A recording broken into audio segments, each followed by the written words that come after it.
This film is purely fictional. Please do not imitate it. Your like and subscribe are the motivation for me to update. Chapter 1488. Commander, you have awakened. For the next 4,000 years, you will oversee the fleet's operations. In the dark void, a vast fleet was zipping through the sky at a warp speed of 213.75 times the speed of light. The speaker was a four-armed intelligent being, but instead of legs, it possessed a serpentine-like lower body. As it moved, it swung its lower body, twisting its body like an upright snake. Due to its anatomy, the interior of this warship differed from that of human civilization. Instead of a flat, hard floor suitable for walking on, it was a sticky, soft, colloid material. This floor allowed the serpentine-like structure to increase its traction area, allowing for rapid movement. Of course, this stickiness only applies to humans. For such beings, this substance does not adhere to their skin. Although they had entered the interstellar age, and their technology was fully capable of floating, they were still accustomed to the floor configuration they had when they first set foot on the interstellar stage, just as humans are accustomed to adjusting the gravity inside their spacecraft to Earth's gravity. Well, how is the fleet doing now? The snake-tailed man known as the commander shifted his round mouth, making a low, hissing sound. He was the fleet commander, the leader of the entire civilization, and the commander-in-chief of the Alliance. He was speaking to an administrator. Watching the fleet commander and civilization leader emerge from his hibernation chamber, the administrator opened an information screen and pointed to a void on the star map. He explained, "The fleet is functioning normally. Our target is 3 million light-years away. We should reach the dark matter halo of our target galaxy in approximately 4,000 years. However, we're experiencing some gravitational anomalies at this location. Logically, there shouldn't be any gravitational anomalies in this vast void. Our initial guess is that this might be caused by the collision of dark matter islands." "Okay, I see. Let's go to the command center together. Oh, and send a message to the other civilizations, asking them to wake up their leaders. If it's a dark matter island, our alliance can resupply, which means we can cancel our original plan of drifting at the speed of light." The leader of this civilization murmured, warming himself up near the microwave heating device, slowly recovering from his stiffness. When he felt he had recovered enough, the leader slipped out of the hatch. After signaling the others to follow, he curled up and climbed up a circular rod in a spiral. Obviously, this circular rod was like a human staircase for the life forms of this civilization. Since they lacked feet, their stairs were necessarily different from ours. Climbing the circular rod in a spiral, and then walking a short distance across the soft gelatinous floor, the two life forms arrived at the spacecraft's command center. Upon arriving at the command center, the commander and leader sensed something was amiss in the atmosphere. Sure enough, upon inquiring, he heard a staff member report, "Your Excellency, the latest gravitational ladder telemetry signals indicate that there are not one, but four gravitational signal anomalies, located approximately 200 light-years apart. This doesn't look like gravitational waves from a dark matter island collision. What do the experts say?" The leader demanded hurriedly, instantly twisting his body to sit cross-legged in his captain's seat, inputting commands, and pulling up the corresponding star map. Based on the gravitational fluctuations, the experts immediately ruled out the possibility of a dark matter island collision and proposed two other possibilities. The first is the remains of a civilization, perhaps a cosmic civilization. The second is a war between level 6 civilizations. Perhaps an organization on a long voyage like ours, perhaps resource-starved, attacked their companions. Upon hearing this speculation, the leader stretched his arms and legs and said decisively, "Stop guessing. Immediately dispatch exploration ships to the target location. At the same time, order the residential ship cluster to reduce its speed to 2/3 of its original speed. Awaken all the soldiers aboard the warships from hibernation and prepare for battle. Also, synchronize this information with the member civilizations of the Alliance, and have their fleets follow our civilization. We know if it's a dangerous place or a dangerous one once we venture in." "Understood. Roger." Seeing his men follow orders, the fleet commander, leader, and commander-in-chief of the Alliance mused to himself, "If this truly is the remains of a cosmic civilization, then this is our opportunity. If it's a civil war within a grand voyage organization, then this could be a good opportunity to resupply supplies." His confidence stemmed primarily from the fact that his civilization, before embarking on the grand voyage, was the dominant force in the galaxy. During this period, they not only unified the galaxy but also, after embarking on the grand voyage, they fought their way through dozens of galaxies. During this process, their four-handed snake civilization not only achieved unstoppable victory, but also absorbed the technological achievements of numerous civilizations, pushing its own technology to the pinnacle of level 6. The civilizations under the Alliance were even more battle-hardened. This experience convinced the leader of the Four-Handed Snake civilization that their civilization's combat power was unrivaled, at least at the level of level 6 civilization, the absolute leader in the universe. Consequently, he had no fear of encountering other level 6 civilizations. Even now, he was already considering how to reap the level 6 civilizations of the Great Voyage Organization, currently engaged in a civil war in the Star region ahead. "Commander, it's best to exercise caution," the chief executive whispered. "Why be cautious? You've been saying that for years." The commander shook his slender waist in disapproval, then said with disdain, "Sir Crone, just focus on administrative matters. Your so-called unique technology is nothing but hearsay, the imaginary conjecture of some incompetent civilization. The wonder of the universe is that it can be understood by intelligence. How could one race understand unique technology that another cannot? It's pure nonsense. Never again mention this matter." "I understand, Commander," Crone replied silently, twisting his slender waist. He was also somewhat shaken. Perhaps the leader was right. Otherwise, how could they have traveled so far on the great expedition and still not encountered a civilization with so-called unique technology? The best explanation, of course, is that unique technology doesn't exist. At the command of their commander-in-chief, the proud Four-Handed Serpent civilization and its accompanying Great Expedition Organization sailed their vast fleet towards their target. However, further detection by the probe left them somewhat bewildered. Chapter 1489.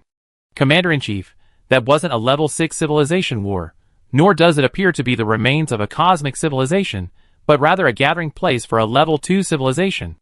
As they drew closer, they finally discovered the truth behind the so-called gravitational anomaly, but the truth left them somewhat baffled.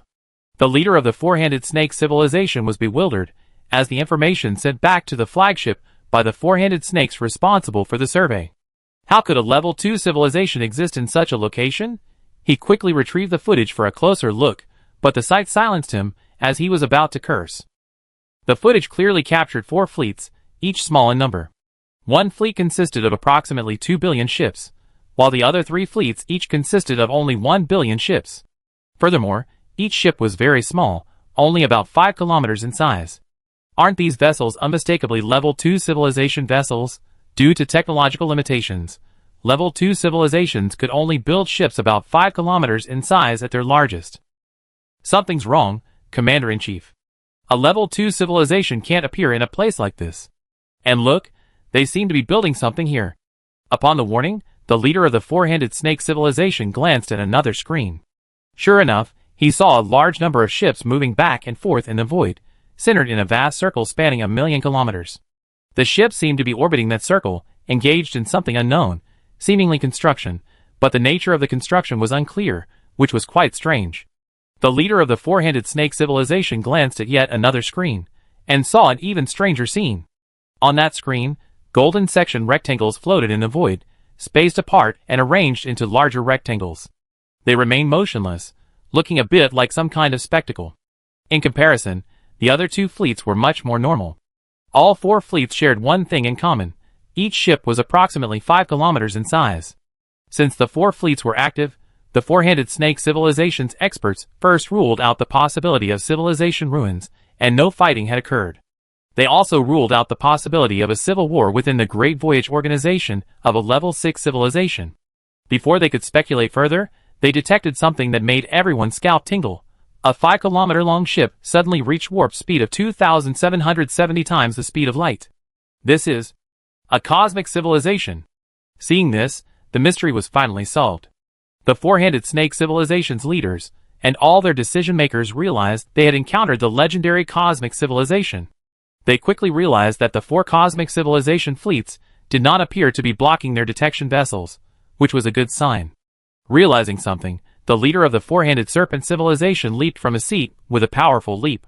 He then ordered all civilizations to halt their fleets and not to approach further. He also instructed the foremost exploration ship to transmit a communication message to the 4 cosmic civilizations. The Four-Handed Serpent civilization's fleet was currently only about 15 light-years from the nearest human civilization, quite close. Their probes were even within 0.5 to 1 light-year, allowing them to observe the movements of the fleets of the human, galactic center, Dia, and Awakener civilizations. These exploration ships were able to get so close because none of the 4 civilizations were active. Furthermore, the Galactic Center and Dia civilizations, having long since completed their construction, had little else to do, so they viewed the fleet from afar as entertainment. In reality, the Galactic Center civilization had long since discovered this grand expedition fleet and had even dispatched probes to investigate. After discovering it was a level 6 grand expedition fleet, they waited here. After nearly 5,000 years of waiting, the fleet finally arrived. After discovering it was a cosmic civilization, the Four-Handed Snake civilization maintained a low profile. They didn't mention their claim to be the dominant galaxy, nor did they mention how many galaxies they had traversed or how many civilizations their technology had been plundered. They simply explained that they had traversed countless hardships on the grand expedition and had stumbled upon 4 great cosmic civilizations. The Four-Handed Snake civilization's leadership was also discerning. They knew these 4 cosmic civilizations had surely known of their arrival long before. They also had their own purpose for being so humble. They wanted to ask these cosmic civilizations whether the grand expedition was feasible. They assumed the 4 civilizations would tell them. After all, since they had known of their approach and hadn't stopped them or destroyed them, they were definitely not some evil cosmic civilization, and communication was possible. As for the Four-Handed Serpent civilization's most pressing question, the leader of the Galactic Center civilization, who happened to be idle, generously provided the answer. The Great Voyage was indeed the path to becoming a cosmic civilization. Excellent. Our theory is indeed correct. The hope for advancement to cosmic civilization truly lies in the Boötes Void. Upon receiving a positive answer, the Four-Handed Serpent civilization leader immediately felt that the future of his voyage organization was bright. After feeling relieved, he felt that these 4 cosmic civilizations seemed quite friendly, so he inquired again with curiosity, "Excuse me, great civilizations, what are you doing? I wonder if we could observe." "Oh, watch." "No problem, go ahead. They're building their flagship." I agreed on their behalf. "Feel free to observe, but it's best you don't get too close, and don't stare at their flagship for too long. That thing isn't human. It's not something ordinary intelligent life can look at." The leader of the Galactic Heart civilization chuckled slyly.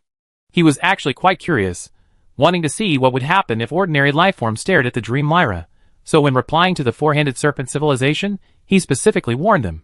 Of course, it was a counterintuitive warning. He knew that these civilizations embarking on great voyages were bound to be arrogant. The more he forbade them from getting close, the more curious they would be. The more he told them that ordinary intelligent life forms couldn't look, the more they would be dissatisfied. "It's just a warship, why can't I see it? Could it be that the flagship of a cosmic civilization is so powerful that a single glance would blind us? That's just ridiculous. Thanks to the Great Galactic Center civilization, we won't stare at that warship for too long," the leader of the Four-Handed Snake civilization agreed. He then shut down communications with the Great Interstellar Voyage Organization and issued orders within his own civilization, urging the probe to move closer and capture a clearer image of the warship. The Four-Handed Snake civilization was like this, and the civilizations under its voyage organization were equally proud. After all, they had all followed the Four-Handed Snake civilization all the way here. So, with the approval of the Galactic Center civilization, they also ordered their probes to move closer, eager to see just how impressive the human flagship was. Although the Four-Handed Snake civilization lacked specialized technology, they were indeed powerful. Their conventional technology ranked at T0 level for combat effectiveness among level 6 civilizations, and their specialized warfare technology was the strongest among civilizations below level 6. This was the reason they were able to lead their team in this overwhelming victory. Chapter 1490. The Four-Handed Snake civilization took note of the words of the leader of the Galactic Center civilization, but they didn't take them seriously. Instead, they felt dissatisfied. Just a warship? Why can't I watch?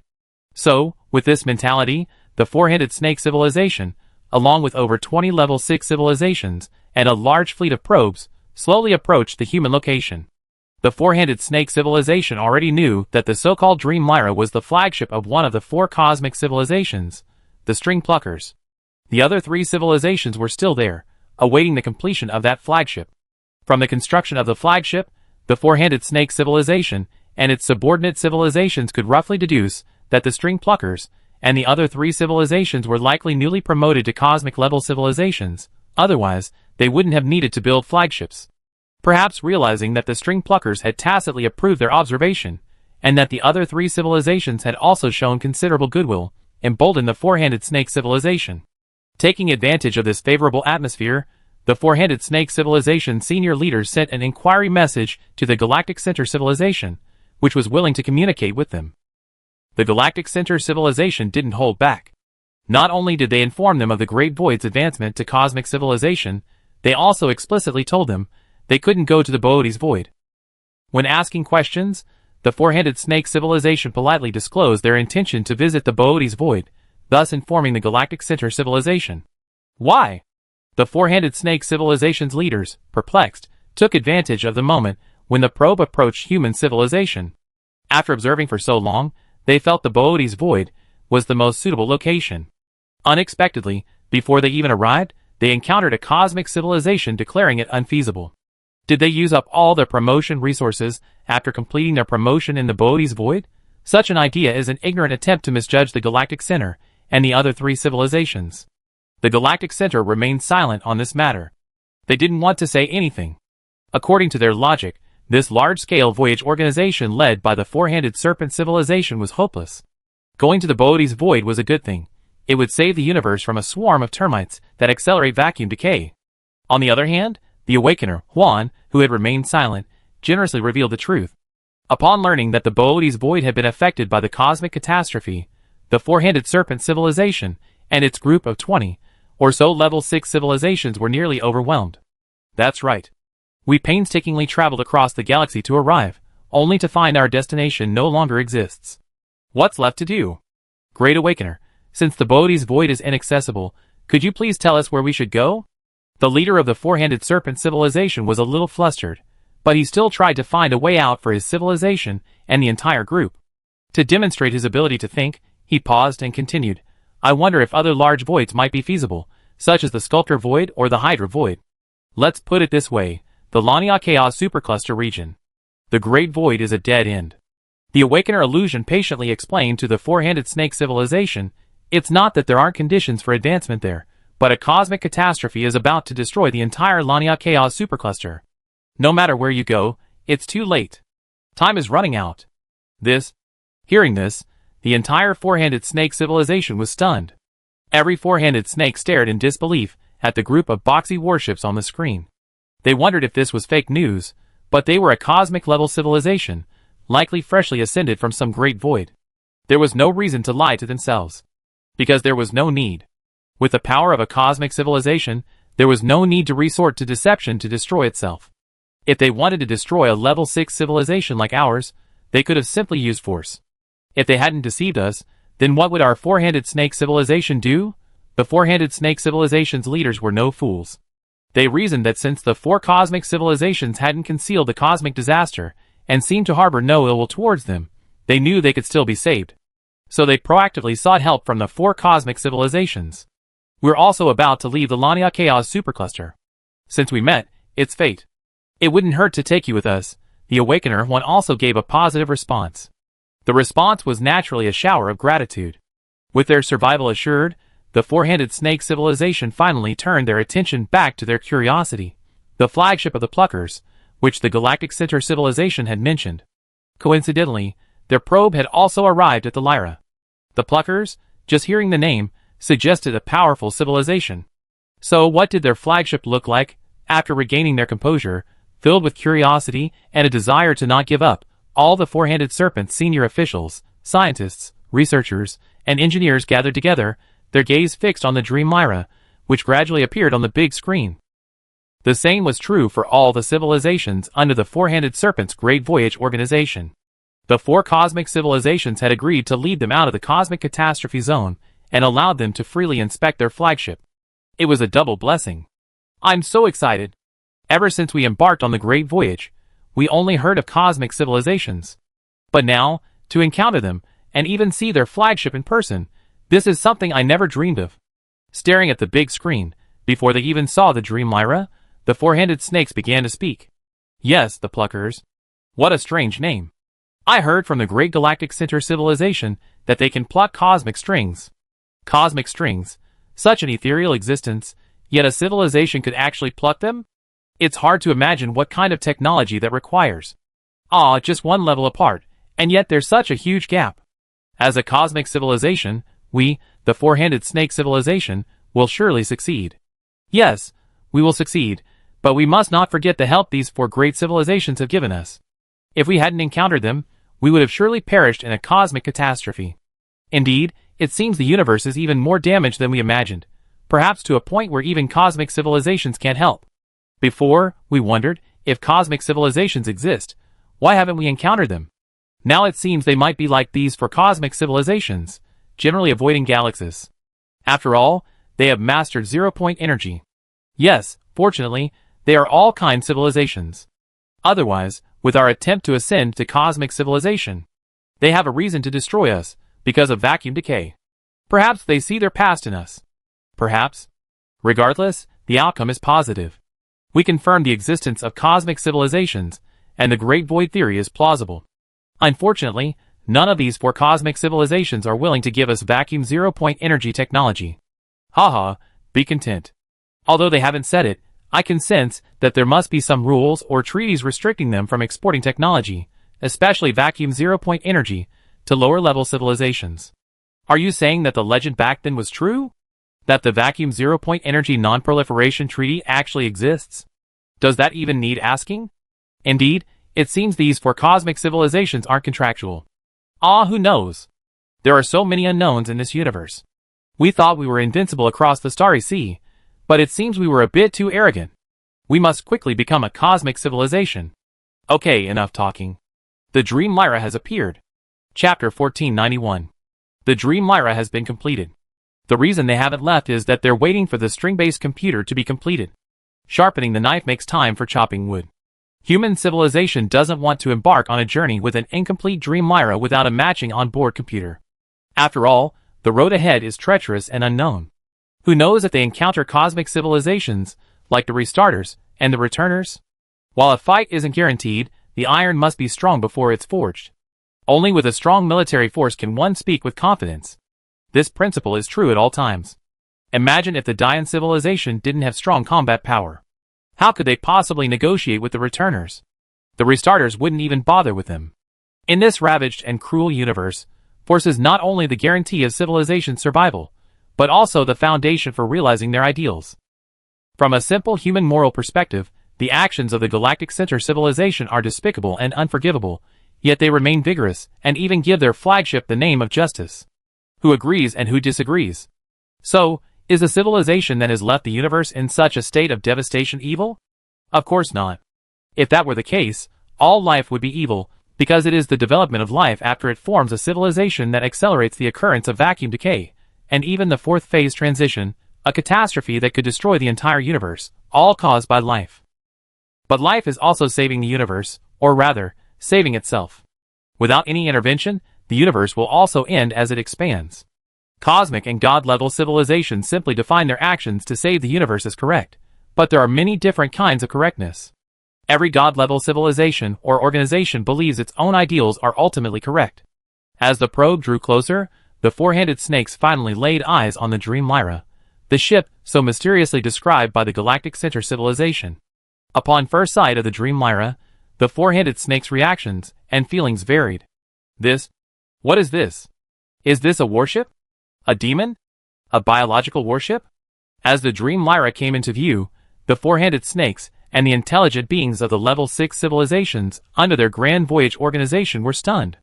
They had imagined many possible shapes for the Dream Lyra, including a beautiful streamlined shape, a spherical shape, a boxy shape, and even a long strip. However, they had never imagined the Dream Lyra would actually look like this. But what does this look like? Or, can this even be called a shape? Is it my imagination? It seems to be constantly wriggling. A four-handed snake engineer stared intently at the large screen. He saw the Dream Lyra seemingly drifting slowly across the starry sky. He saw every edge of the Dream Lyra twirling, twisting from one side to the other, tumbling from the outside into the inside, while some edges surged out from within. In this process, he saw large holes appear from nowhere on the Dream Lyra's surface, but as the surface shifted, those holes closed themselves up into a single, wriggling edge. Reflected by the surrounding light, the Dream Lyra appeared to be a gradient of various colors. Scanning through the detectors, the four-handed snakes knew that it wasn't a color gradient, but rather that photons, after encountering the Dream Lyra's surface, were swept inside, turning countless turns and escaping in another direction, while others somehow return the same way. During this process, the energy carried by photons is sometimes amplified and sometimes weakened. As light waves interact with the surface of the dream lyra, they diffract or interfere, resulting in varying degrees of diffraction, reflection, and interference across the entire wavelength range. Thus, at first glance, this dreamlike and ethereal phenomenon is apparent. The dream lyra's surface resembles a continuous, moving mass, like the coiled muscles of countless squid mantles. Its surface is perpetually dynamic, churning and swirling, twisting and turning, flowing, and shimmering with a whirlwind of colors, appearing truly dreamlike. It's like something within reach yet elusive in a dream. To try to track its shifting appearance would be to become entangled in a world of twisted topological shapes and regularities. Looking at the lyra like this, the four-handed snakes initially thought nothing of it, but after one glance, they wanted to take a second look. They told themselves they wouldn't look again, but after turning their heads, they couldn't help but look back. It was so dreamy, so beautiful, it felt like falling into a dream. But as they watched, some of the four-handed snakes felt a sense of oppression. They felt as if they had followed the constantly twisting surface into a maze-like world, where the twirling and churning continued. Words can't describe the feeling, it was simply oppressive. It felt as if there was a profound truth within, and they wanted to seek it, but they had no way. In the end, they could only watch as truths flash before their eyes, trying to grasp them but failing. For a moment, confusion and regret filled the depths of these four-handed snakes' consciousness. Most of these four-handed snakes were engaged in space research, and they subjectively sought to use their limited wisdom to understand the secrets of the dream lyra's swirling exterior. Other four-handed snakes were already in a state of panic, for they saw not a maze within the dream lyra's swirling exterior, but scenes from their own nightmares, as if their souls were bound and drowning. Still, some four-handed snakes simply saw the dream lyra as a gigantic, microscopic demon, tumbling through the starry sky, taking on all sorts of absurd shapes. One moment, it was a ball of fire, the next a terrifying smiley face covering the starry universe, covered in layers of tentacles, filling them with an indescribable, unknown fear. Of course, this wasn't real. It was the four-handed snake's own imaginations, creating images they considered terrifying. Consequently, they saw monsters they had never seen before. Those who had experienced the terrifying images of microscopic demons saw them directly. Seeing everything, the mentally unstable four-handed snakes were already mired in a despairing, oppressive atmosphere. They felt as if they were standing in the battleship's hull, yet all around them were dreadful unknowns. The long-buried fear of deep space resurfaced. These four-handed snakes felt like mere ants in the universe, their efforts futile. From the darkness of deep space, countless twisted, terrifying laughs seemed to emanate, and the starry sky spun, becoming part of the twisting tentacles of darkness. They felt as if their consciousness had become entangled in an endless tumbling knot. Misery, oppression, and loneliness seemed to take over their souls. It seemed as if nothing meaningful existed in this universe anymore. Don't focus on it. After an unknown amount of time, a voice echoed in the four-handed snake's minds, awakening their entangled consciousness. Chapter 1492. The one who could shout across the vast starry sky into the minds of a vast swarm of beings was undoubtedly the Awakener's civilization. They simply couldn't bear to see the four-handed snakes trapped in this predicament. The Awakener's cry was like the sun rising in the gloom, its brilliant rays instantly piercing through the distortion and darkness. The four-handed snakes, one by one, suddenly awakened from a nightmare. They felt exhausted, not physically, but mentally. This fatigue manifested physically as sweating, panting, and difficulty breathing. Of course, these were common human symptoms, but for the four-handed snakes, it manifested as a drop in body temperature, a stiff waist, unnatural tail swinging, and a limp tail when crawling. Thank you, Great Awakener. The leader of the four-handed snake civilization, recovering from his shock, thanked the Awakener over the communication channel. But just as he finished speaking, he noticed that several of the top scientists beside him were once again looking at the dream lyra. He quickly stretched out his arms and grabbed one of the scientists, shaking him violently. The immense force shook the four-handed snake scientist so hard that his tail became a crank, dancing wildly in the air. Hey, Your Excellency, what's wrong? The scientist, his eyes clearing again, looked at the leader holding his slender waist, puzzled. Didn't I tell you not to look? The leader's pupil shrank slightly, a look of disbelief on his face. Normally, these scientists wouldn't act recklessly, so this could only mean something was attracting them. Sure enough, the next moment, the four-handed snake scientist tilted his head and said, it's strange. I didn't want to look, But something in my mind seems to tell me that the Plucker's dream Lyra hides mysteries of the microscopic and macroscopic. If I could penetrate it. Yes, it was like a demon's call. My consciousness seemed to be drawn beneath its shifting facade. It was bizarre and grotesque, seemingly absurd yet perfectly conforming to the laws of physics. I didn't want to see it, but I couldn't help it. Other four-handed snakes, startled awake by the awakeners, also recounted their experiences of being drawn to the dream Lyra. Upon hearing these accounts, the leader of the four-handed snake civilization decisively ordered the staff to close the channel through which they could observe the dream Lyra. He finally understood that the dream Lyra was like an amplifier of desire, fear, or curiosity. When the four-handed snakes focused their attention on it, they experienced different sensations. Some perceived nightmares, some saw demons, and some were drawn to the unknown science out of curiosity. But they all shared a common thread. They were unwittingly drawn into a distorted worldview. It was a worldview where physics seemed to be non-existent. Only four-handed snakes with sufficient knowledge could recognize that it was actually a physical world, yet they were nonetheless drawn into it. What kind of worship is this, the Pluckers? How can it be so magical? Moreover, a worship, simply standing there, doing nothing, can captivate our consciousness. How on earth is such technology possible? Or is it even technology? The leader of the four-handed snake civilization looked at the scientists and researchers around him in disbelief, hoping they would answer his questions, but all the four-handed snakes remained silent. After an unknown amount of time, the four-handed snake scientist he had just shaken finally spoke. We previously noted what the Galactic Center civilization said. They seem to be talking about a microscopic six-dimensional structure. The Pluckers have materialized an extremely microscopic structure, one that doesn't exist on the macroscopic scale, into the macroscopic world and transformed it into a warship. The microscopic world? The microscopic manifests in the macroscopic? Shocked by these few words, the leader of the four-handed snake civilization paused, saying, "Are cosmic civilizations truly so powerful? Is the gap between us truly that vast?" "From the current situation, it appears so, Your Excellency," the scientist replied calmly, before sighing deeply. "When we were studying the microscopic realm, we proposed a similar idea. We believe that at the level of cosmic civilization, microscopic technology might be further advanced, allowing a vaguely defined microscopic particle to be transformed into a warship. But that was only a fantasy. Based on our knowledge of the microscopic realm, the difficulties involved in achieving this goal were so numerous that they seemed almost impossible. For example, how can we define a microscopic particle with wave-particle duality as a? How to solve the problem of strong forces within microscopic particles, how to construct on such a small scale, and so on. But now, this civilization called the Pluckers has demonstrated with its pinnacle of technology that our imaginations are still insufficient. With just one spacecraft, they have pushed the limits of our imagination and the pinnacle of our understanding of the microscopic world. We once imagined the capabilities of cosmic civilizations, thinking they were merely beings that mastered zero-point energy and could travel faster than us. Now, it seems we were truly blind to the world." Another researcher nearby sighed, "Yes, we repeatedly confirmed that structure. The dream Lyra is a Kalabaya manifold, not some biological warship. It's the pinnacle of microscopic technology. Just looking at such a warship can cause such consequences. I can't imagine how powerful it is." After a pause, the researcher shared another discovery. "Have you noticed? The flagships of these four cosmic civilizations seem to be different.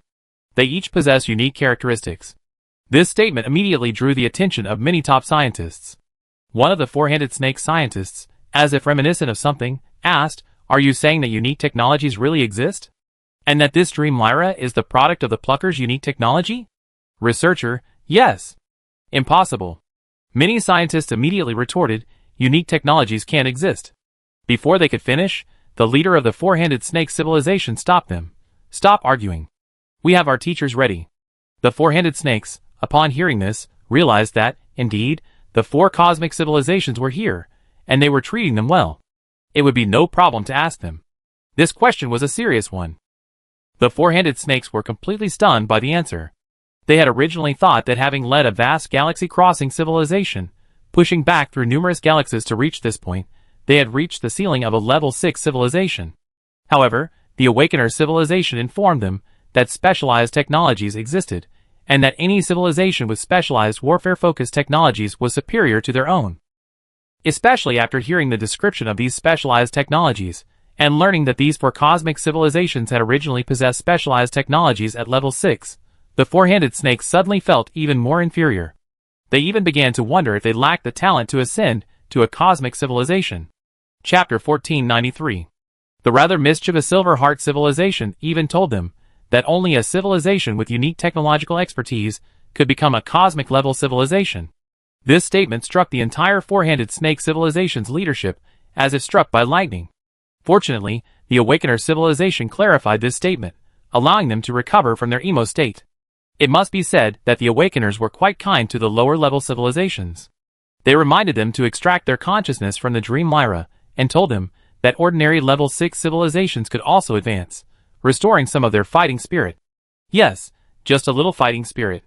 Ever since learning of the existence of unique technology, and that they were merely an ordinary level 6 civilization in the eyes of the 4 cosmic level civilizations, the four-handed snake civilization, from top to bottom, began to doubt their own superiority, self-examination, and reflection. A civilization that once roamed the galaxy, and deduced countless galaxies now found its achievements a joke in the eyes of the truly powerful civilizations. Originally, they were proud of this, even believing that such achievements would earn the respect of the 4 cosmic-level civilizations. They had never imagined how truly pathetic they were. The stark contrast caused the four-handed snake civilization to fall into a period of depression, like someone from a remote region who consistently topped their school exams, only to transfer to Jiangsu and find themselves consistently ranked last in their class. Frustration and a sense of defeat washed over them. Thankfully, the four-handed snake civilization didn't continue its decline, otherwise it would have been looked down upon by human civilization. Yes, the Galactic Center civilization actually didn't care about declining civilizations. The Awakener civilization would even welcome them if it weren't for the current need for recruits. The Dia civilization, on the other hand, showed little interest. "Excuse me, Great Awakener, when do you and your companions plan to set sail?" After recognizing the reality, the leader of the four-handed snake civilization inquired again. "Soon. We wait until the Pluckers complete their flagship. We set off then. It will probably take tens of thousands of years. If you're anxious, you can turn back. Of course, if you don't trust us, you can continue on," the Awakener said calmly. "Of course we do." The leader of the four-handed snake civilization asked with some confusion, "The Dream Lyra isn't even finished yet." The four-handed snakes were horrified to hear that the Dream Lyra wasn't even finished. They felt the gap between their technology and that of the Pluckers, who had always ignored them, was a chasm.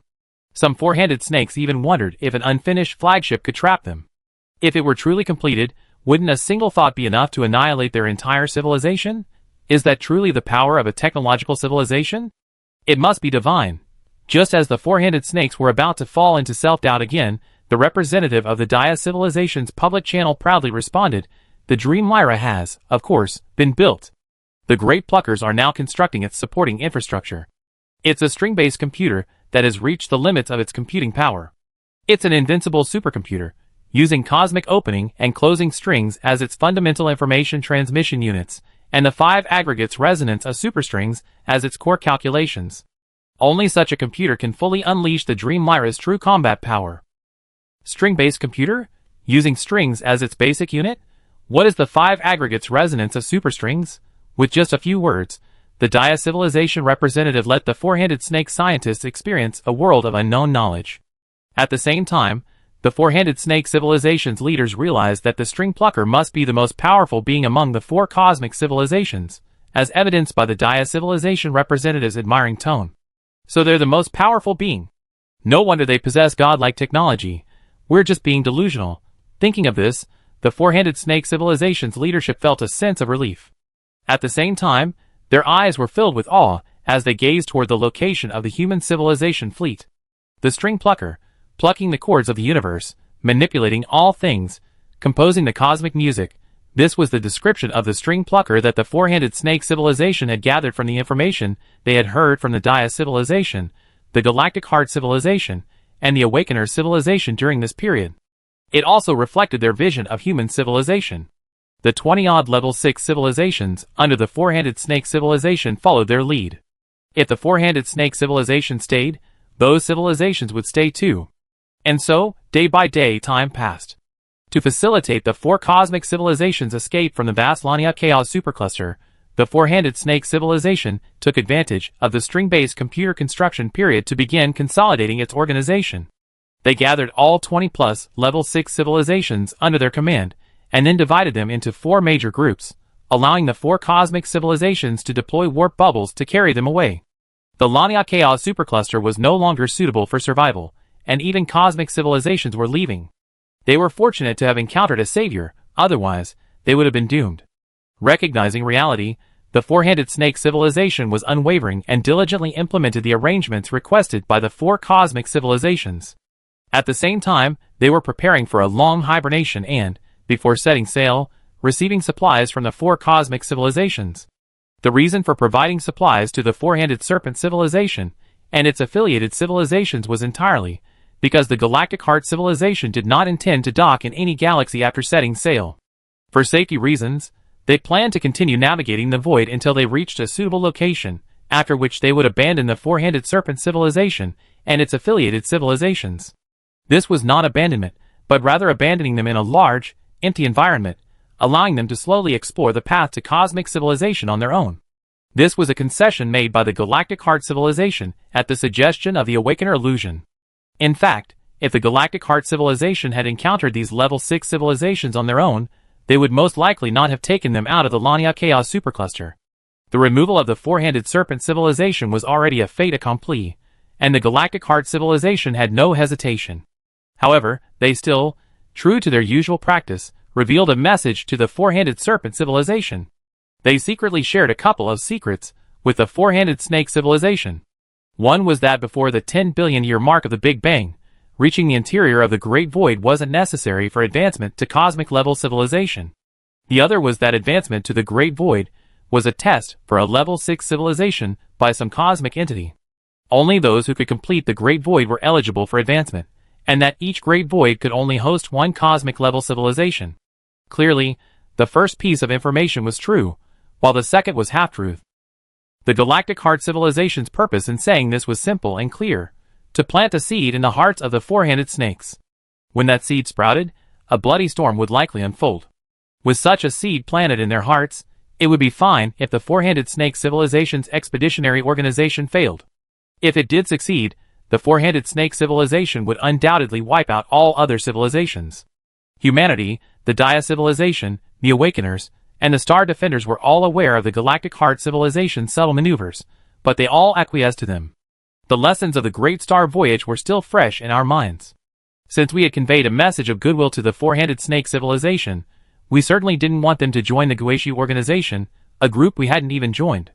Of course, all of this planning was predicated on the Four-Handed Snake civilization being able to prove themselves in the future. If they couldn't succeed even after being taken to the Great Void, it would simply mean they weren't worthy. Chapter 1494. The Four-Handed Snake civilization waited here for 30,000 years. During this time, they repeatedly focused their attention on the Dream Myra. However, having learned from previous experiences, they set up reminders beforehand, such as shocking their flesh to awaken them from obsession. Though warned not to overwatch, once they realized they weren't even a technologically advanced civilization, they recognized their own capabilities, which in turn calmed their impatience, which had been fueled by their overwhelming success. This was also the reason they couldn't resist observing the Dream Myra. After learning they weren't a technologically advanced civilization and calming down, the Four-Handed Snakes ignited a tenacious spirit of unyielding determination, continuously observing the Dream Myra in the hope of gaining insights. Their scientists and researchers were relentless, each one daring to pierce their own path to awaken them, and then sending other researchers on to continue observing, attempting to discover the patterns in the Dream Myra's movements and then mathematically analyze them. The Four-Handed Snake felt that this must contain some secret of the microscopic world. Previously, they hadn't had the opportunity to explore the microscopic world, but now, with such a materialized existence, how could they resist? In this way, they intermittently observed the Dream Myra for 30,000 years. Unfortunately, it was beyond their comprehension. First, the Dream Myra's rhythmic motions were not limited to just one type of Calabius manifold. To date, humans have mastered dozens of Calabius manifolds.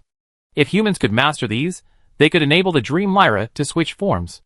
It's difficult to understand even a single Calabius manifold, let alone so many that constantly change. After 30,000 years of tireless observation, the Four-Handed Snake discovered that the surface oscillations of the Dream Myra seem to have never returned to their original form, meaning they haven't completed a cycle. In fact, the Dream Myra's surface oscillations are cyclical, But because humanity has mastered an increasing number of Calabi-Yau manifolds over the past 30,000 years, it hasn't yet completed a cycle. Theoretically, if humanity could master the parameters of all Calabi-Yau manifolds, the Dream Lyra's surface oscillations could be distorted into different shapes in an endless cycle. Theoretically, this is infinite, but human string-based computers can only achieve so much, so the distorted shapes must have an upper limit, the computing power limit of human computers. Thus, to calculate all the possible shapes that the Dream Lyra's surface oscillates into, a computer with the same computing power as a human would be required. This applies to the Dream Lyra.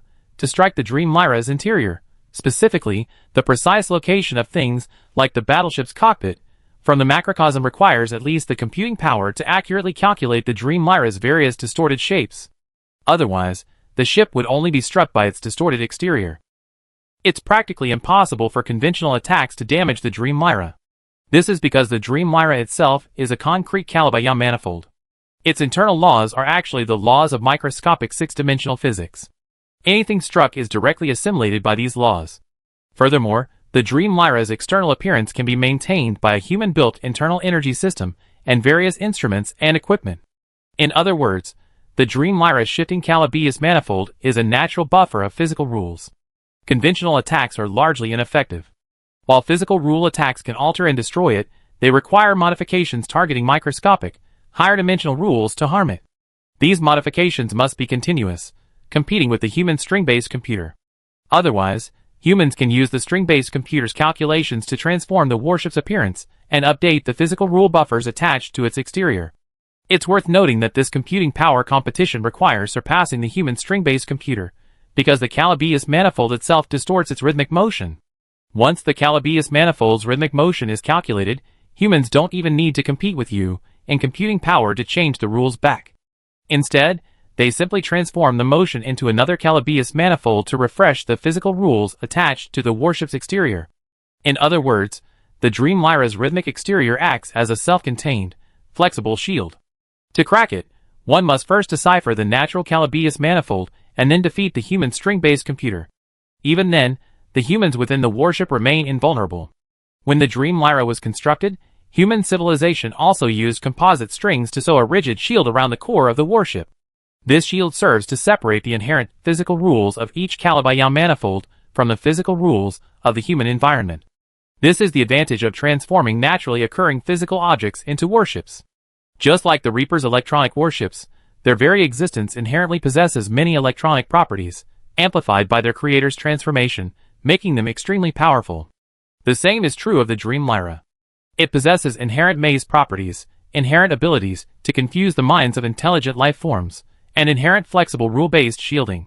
It also possesses inherent resistance to dimensionality reduction, a quality humans know without even experimenting. Even if the Dream Lyra were to stand still and receive a dimensionality reduction attack, it would at most be ejected from its macroscopic state into the microscopic quantum world. Entering the microscopic quantum world is one of the Dream Lyra's capabilities. If it were to encounter the Tiannu civilization again, the Dream Lyra would remain stationary. Their four-dimensional jump technology wouldn't reach the interior cockpit, as they could neither see inside nor locate its location. So what attack would it fear? An attack from a higher dimension, one that could unfold a Calabi-Yau manifold onto a macroscopic scale. If a real fight were to break out, perhaps only this kind of attack would cause the Dream Lyra to take it seriously. For the four-handed snake civilization to discover the laws governing its motion within 30,000 years is sheer wishful thinking. Perhaps it could only be achieved in dreams. Oh no, not even in dreams. But these 30,000 years of tireless observation haven't been entirely fruitless for the four-handed snake civilization. They at least gained a clearer understanding of the technological chasm between themselves and the Pluckers. The difference is akin to that between celestial and mortal, and it's precisely this realization that fuels four-handed snake scientists' deep reverence for the human race. They find it inconceivable that such a race could create such a despairing creation. The more they struggle to understand the Dream Lyra's existence, the higher humanity's status in their hearts. In fact, after 30,000 years of studying the Dream Lyra's external form and movement patterns, the four-handed snake civilization still can't figure out how humans managed to enter this fantastical warship. Chapter 1495. Of course they couldn't understand, because in 30,000 years, they had never seen a spaceship transport humans to the Dream Lyra. Judging from the Dream Lyra's appearance, entry and exit were indeed a problem, But this problem had been solved long before human civilization built it. That was the quantum banishment strike. However, this wasn't simply a crude way of using quantum banishment on individual humans. Instead, it employed this principle to create specialized transport equipment. Placed aboard the Dream Lyra, the equipment, coupled with the string-based computer's calculations, could relocate humans near the Dream Lyra to the spacecraft. Escape from the interior was also an innovative application of existing technology.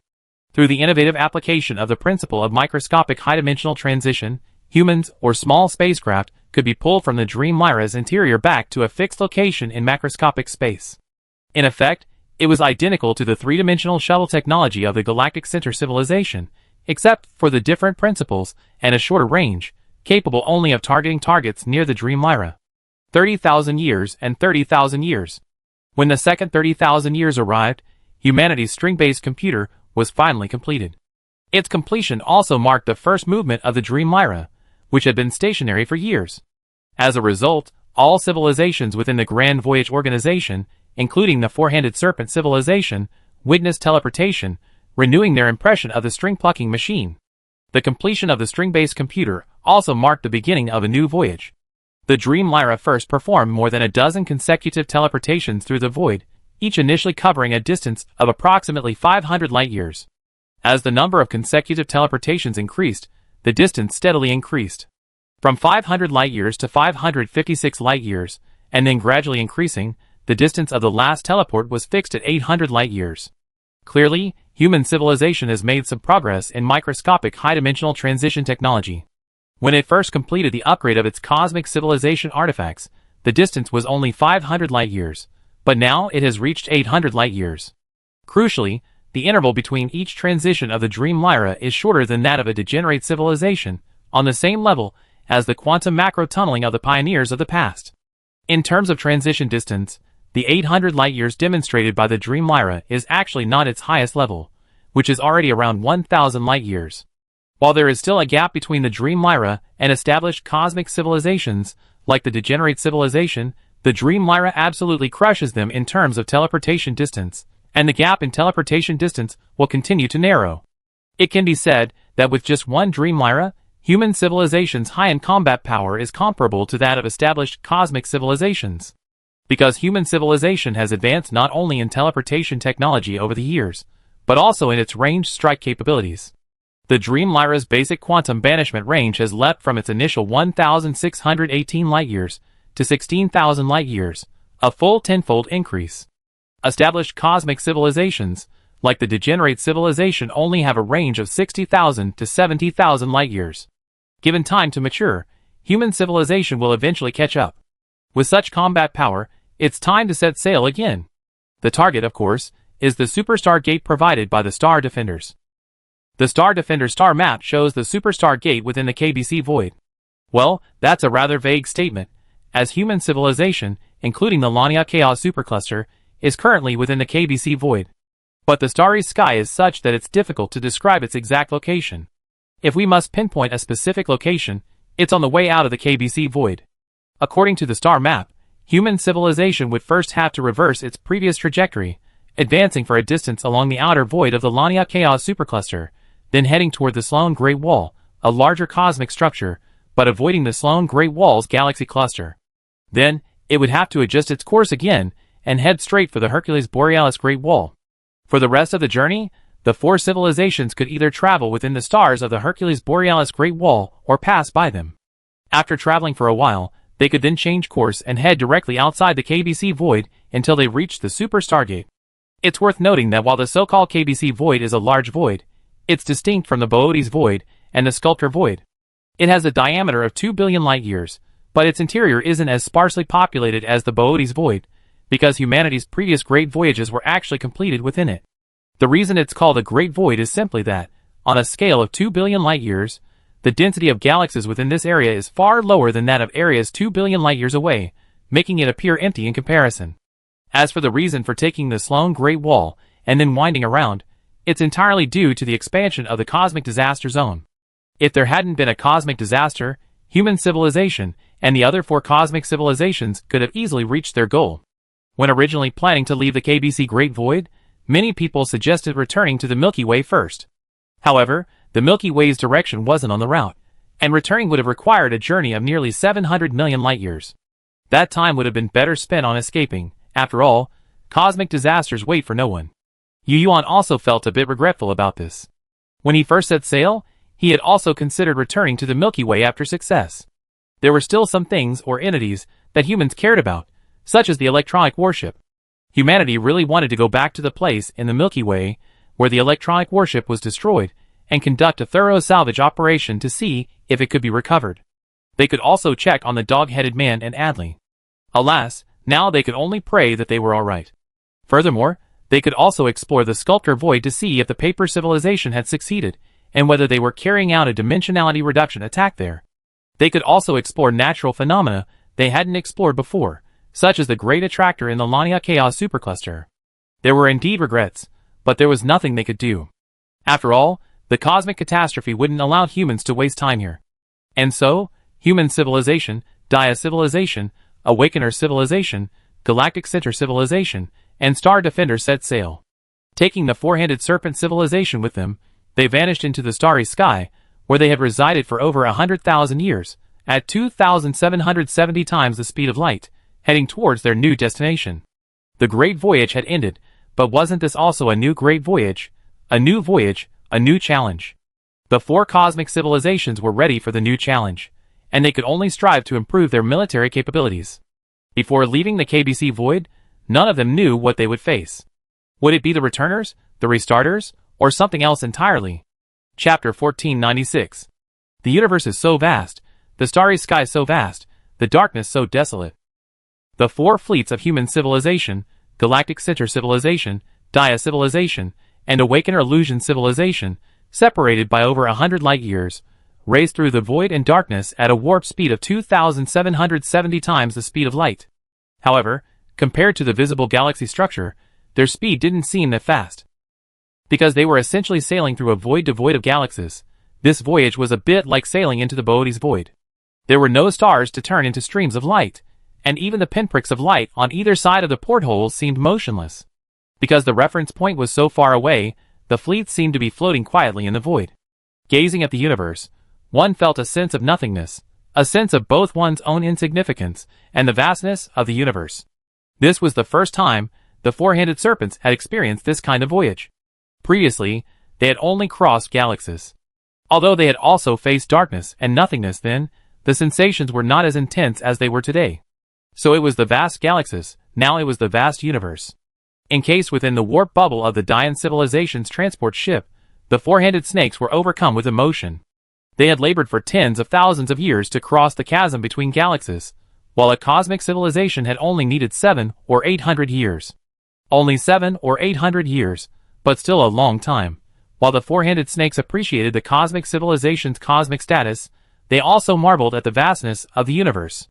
Just like this voyage, even four cosmic civilizations had to endure the slow, lonely journey of nothingness. Although they could sail endlessly through the void, facing the vast expanse of the universe, measured in billions of light-years, they were no more than an ant, slowly crawling. From this perspective of sailing through the void, even the glittering stars looked like fireflies, and their fleet was infinitesimally smaller. The brilliance of the stars seemed almost insignificant from this perspective. All they felt was the coldness of the universe, a vastness that made intelligent life despair. It was the indifference of the laws of nature, the ruthlessness of the laws of nature. The four-handed snake civilization had spent 50,000 years in the Dia civilization's warp bubble, and the fleet had also spent 50,000 years traveling 138.5 million light-years. This entire journey had taken place in a void devoid of galaxies. Now, this state of navigation had finally changed, as the fleet had finally approached a galaxy. This was the first time in 50,000 years that the four-handed snake civilization had witnessed a galaxy approaching them, but they knew the fleet was merely approaching a galaxy, and would not stop there. If nothing unexpected happened, the fleet would pass through the void 70,000 light-years from this galaxy, and then continue on its way. Cosmic-level civilizations don't need to rely on materials from within the galaxy for replenishment, they can extract energy from the void, and convert it into the materials they need. This is how the energy and materials used by the four-handed snake civilization, and its affiliated civilizations, have been sourced over the years, all provided by the Dia civilization. The four-handed snakes watched the galaxy approach, then recede.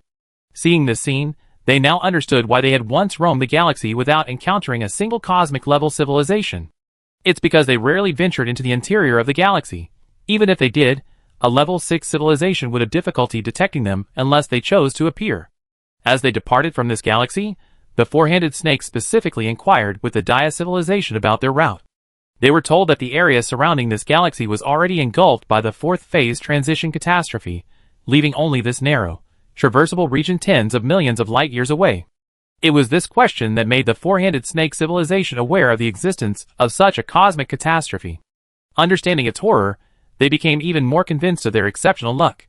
Had they not encountered 4 cosmic civilizations along the way, they would have surely perished. Because they were traveling far from the galaxy, the fleet encountered no other civilizations, and the 4 civilizations and the Star Defender sailed peacefully. 50,000 years followed, and another 50,000 years followed. 100,000 years of silent sailing even gave many four-handed snakes the illusion that they and these few cosmic civilizations were the only ones in the universe. This was their first experience of such a long journey through nothingness, and their perception of the journey shifted with time. Initially, the four-handed snakes were thrilled about this voyage, accompanied by a cosmic civilization. They believed they would encounter dazzling galaxies they had never before seen, encounter unknown celestial bodies, and encounter unknown cosmic phenomena, perhaps even stopping to study them. But after 10,000 years, their excitement gradually cooled, as all they saw was vast emptiness. 10,000 more years passed, and their chilled hearts gradually grew indifferent, eventually becoming numb to the darkness and nothingness. After a 100,000-year voyage, they had followed 4 cosmic civilizations on a journey of nearly 277 million light-years, yet the fleet hadn't stopped, and the vast darkness still lay ahead. Afterwards, the fleet continued its journey through the galaxies within the tree-like cosmic structure, traveling 330 million light-years. It took 120,000 years to complete the feat of traversing the entire supercluster. At this point, the long-distance fleet was already outside the Lania Chaos supercluster, having officially set foot on the Sloan Wall. The Sloan Wall is not a true Great Wall, but rather a large-scale cosmic structure formed by the gravitational pull of numerous galaxy clusters and superclusters. It is called the Sloan Wall because it resembles a galactic wall when observed from Earth's time. It is approximately 1 billion light-years from the Milky Way and 1.37 billion light-years long, making it a cosmic structure larger than the Lania Chaos supercluster and the binary SETI supercomplex. According to the Degenerate civilization, the War Immortal civilization is working here to prevent the spread of reduced dimensional space. If the long-distance fleet, composed of humans, Dia, the Galactic Center, and the Awakener Illusion, continues along the Sloan Wall, it might actually encounter the War Immortal civilization, but the probability is quite small unless they conduct membrane broadcasts while searching. But that was too risky. Furthermore, even if they encountered a War Immortal civilization, it might not be their main body. Of course, the most important thing was that the destination of the far-reaching fleet was not within the Sloan Great Wall, but in the starry sky in the other direction. And the far-reaching fleet had only arrived here because the road had been blocked by a cosmic disaster, and they had used this place as a crossroads to turn. So, there was no need to continue along the Sloan Great Wall. But after arriving here, the far-reaching fleet did not rush to leave because they discovered that this place was indeed, as the Jianbing civilization had predicted, the world was about to collapse. The Galactic Center civilization intends to stop here for a while to study the mechanisms of fast world collapse. However, due to their previous discovery by the Guishu, the Galactic Center civilization has no plans to approach any galaxies, instead remaining stationary in the vast void. The Galactic Center civilization remains cautious. While they're stopping to study, they won't even send a single exploration vessel to the stars. Other civilizations actually have no objections to this stopover. While the Galactic Center civilization proposed this, and research on the mechanisms of fast world collapse is urgently needed, other civilizations can also conduct research. While fast world collapse doesn't significantly impact civilization's existence, it's still a cosmic catastrophe, and one of the few that allows civilizations to study it within the catastrophic zone, making it a truly rare opportunity. This also presents a great opportunity for human civilization to explore the information recorded about fast world collapse. Not only human civilization, but other civilizations can also conduct various scientific experiments here to explore how fast world collapse affects conventional large-scale strikes. Critically, this place, besides fast world collapse, also hosts other cosmic catastrophes, such as the expanding two-dimensional space. Even if they lack the ability to study the ethereal, fast world collapse, they could still gather information about its spread near the two-dimensional fragments. Two-dimensional fragments existed in the void, so there was no need to venture deep into the galaxy. Studying the two-dimensional fragments and developing two-dimensional coding technology would benefit all civilizations. Since each civilization had its needs, they followed the advice of the Galactic Center civilization and stopped. This pause lasted for over 30,000 years. During this period, the Galactic Center civilization truly understood the mechanism of fast world collapse and successfully mastered the means to combat it. The Awakener Dia and human civilizations have also made significant gains. Based on the characteristics of two-dimensional space, they have all developed flexible rule shields to resist dimensionality reduction and equip their conventional warships. This means that from now on, each civilization will no longer be wiped out by a wave of dimensionality reduction attacks. Even if hit, they can rely on the flexible rule shields to maintain their three-dimensional spatial rules, and by time, to escape the dimensionality reduction zone. Of course, this only applies to conventional warships. The Dream Lyra is completely unafraid of such attacks. It has even spent the past 30,000 years exploring those two-dimensional regions. Of course, this isn't just a casual stroll, it's an exploration of the macroscopic forms that have been shrunk to the microscopic dimension to see if they can analyze them and add dimensionality reduction data to their own civilization databases. These data may seem insignificant now, but they are the foundation of a civilization. For human civilization, this data provides the foundation for future defenses against civilizations capable of dimensionality reduction attacks, and may also serve as a reference for the Dream Lyra's rule-based attacks. Yes, after the Dream Lyra and the cord-based computer were completed, human civilization attempted to use the Dream Lyra as a harp, plucking the cosmic strings to achieve different effects of rule-modifying strikes. For example, dimensionality reduction strikes. Humanity hoped to achieve a dimensionality reduction of space by plucking the cords, achieving a counterproductive strike effect through different means, and giving the Lyra another offensive tool. After completing the Dream Lyra, humanity acquired a flagship with nearly maxed out defensive capabilities. However, they also recognized the Dream Lyra's lack of offensive power, and have been seeking ways to address this shortcoming. Of course, this so-called shortcoming is relative to the Dream Lyra's own defensive capabilities. Chapter 1497. The Galactic Center civilization has successfully mastered the means to strike near-world collapse, which means the Voyage fleet must continue on its journey. It's not that everyone stopped just to wait for the Galactic Center civilization. Waiting for them is certainly one reason.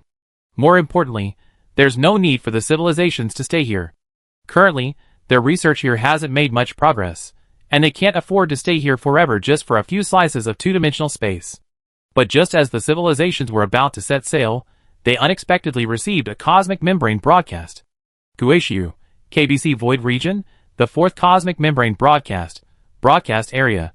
KBC Void Region, the cosmic region encompassing sub-superclusters such as the Sloan Great Wall and the Lania Chaos Supercluster. Attention all civilizations within the KBC Void, what we're about to say may be helpful to your survival.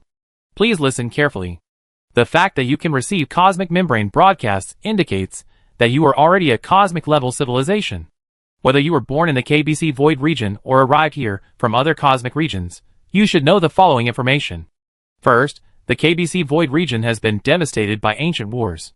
Coupled with natural cosmic catastrophes, this region is plagued by a multitude of disasters, leaving little of normal spacetime.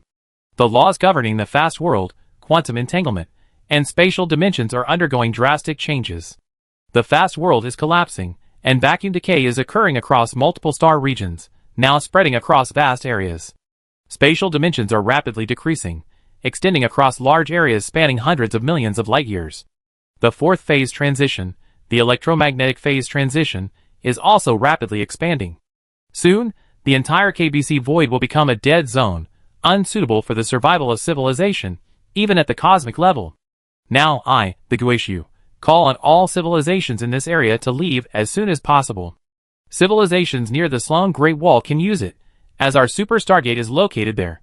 The specific star map coordinates are as follows. Civilizations currently within the Lania Chaos Supercluster can use the Bodes Void route, where we also have a super stargate. The specific star map coordinates are as follows. Civilizations within the Merdora Supercluster can use the Sculptor Void route, where our super stargate is located. Second, the universe is our shared home. We have only one home, and every civilization should work together to preserve it. However, it has been ravaged by various disasters, just like the KBC Void region where you are located. Various cosmic catastrophes have spread like wildfire, and these disasters are unstoppable. Cosmic civilizations should exercise their power with caution, but there are so many of them that we cannot control them all, resulting in widespread cosmic disasters. However, cosmic civilizations remain a vital force in saving the universe. Therefore, we urge you to prioritize the greater good and cease the use of weapons that cause cosmic disasters.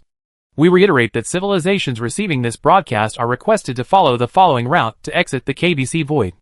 The specific superstar gate coordinates are as follows. Third, since the cosmic catastrophe within the KBC Void is no longer sustainable, to prevent the catastrophe from spreading to other cosmic regions, we will launch a Guishu movement within this area. The Guishu movement will generally proceed as follows. In the future, we will launch a strike against all galaxies within the KBC Void. All massive stars within these galaxies will be transformed into black holes under these strikes. Afterward, we, the Guishu, will bring the entire KBC Void region back to the abyss. After the KBC Void is completed, it will become a supermassive black hole. All matter and all disaster zones will fall forever into the supermassive black hole, and all disasters occurring in this area will be destroyed by us. But don't worry, because black holes are not to be feared. They are not the end of all things, but a rebirth. You should be aware of the Guishu project. The KBC Void area will become part of the Guishu project. After we complete the Guishu of the KBC Void, we will return to the point of infinite fall and connect the infinite fall of the KBC Void, now a supermassive black hole, to the point of infinite fall of the primordial black hole. At that time, we will use the destroyed KBC Void as an experiment in the universe's Guishu. We, the Guishu people, will re-evolve it through a supermassive white hole. During this period, all cosmic civilizations affiliated with our Guishu organization are welcome to participate and come and witness our Guishu experiment. Okay, civilizations that heard the broadcast, please give the universe a chance, and give your own civilization a chance to survive. Repeat again, Guishu, KBC Void region, the fourth cosmic membrane broadcast. The cosmic membrane broadcast from Guishu repeated 3 times. This was the first time humanity had received a broadcast from a god-level civilization since becoming a cosmic civilization. As soon as he received the broadcast, Yu Yuan compared the location of the superstar gate in the broadcast to see if it overlapped with the superstar gate provided by the Starry Sky Defenders. The results showed no overlap. The star gate in the Starry Sky Defender star map was not in the Guishu superstar gate list. In response, Yu Yuan expressed his years of doubt to the Star Defender. Whose superstar gate is this? We come this far, you should be able to tell me, right? Damn it, didn't I tell you? It's not that I won't tell you, it's that I really don't know. I only know there's a superstar gate in the database that can lead to the outside of the KBC Great Void, the Star Defender replied. Okay. Seeing that he continued to talk like that, and didn't seem to be lying, Yu Yuan gave up and continued, well, what do you think of the Guishu people's broadcast? Star Defender, what can I think? Isn't it clearly telling you to use their Stargate and join their faction? Are you crazy? You're asking me such a simple question? Yu Yuan twitched his lips, thinking to himself, of course I know. He breathed a sigh of relief, then calmed down and nodded. The Guishu people emphasized their intention to conduct the Guishu experiment, and they broadcast it so loudly. It seems they're about to launch the Guishu project. But didn't the Jianbing civilization say they wait for the Dian civilization to return from surveying the universe before they could begin? Before he could finish his words, the Starry Sky Defender spoke again. The Jianbing civilization is just one civilization within the Guishu people organization. How can they dictate the Guishu people's actions? Besides, go by Yu Yuan, don't you see that this is the Guishu people's way of recruiting cosmic civilizations? Yu Yuan was accustomed to the Starry Sky Defender's way of speaking. This guy even cursed his own father, so how could he curse him? Calming down, Yu Yuan felt that the Starry Sky Defender had a point. If the Starry Sky Defender hadn't been there, the best option for human civilization, the Awakener civilization, the Galactic Heart civilization, and the Dia civilization, after receiving such a broadcast, would undoubtedly be to obey the Guishu people and use their Superstar Gate. While the Guishu Superstar Gate didn't mandate membership in the Guishu organization, the broadcast did mention that many cosmic civilizations abuse their power, leading to the corruption of the KBC Void. Following this line of thought, doesn't it follow that you cosmic civilizations should also control your own power? And who should do that? Of course, the Guishu. Furthermore, the Guishu emphasized the Guishu experiment and emphasized that it was open to cosmic civilizations for observation. Isn't this essentially telling all cosmic civilizations not yet affiliated with the Guishu, I'm conducting an experiment that could reveal the secrets of the universe's infinite safe? Come quickly. This is an opportunity to ascend to God-level civilization. Which cosmic civilization could resist the temptation? Even the people of the Silver Heart, after hearing this broadcast, vaguely regretted their escape. But on the other hand, if ascending to God-level civilization were that easy, there would be far more than just a few God-level civilizations in the universe. At present, there are only 3 known God-level civilizations: the Guishu, the Restarters, and the Dian civilization. Since I made a choice, I won't regret it. The leader of the Silver Heart civilization said on the public channel. It seems the Guishu have noticed the KBC void. We should leave quickly. Let's go. We can't stay here for long.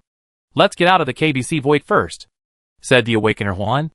It's indeed not advisable to stay here for long, because the God-level civilization isn't limited to the Guishu. There are also Restarters with different philosophies.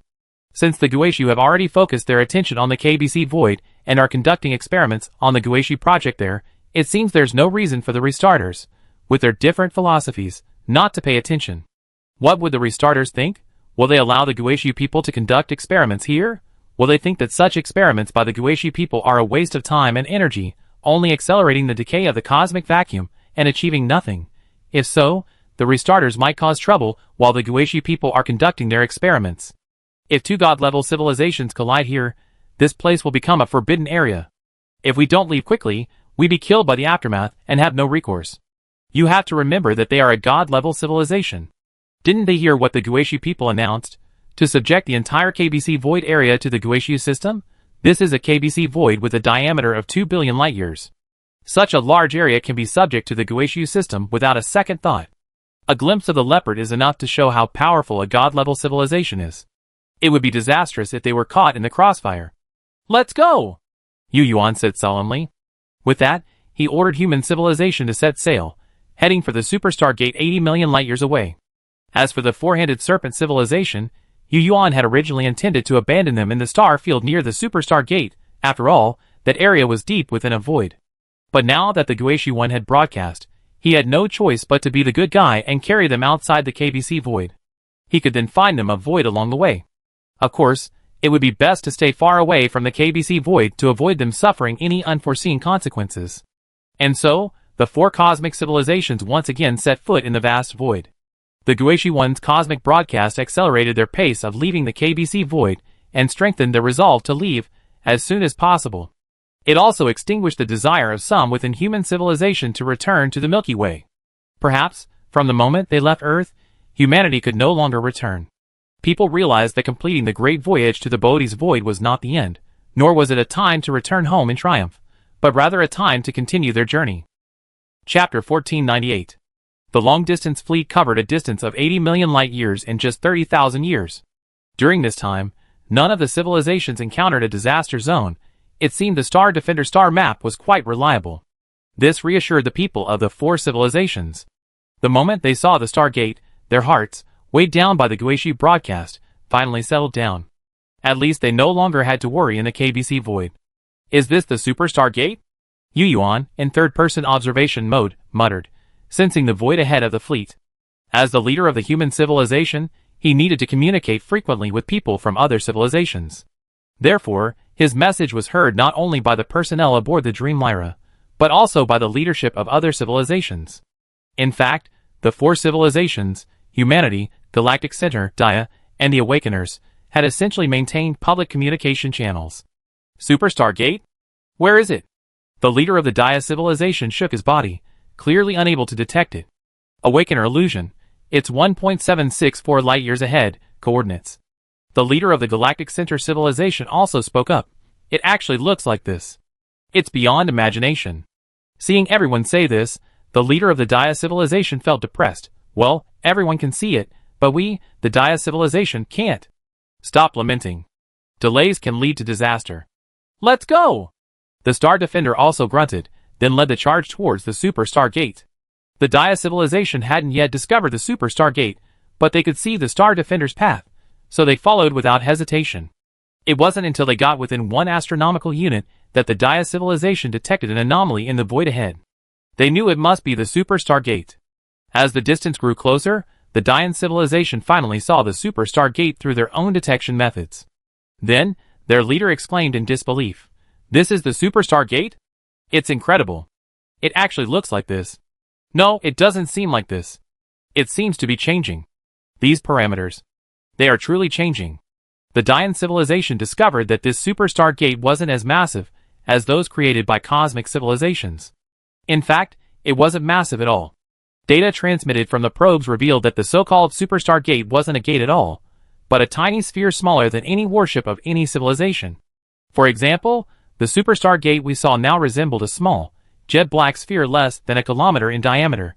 With no stars around it, the superstar gate seemed to blend into the surrounding space, making it incredibly difficult to spot. The superstar gate was tiny, which was the reason for everyone's exclamation because of the contrast. Everyone had preconceived notions of a massive creation as a superstar gate, but they hadn't expected it to be so tiny. It was smaller than any warship, but no one worried about not being able to enter, as a 5-kilometer-tall Star Defender had already plunged in. Originally smaller than the superstar gate, the Star Defender, once within a certain radius, seemed to be drawn into a gourd by a fairy, shrinking in an instant and disappearing from view at a speed faster than its original velocity. The superstar gate wasn't a gate, but a sphere, a small, transparent sphere, allowing entry from any direction in three-dimensional space. Seeing the Star Defenders vanish, no further discussion followed. 5 billion ships from the 4 cosmic civilizations, plus the hundreds of billions from the Four-Handed Serpent team, simply vanished into the void. As they entered the superstar gate, the Awakeners, the human civilization, the Daya civilization, the Galactic Core civilization, and even the Four-Handed Serpent civilization were intrigued. They unleashed every available detector, attempting to understand the superstar gate's mechanics. Everyone was intrigued. The superstar gate was just a small sphere, with no visible passageways. Yet, entering it felt like entering it. How could one be transported to such a distant place? How did it do this? Of course, the Four-Handed Serpent civilization found nothing, and the Daya civilization found nothing either. Although the Galactic Core civilization possessed advanced detection technology, faced with this divine creation, they recorded its passage through the Stargate, but couldn't yet fully grasp its true purpose. The human civilization and the Awakeners observed it clearly, but they only saw it, with a vague impression of the teleportation process, and they certainly couldn't understand the specific mechanism. It must be said that third-person driving mode is quite powerful for observation. It's just that the process was incredibly fast. While passing through the superstar gate, Yuan, like many other human scientists, focused on observing in third-person mode. However, the entire process of entering and exiting was incredibly brief, so brief that many scientists suspected that no time had passed. But it was only a suspicion, as some scientists felt that several hours had passed. They described seeing their surroundings shrinking, as if they were being sucked into an infinitesimal vortex. Then, as if observing the universe through a small hole, they saw a vast expanse of the universe's large-scale web-like structure. Then, they realized they had been spitted out by the superstar gate. If there's a process, then time should pass, right? Time did indeed pass, but it wasn't the linear time of three-dimensional space-time, but rather three-dimensional time. The scientists who had participated in the construction of the Dream Lyra saw it, but they couldn't describe the entire process immediately. They simply said it seemed like entering some extremely microscopic limit, like information being compressed and then released. In a matter of breaths, the sky changed. Where are we? In the virtual hall, the leader of the Daya civilization was a little confused. If he hadn't trusted the Star Defender, he would have thought everyone had rushed into the superstar gate, only to be bounced back by it, back to their original starry sky. Here, don't just stand there, keep going. The Star Defender responded, updating the star map. After seeing the updated star map, everyone in the virtual hall took a deep breath. It was simply because this wave of teleportation was too far.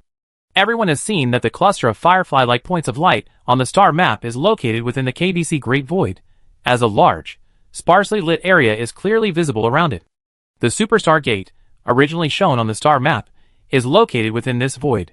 The line connecting the two star gates indicates that the straight line distance of this teleportation is approximately 1.2 billion light-years.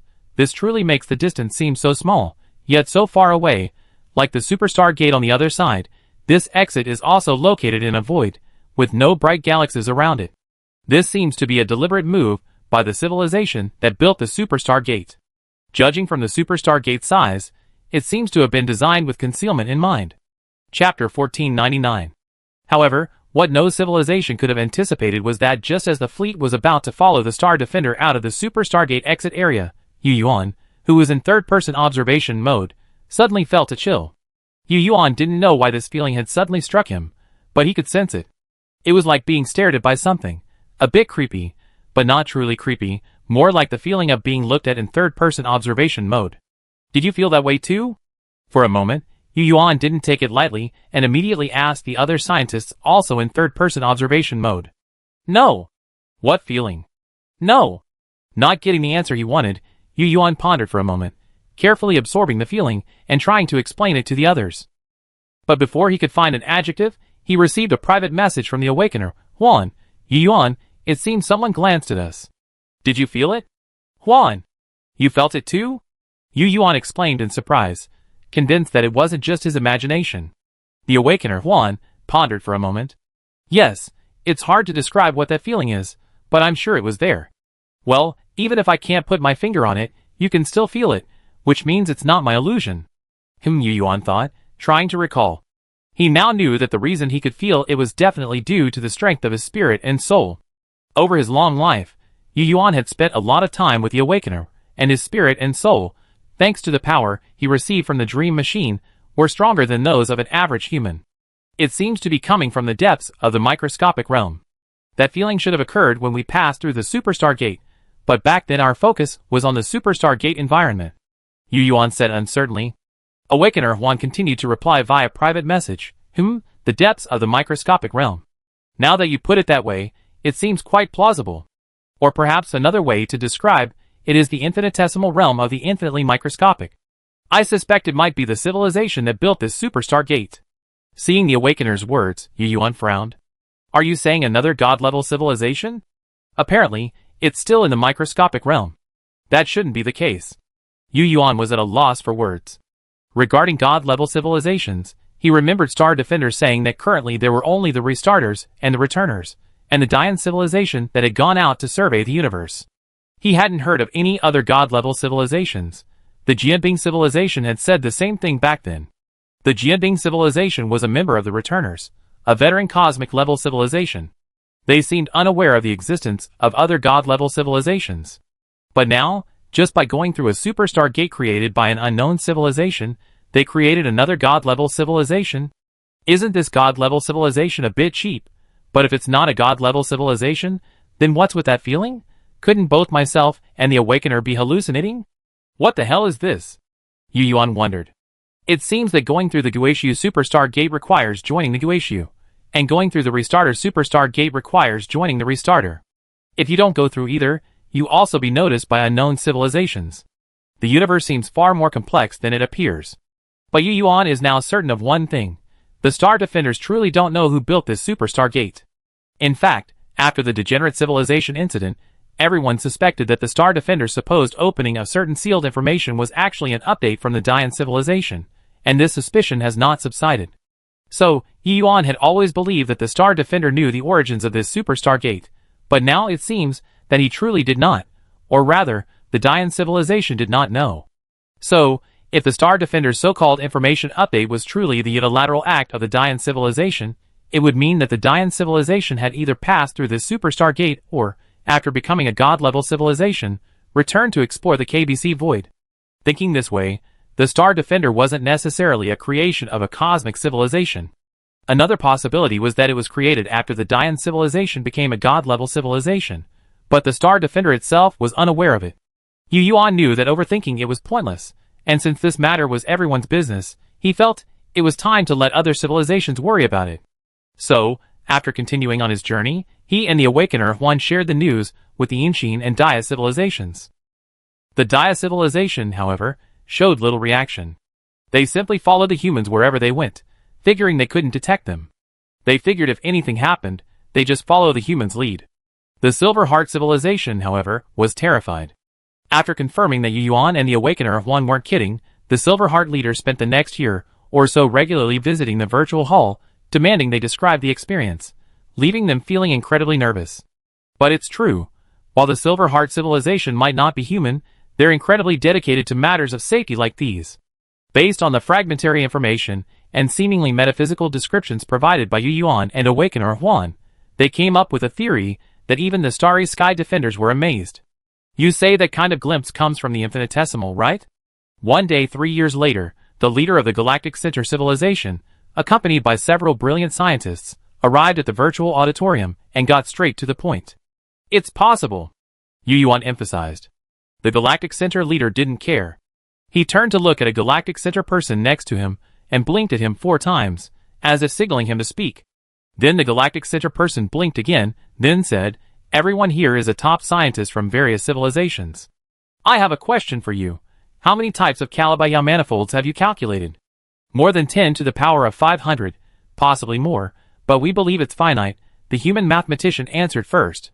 This result had long been calculated by human civilization. The total number of all types of Kalabaya manifolds in mathematics is 10 to the power of 500. Dia civilization, same. Awakener Illusion remained silent. He wanted to say the same, because he had calculated the same result, but if that were the case, the people from the Galactic Center civilization wouldn't have asked. Sure enough, the next moment, the Galactic Center person said, "We're the same too." But is it possible that this is a misconception? It's not that we miscalculated, but that it might not have been like this originally. Awakener Illusion, you mean infinity? Yes, aren't you saying that the feeling might come from the infinite at the microscopic level? Then, is it possible that the number of Kalabio manifolds in the microscopic realm was originally infinite? But because of that unknown civilization, or some other cosmic event, like a war or mathematical modification, the infinity of the original microscopic infinity was cut off, so that we can only calculate up to 10 to the 500th power, a value that is very close to infinity but not yet infinite. Hearing the Galactic Center scientist's words, everyone in the virtual auditorium was stunned. So, what is this? Is it the infinity hidden within the secret of the universe's infinity safe, then hidden away? Or is it some unimaginable mathematical trick? If this hypothesis is true, then this universe seems even more shabby than imagined. Chapter 1500. If this is true, then humanity is truly in trouble. Other civilizations may not have had much success, as their specialized technological areas aren't microscopic, while humans are. Humanity is constantly striving for the microscopic level. If becoming a god-level civilization requires mastering the secrets of some cosmic safe, then if humanity continues on this path, it's likely they reach the infinite within the microscopic. But if the infinite at the microscopic level is intercepted by some civilization, doesn't that mean the path forward is cut off? So, after hearing the Galactic Center civilization's analysis, many scientists within human civilization were also bewildered. However, this is merely the Galactic Center civilization's inference, and it's not necessarily correct. This is the only way scientists can comfort themselves for now. In short, this matter can only be recorded for now. The most urgent task is to leave this place as soon as possible. And while we're at it, we can also relocate the four-handed snake civilization. This area is quite convenient, being so far from home.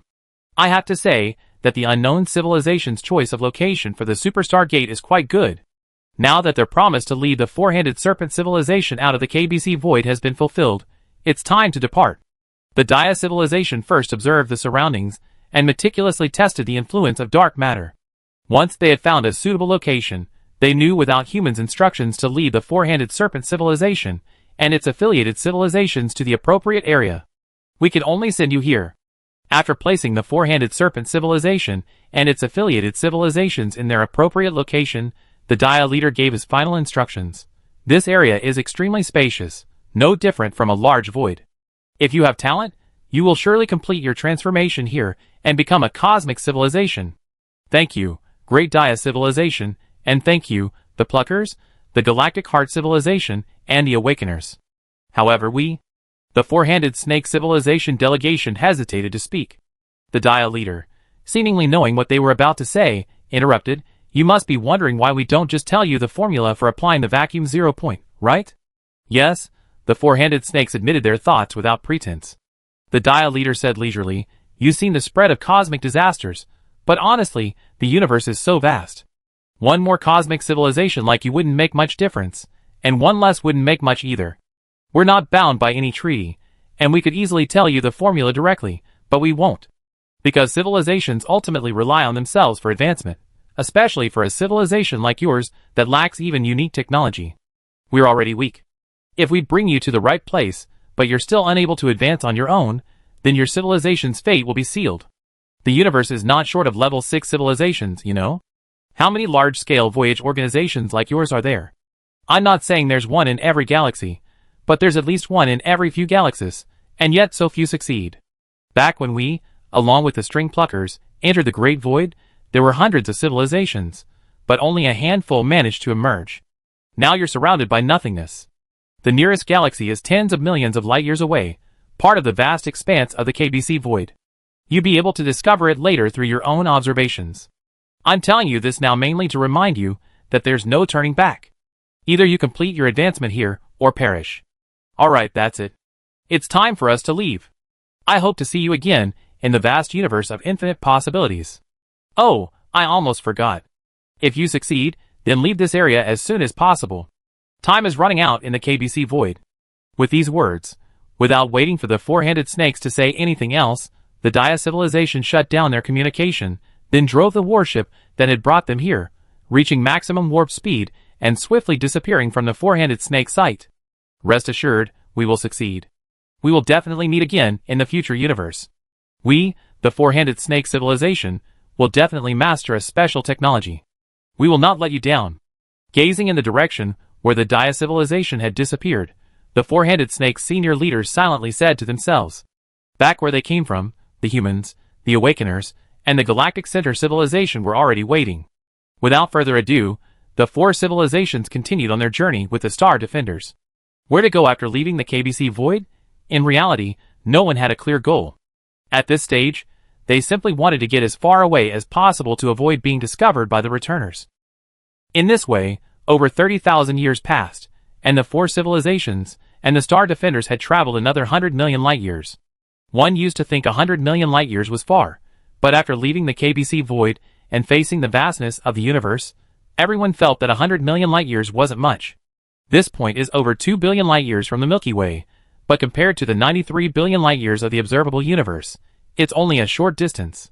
At this point, part of the previously unknown universe has become known, and part of the known universe has become unknown. The observable universe known to humans and other civilizations remains at 93 billion light-years. No matter which direction one travels, one can only observe so far. If the observed width ever exceeds 93 billion light-years, it would mean that the universe has stopped expanding and is contracting. Without a single route in the vast universe, the four civilizations simply continued their journey, carrying the KBC Void on their backs. Finally, after another 30,000 years, the four civilizations and the Star Guardians, having traveled over 200 million light-years, finally approached a brilliant galaxy. This brilliant galaxy is part of a tree-like structure on a large cosmic scale. It does not belong to any supercluster observed in Earth's time. From the direction of the Milky Way, it is blocked by the brightest star cluster in the Lania Chaos supercluster. While those possessing the gravitational technology of the Divine Hour civilization might be able to observe it indirectly, this is not possible in our earthly time. Based on observations by the four civilizations, this supercluster belongs to a galaxy cluster complex, similar to the Pisces Cetus supercluster. Its structure is approximately 2.7 billion light-years long and 400 million light-years wide on average. It is composed of multiple galaxy clusters, similar to the Lania Chaos supercluster, with no distinct boundaries between them. Its shape is winding, resembling a great wall of light stretching across the void. From a global cosmic map, crossing this interstellar wall, and then passing through a vast expanse of empty space will lead to the Hercules Corona Borealis Great Wall, located approximately 10 billion light-years from the Milky Way. If this supercluster complex structure is a tree, then humanity's current location is the outer edge of one of its branches, and the galaxy they are about to reach is one of its leaves. The fleet of the four civilizations and the Star Defenders, like a swarm of flying microorganisms, is slowly approaching this leaf. Chapter 1501. It had been a long time since they had seen the radiance of the stars. Now, being close to them, the people of the four civilizations felt a long-lost sense of familiarity. The Galactic Center civilization's ships led the way, deploying numerous reconnaissance vessels to survey and scan the perimeter of the Grand Fleet. The Galactic Center civilization had made significant progress. Not only had they mastered the means of striking near-world collapse, but they had also achieved breakthroughs in detection technology after years of research. Their detection radius now extended to 30,000 light-years, allowing them to detect zero-point energy reactions within the vacuum, as well as warp speed fluctuations of cosmic civilizations. This meant they could sense the activities of cosmic civilizations within a 60,000 light-year radius. The third-person driving modes of humans and awakeners provided clearer situational awareness, but they couldn't reach that far, so the Galactic Center civilization generally provided the majority of detection intelligence. So why not choose the Void over the Void instead of taking the galactic route? After all, the Void was the least accessible to other civilizations. Of course, it was because the universe was simply too vast. At the current warp speed of the four civilizations, if they truly continued along the Void route, they would have to run continuously for approximately 3 million years to reach the Great Wall of Hercules Corona Borealis. Reaching the edge of the observable universe would be a matter of course, requiring an eternity. While cosmic civilizations may be cosmic, they are still as insignificant as dust in the face of the vastness of the universe. Their continued running is undoubtedly due to their fear of the Guishu people. The Guishu people have already set their sights on the KBC Void and do not want them to discover them. Naturally, they want to run as far as possible, ideally, to develop into the pinnacle of cosmic civilizations during their escape, and then achieve a god-level civilization like the Dian civilization. Of course, there's another reason for taking the intergalactic route. Star Defenders tells us that because the universe is so vast, many ancient cosmic civilizations, for convenience, built stargates within galaxies. Stargates of cosmic civilizations differ from superstargates of god-level civilizations. They are generally built within galaxies, and often rely on central black holes, as they require them to maintain their operation. Humanity used these stargates many times during their journey to the Boötes Void. So, the fastest way to escape is still to use a stargate. This type of stargate is also more reassuring because it doesn't rely on zero-point energy to maintain itself, making it environmentally friendly for the universe. According to Star Defenders, ancient cosmic civilizations often built these types of stargates between galaxies to facilitate travel, compensating for the limitations of conventional warp speed. So, if a cosmic structure as large as this supercluster complex still exists, it must have stargates. If circumstances prevented a return to the Milky Way, human civilization would have also intended to build stargates in the Milky Way and surrounding galaxies. Once the goal was set, action was taken. The Galactic Center civilization spearheaded the charge toward its target galaxy. Because this galaxy lay at the end of the tree-like structure of the entire supercluster complex, humans arbitrarily gave it the name Terminal Galaxy.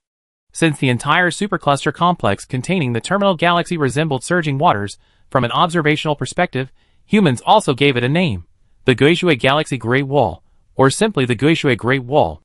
I have to say, human civilization's naming is quite poetic. Perhaps due to cultural differences, they didn't give these interstellar walls names like Alpha Wall, Beta Wall, or Gamma Wall. Of course, the names are just code names. Whatever they choose is irrelevant. On a different note, when the Galactic Center civilization arrived at the end galaxy, their detection results reassured everyone while also surprising them. The Galactic Center civilization did not detect any warp fluctuations of a cosmic civilization in the end galaxy, implying the absence of a cosmic civilization. However, they also did not detect any lower-level warp fluctuations. This is a bit strange. Supposedly, the end galaxy should have a diameter of 100,000 light-years, making it a medium-sized galaxy similar to the Milky Way. Yet, they didn't even detect traces of warp speeds of a level 6 civilization. I thought we were already in the cosmic wilderness within the KBC Void, but now it seems the world outside isn't that great either. The quality of civilization isn't even as good as our own Milky Way. Tong Feng, a senior engineer now stationed on the Tianqin, grumbled upon the detection results. Yeah, it's been so long. I thought arriving in a galaxy would allow me to witness a group of level 6 civilizations competing in a chicken-eating tournament, just like our historical records. I didn't expect it to be so disappointing. The person who responded was also a senior engineer, Tong Feng's close colleague and soulmate, named Long Xiaoyu. Although human civilization no longer values ancestry, she knew her ancestor was the renowned Long Dalan. Soulmates is the new term humans use for couples from the olden days. Due to advances in spiritual technology, human happiness is no longer limited to the physical body, it can now blend with the soul. Therefore, to adapt to the times, society's term for couples has evolved, becoming soulmates. Bodies connect in the physical world, souls merge in the spiritual world, achieving enlightenment and ascension. Just then, Long Xiaoyu was about to utter another complaint when she saw the detection data refresh again. She glanced up and said, "Huh? It's a microscopic demon, a galactic level 1 at that. No wonder we didn't detect a level 6 civilization. It must have been devoured by this creature." Tong Feng nodded. This might be the work of the contract faction back then. Xiao Yu, let's go to the command center and hear what Yu Shuai and the others have to say. Long Xiu, okay. Human civilization still upholds the principle of scientific supremacy, so engineers, scientists, and other researchers also hold official positions. Arriving at the command center, they just received Yu Yuan's notification to proceed to the virtual hall. The reason they entered the virtual hall at this time was undoubtedly to discuss with other civilizations how to deal with this microscopic demon. As expected, the representatives of each civilization immediately jumped straight to the point, discussing the situation of this microscopic demon. Detection data from the Galactic Center civilization indicated that the microscopic demon, as if sensing life, erupted in a rage upon their approach. It was currently surging through the terminal galaxy, its fangs bared, and it appeared to be charging towards the Galactic Center civilization's exploration fleet. The presence of microscopic demons must indicate the presence of a cosmic civilization. Perhaps there's a Stargate in this terminal galaxy. We suggest exploring it, focusing on the central black hole. The leader of the Galactic Center civilization waved his pointed hand, pointing at the microscopic demon surging across the star map. Of course, to ensure safe exploration, it's best to eliminate this creature first. As he spoke, his 4 eyes flickered in the direction of the Dia civilization. The implication was clear. You're the experts at this stuff. It's your turn. The leader of the Dia civilization shook his lithe frame, his face radiant. No problem, leave it to us. With me, the Super Dia, it's just a galactic-level microscopic demon. It's a piece of cake. Soul-killing weapons had already been developed, and eliminating microscopic demons was a perfect match. The Dia civilization readily accepted this task. Chapter 1502. In the past, destroying a galactic-level microscopic demon would have been impossible, requiring only a quick escape before it could overtake them. But now, things are different. The Dia civilization has become a cosmic-level civilization, possessing weapons of mass destruction and soul-destroying capabilities. Of the 4 civilizations present, none is more suited to destroy this microscopic demon. Watching the Super Dia charging headfirst into the terminal galaxy, Yu Yuan was actually somewhat worried. He wasn't worried about the Super Dia's inability to defeat the microscopic demon, but rather about whether the civilization that created it still existed. After all, the contract faction had won the cosmic-level civilization war. However, if they were to be hesitant and cautious, they would simply be forced to fly through the void. Yu Yuan certainly didn't want that, so he agreed with the Dia civilization's decision to destroy the microscopic demon. Humanity had been acquainted with the Dia civilization since its level 5 stage, and their actions were reassuring. While they sometimes deliberately uttered words based on their own subjective whims, such as the words they had told the 4-handed serpent civilization when they had previously sent them away, these were generally harmless. This time, their mission to destroy the microscopic demon seemed almost certain to succeed. Perhaps the Dia civilization also enjoyed this kind of showmanship. Their Super Dia single-handedly charged into the terminal galaxy and, at top warp speed, headed for the middle of a spiral arm. They had detected the location of the microscopic demon's main consciousness. The Dia civilization possessed soul-destroying abilities, but their range was limited to a staggering 100,000 light-years.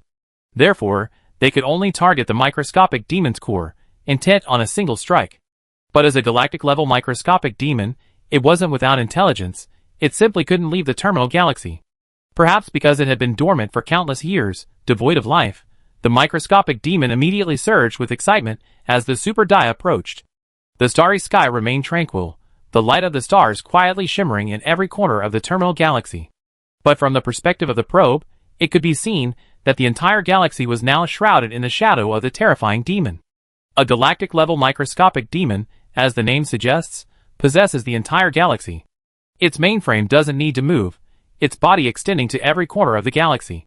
Because of this, no civilization born within the galaxy could survive. Even if it managed to survive, it would be deliberately left behind by the microscopic demon to be eaten later. The Super Dia rushed forward at full speed. Lacking the ability to teleport, it could only fly. At its warp speed, it would take approximately 14 years from entering the galaxy to reaching the microscopic demon's main body. During this period, the Super Dia will need to withstand the attacks of the microscopic demon's head-on. Of course, the Super Dia doesn't actually need to get in close before unleashing its full power, as its soul-destroying attack is a ranged attack with a radius of approximately 25,000 light-years. This 25,000 light-year radius centered on the Super Dia means it will only take a little over 3 years to reach the microscopic demon's main consciousness. Yes, Its attack range is wider than the current Dream Lyra, but it can only strike from the Super Dia, while the Dream Lyra can strike outwards. Of course, technology is constantly advancing, and as time goes by, the attack capabilities of various civilizations will continue to rise. It's only a matter of time before they reach the level of a degenerate civilization. That said, the microscopic demons clearly wouldn't let the Super Dia charge, so everyone witnessed the scene. Those tentacles, like snarling demons and tumbling maggots, swarmed over the Super Dia, seemingly intent on devouring the Dia board. But the Super Dia charged forward recklessly. Its tentacles soon enveloped the Super Dia and burrowed deeper, attempting to devour the life within. However, this time, they couldn't penetrate the warship's armor unimpeded as usual. Instead, they seemed blocked by a transparent shield, unable to advance an inch. Clearly, this was the Super Dia's flexible rule-based shield. The Dia civilization had protected the Super Dia with an invisible shield designed to block non-fermionic entities. When it came into contact with microscopic demons, which lacked fermionic substance, the ship's onboard supercomputer monitored the interface and issued real-time shield rule corrections. But now, there was no need for corrections. Simply welding a single law was enough to stop the oncoming microscopic demons. While they could lay their eggs in a certain Calibu space to reproduce, they lacked the ability to alter the laws of physics. Without that ability, destroying the Dia civilization's shield of rules was impossible. The microscopic demons, once feared like tigers, were now galactic-level microscopic demons. Their furious and frenzied surge was simply ignored by the Super Dia. Yu Yuan saw it clearly from the Dream Lyra. Facing the Super Dia, a mere 5 kilometers in size, this galactic-level microscopic demon was like using a cannon to swat a mosquito. Its vast tentacles, measured in tens of thousands of light-years, instantly enveloped the Super Dia, seemingly enveloping it, yet it was unable to shake it in the slightest. Even before the Super Dia launched its attack, the outcome was already decided. The microscopic demon couldn't escape, as its main consciousness couldn't outrun the Super Dia.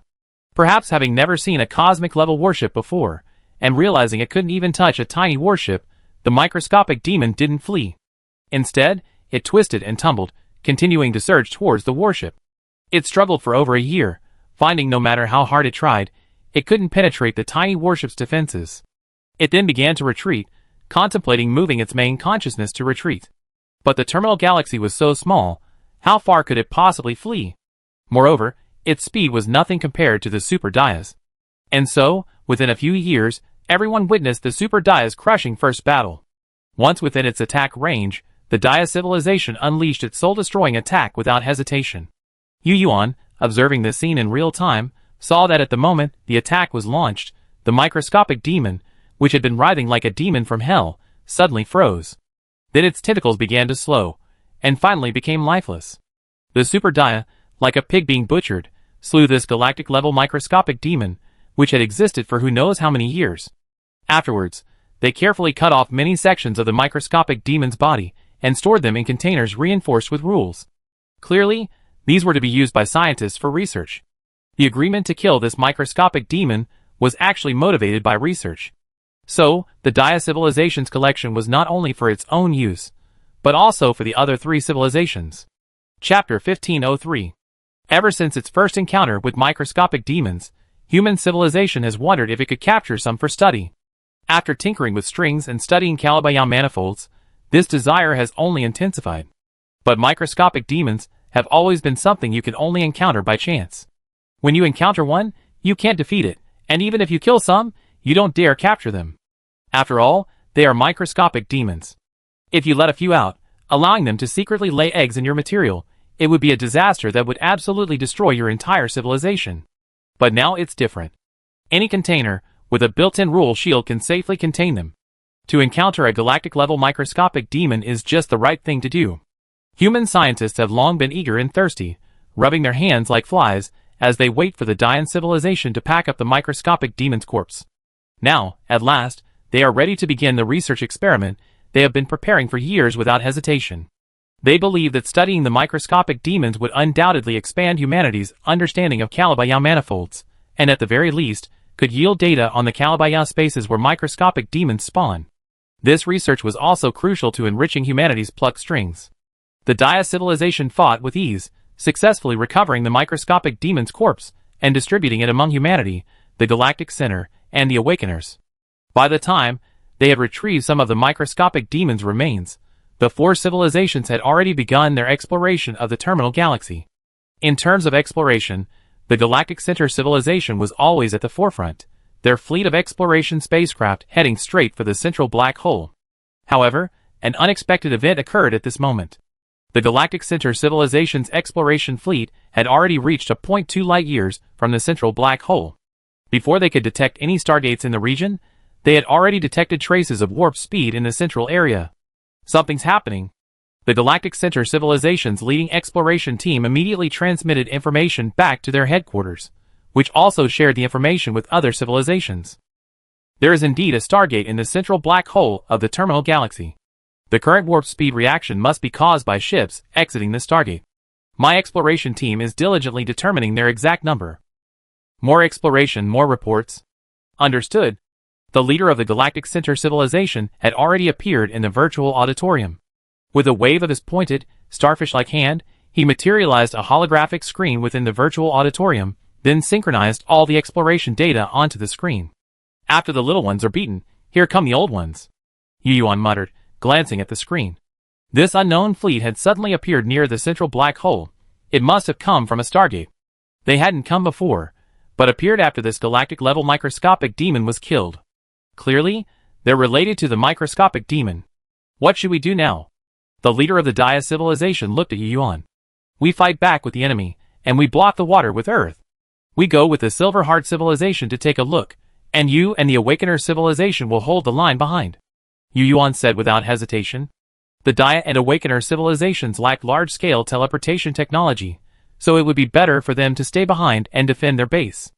After all, if an emergency occurred, it would be difficult for them to escape. The Dream Lyra gave Yu Yuan a lot of confidence. As for the Silver Heart civilization, Yu Yuan never worried about them.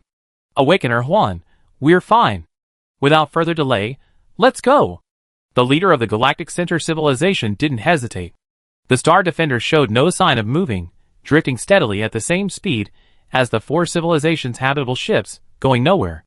The four civilizations found this guy somewhat mysterious, and since he remained silent, they didn't bother to provoke him and avoid his criticism. With this, the Dream Lyra and the Justice Galaxy fleets separated from the main force and sped towards the central black hole. Humanity deployed only one warship, the Dream Lyra. Since the Galactic Center's Justice Galaxy needed combat units to maximize its effectiveness, they brought along 500 million Nebula-class warships. The Galactic Center's exploration fleet also raced at full speed, continuously approaching the target point, striving to provide their own forces with first-hand intelligence. Meanwhile, in the central black hole region of the terminal galaxy, hundreds of millions of warships had already appeared here. They quickly emerged from a hidden stargate and quickly formed into small groups, heading towards the Galactic Center civilization's exploration fleet, reaching maximum warp speed. Evidently, they had also discovered the space-time turbulence caused by the movement of the Galactic Center civilization's exploration ships through their own detection methods. And their movement allowed the Galactic Center civilization to obtain its warp speed data. 3,000 times the speed of light. Seeing this data, Yu Yuan, who was in third-person driving mode on the Dream Lyra, couldn't help but twitch his lips. He grumbled inwardly. Any random cosmic civilization can boast a warp speed of 3,000 times the speed of light. What about the Feiyu civilization? Yu Yuan had a hunch.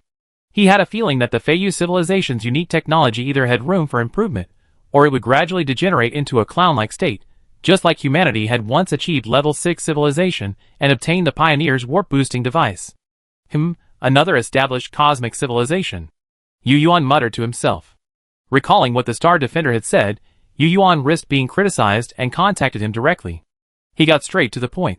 Great Star Defender, didn't you say back then that the warp speed limit for typical cosmic civilizations was only around 2,000 times the speed of light? Only civilizations with unique technologies could reach 3,000 times that speed. But now? Now you're so stupid. Before Yu Yuan could finish, the Star Defender barked, unique technologies aren't possessed by just one race. And isn't the Feiyu civilization's technology also a group-based specialized technology? Can't they provide engines for their own civilizations like you can? You heroes of human civilization are the only ones who can do that? Get lost. Don't bother me if you have nothing to do. Alright. Yu Yuan thought to himself. As expected, he'd been criticized again. At this moment, the Galactic Heart Civilization's exploration fleet updated its detection data. Attention! A warship capable of teleporting has been detected in the enemy's area. Preliminary assessment. It may be the enemy's flagship. Please remain vigilant. Upon receiving this news, the leader of the civilization immediately issued an order from the Justice Galaxy. This is an unwelcome event. Fleet, prepare for battle formation. The Galactic Heart Civilization had actually considered broadcasting a wave of cosmic membranes to the target star region, but their leader reconsidered, realizing that this unknown civilization must be connected to microscopic demons. With such a formidable presence, wouldn't it be a matter of whoever spoke first lose the momentum? Besides, the enemy might not listen at this moment. So let's just engage in a confrontation. As he thought this, he glanced at the Dream Lyra in the starry sky, only a few hundred light-years away from his Justice Galaxy. That one glance convinced him not to broadcast again. The leader of the Galactic Center Civilization thought to himself, why even broadcast? This unknown civilization is so rude, rushing out to attack me. Let's give them a beating first. I let the Justice Galaxy deal with those ordinary warships later, leaving the warship that can teleport to the human civilization. Let's see what their Dream Lyra is capable of. I'm a genius. Perfect. After the Dream Lyra was completed, the leader of the Galactic Center Civilization and his subordinates, based on fragmentary information provided by humans and the speculation of their own scientists, believed it would be a powerful warship, but they couldn't pinpoint its specific strength. This time, fighting side by side, they could see for themselves the true power of this human civilization known as the Pluckers. Chapter 1504. A mountain range appears to be a peak when viewed from the side. The Galactic Center Civilization had misjudged this time. Not only could the flagship of the opposing unknown civilization teleport, but the rest of its fleet could as well, though they hadn't initially demonstrated this. Only after the Galactic Center Civilization's fleet was about to enter attack range did they discover they were hiding their abilities. The battles between cosmic civilizations differed significantly from those between level 6 civilizations. Even now, after emerging from the Stargate, the unknown civilization, whether the warship that stood out the most, seemingly the flagship, or the hundreds of millions of other warships, did not rush towards the Galactic Center Civilization fleet and the Dream Lyra. Instead, they dispersed while the two sides were still a long way apart. This dispersion had little to do with the skirmish formation of a level 6 civilization, as it didn't even appear to be a formation. As the probe continued to transmit information, Yuan easily discerned the enemy's deployment from the star map. The battle star map features the entire terminal galaxy as its backdrop. Within the map, white spots represent stars, each with its approximate type marked with a line. Darker, spiraling stars represent black holes, while gray represents extreme celestial bodies, like neutron stars. All of these are labeled. Zooming in on the map reveals their trajectory, orbital parameters, diameter, spectrum, and other information. These are all recorded by the Galactic Center Civilization, or by human exploration and scanning. Of course, due to our recent arrival, many planets still lack parameters, but this doesn't affect us much. The red dots on the map represent warships from unknown civilizations. From the above, we can see that most of the unknown civilization's warships are moving sideways or backwards. They clearly understand the range of their attack and have separated their ships to prevent them from being hit in a single wave. A dozen of their warships form a small formation, separated by thousands of light-years. This arrangement ensures they can be destroyed en masse, while also allowing for flexible coordination. They are clearly a civilization with extensive combat experience. Seeing this formation, Yuan knew the end galaxy was in for another disaster. If a real fight broke out, with the power of a cosmic civilization, the galaxy would undoubtedly be shattered. Back then, the degenerate civilization destroyed half the galaxy with a single strike. This unknown civilization is clearly a veteran cosmic civilization, and its combat power is undoubtedly no less powerful. However, since the end galaxy lacks life, there's no such thing as innocent casualties. Perhaps this is the best news for life. The unknown civilization assumed a combat stance upon its appearance. Yuan knew there was no chance of a peaceful resolution. He knew they were undoubtedly connected to microscopic demons. A civilization capable of creating such creatures should not be underestimated. But since they wanted to fight, then they had to fight. Yuan clenched his fists and immediately connected to the Lyra's system via brainwaves, activating the mind link and entering third-person piloting mode. At the same time, the Galactic Heart Civilization also noticed the enemy's attempts to separate their warships. They understood they must possess striking capabilities similar to those of the reduced civilization, but they did not split their fleet. Instead, They continued to surround the Justice Galaxy with 500 million warships, directly confronting the nearest unknown civilization's fleet. 500 million warships swarmed, like a swarm of wasps surrounding the Galaxy of Justice, a hive of trolleys. Space portals appeared in the air around them. This was the three-dimensional teleportation technology of the Galactic Center civilization. After reaching cosmic civilization, their ordinary warships also possessed this technology. Of course, the range was relatively small. 500 million warships continuously engaged in small-scale three-dimensional teleportation, circling the Galaxy of Justice like streams of light. These warships sometimes shuttled inward through the three-dimensional teleportation portals, sometimes outward, and sometimes even sideways.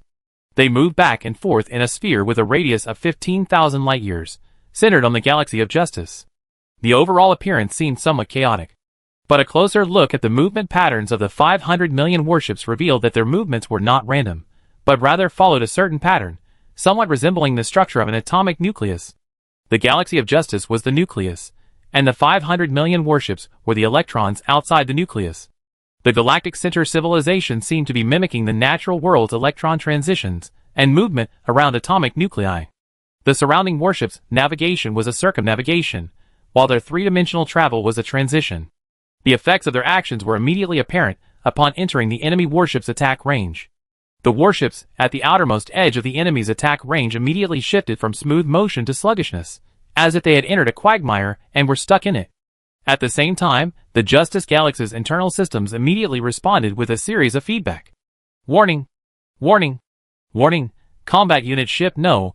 The spatial curvature constant in the area of Combat Unit Ship No is changing. Warp space distortion is becoming smoother.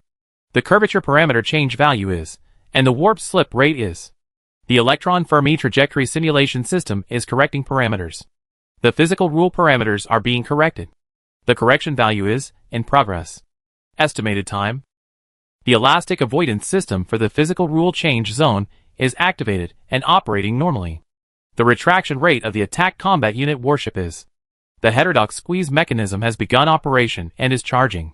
The target area has been determined, and the fleet is pressing towards the enemy target. Three-dimensional spatial parameters have been re-anchored. Calculation of target area rule change parameters is in progress. Confirmed parameters are spatial curvature constant, speed of light. The physical rule adaptive system has been activated, parameters calculated, and the distribution of accessible three-dimensional shuttle portals has been calculated. The physical rule countermeasure system has been activated, inputting preset spatial parameters, charging, and preparing for large-scale three-dimensional shuttle operations. A series of parameters flashed across the holographic screen inside the Justice Galaxy. Simultaneously, the warships at the forefront, caught in the enemy's rule-modifying zone, instantly retracted, like an inflated balloon being squeezed by something. This is the Silver Heart Civilization's alien rule repulsion system. It allows its fleet to actively repel forces entering areas with alien physical rules, temporarily shielding them from the enemy's modified rules, and buying time for subsequent rule modifications. If the alien physical rules in the starry sky were compared to strands of silk, the Silver Heart Civilization fleet would be like a balloon colliding with those strands, and then bouncing back a bit. Clearly, this is a group-wide flexible rule shield constructed by the Silver Heart Civilization, centered around the Justice Galaxy. The reason why their entire fleet looks like a swarm of electrons moving around an atomic nucleus is the necessary effect of the operation of their group flexible rule shield. Chapter 1505. But this was clearly just a defensive measure. The Silver Heart Civilization had more than just defensive tactics. The system information constantly flashing across the holographic screen within the Justice Galaxy spoke volumes. After the fleet led by the Justice Galaxy slightly retreated in formation, they began to tumble forward in a three-dimensional shuttle motion, like a swarm of bees that had completed its charge. The entire spherical battleship formation continuously rolled forward through three-dimensional shuttle motion, and in just a few breaths, they all entered the enemy's rule-modified range. The Silver Heart Civilization's attack range was clearly smaller than the enemy's. Therefore, the enemy could hit them, but they could not. They had to continuously charge to bring the enemy into their attack range. Thus, while moving forward in three-dimensional shuttle motion, the Justice Galaxy had already completed its charge, waiting for the enemy to enter its range before launching a wave of charged attacks. Needless to say, the charged attack was the Galactic Center Civilization's own fast world collapse attack. They aimed to destroy all fast worlds within a 15,000 light-year radius centered on the Justice Galaxy, depriving the enemy of their ranged attack capabilities. Then, leveraging their group combat advantage, they would eliminate them through various three-dimensional shuttle strikes. The Galactic Center civilization's strategy was sound, but first they had to withstand attacks from the enemy that modified the physical rules.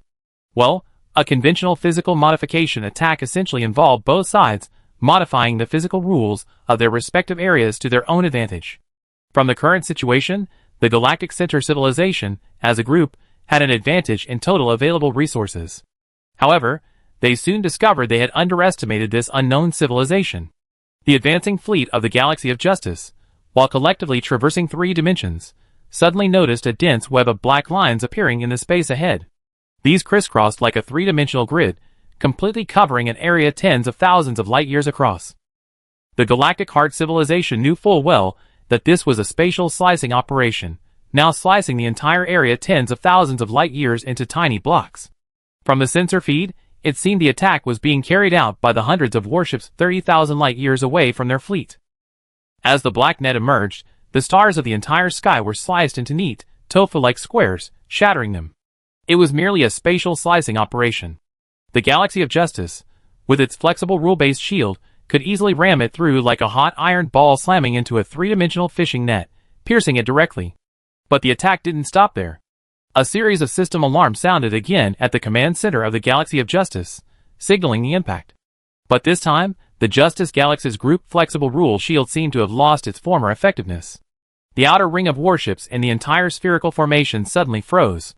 Simultaneously, inside and outside each warship, virtually every material that could be called material underwent a transformation. The warship's armor was no longer made of the same material as before. It had transformed from a regular metal shell into a variety of substances: carbon, soil, hydrogen, oxygen, brass, gold. The entire periodic table of elements could be seen on the Galactic Center civilization's warships. Not only the armor, but also the various internal instruments, equipment, operating systems, and everything else composed of matter, instantly mutated. With just this one blow, the spherical formation of the Galactic Heart civilization's warship shrank dramatically. The outer warship seemed to have completely transformed into dusty fossilized soil, falling away from the entire fleet formation. A careful count revealed that this wave of attacks directly destroyed over 30 million Galactic Heart civilization warships.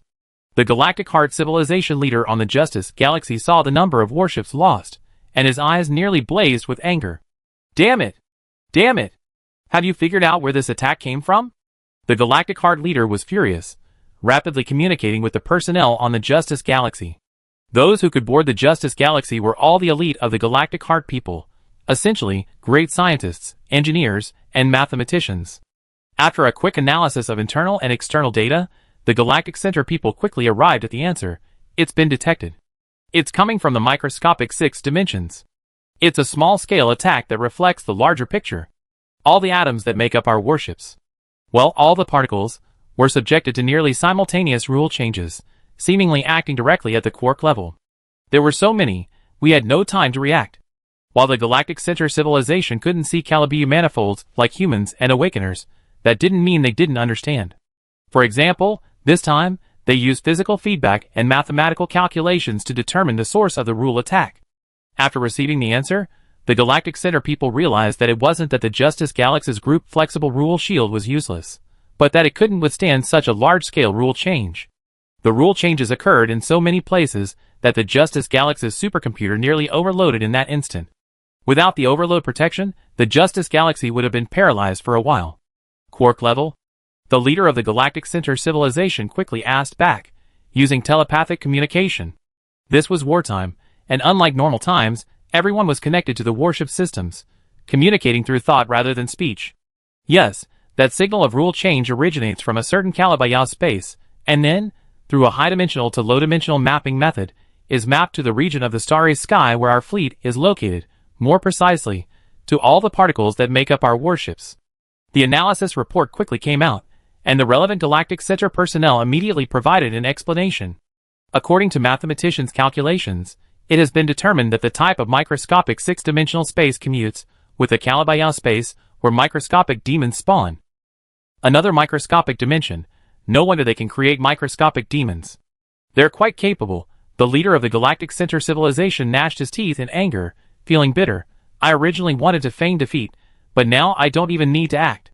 In the past, the Galactic Center civilization would have wanted to flee after this wave of attacks, but now they couldn't retreat. Now they were facing nothing more than conventional warships from an unknown civilization. If they ran away, they'd be scolded by other civilizations later. Thinking this way, the leader of the Galactic Heart civilization steeled himself for once. Keep charging. Prepare to open the three-dimensional portal and take out those hundreds of bastards ahead. After saying this, he continued, also, quickly figure out their attack method and find a more effective defense. Found it.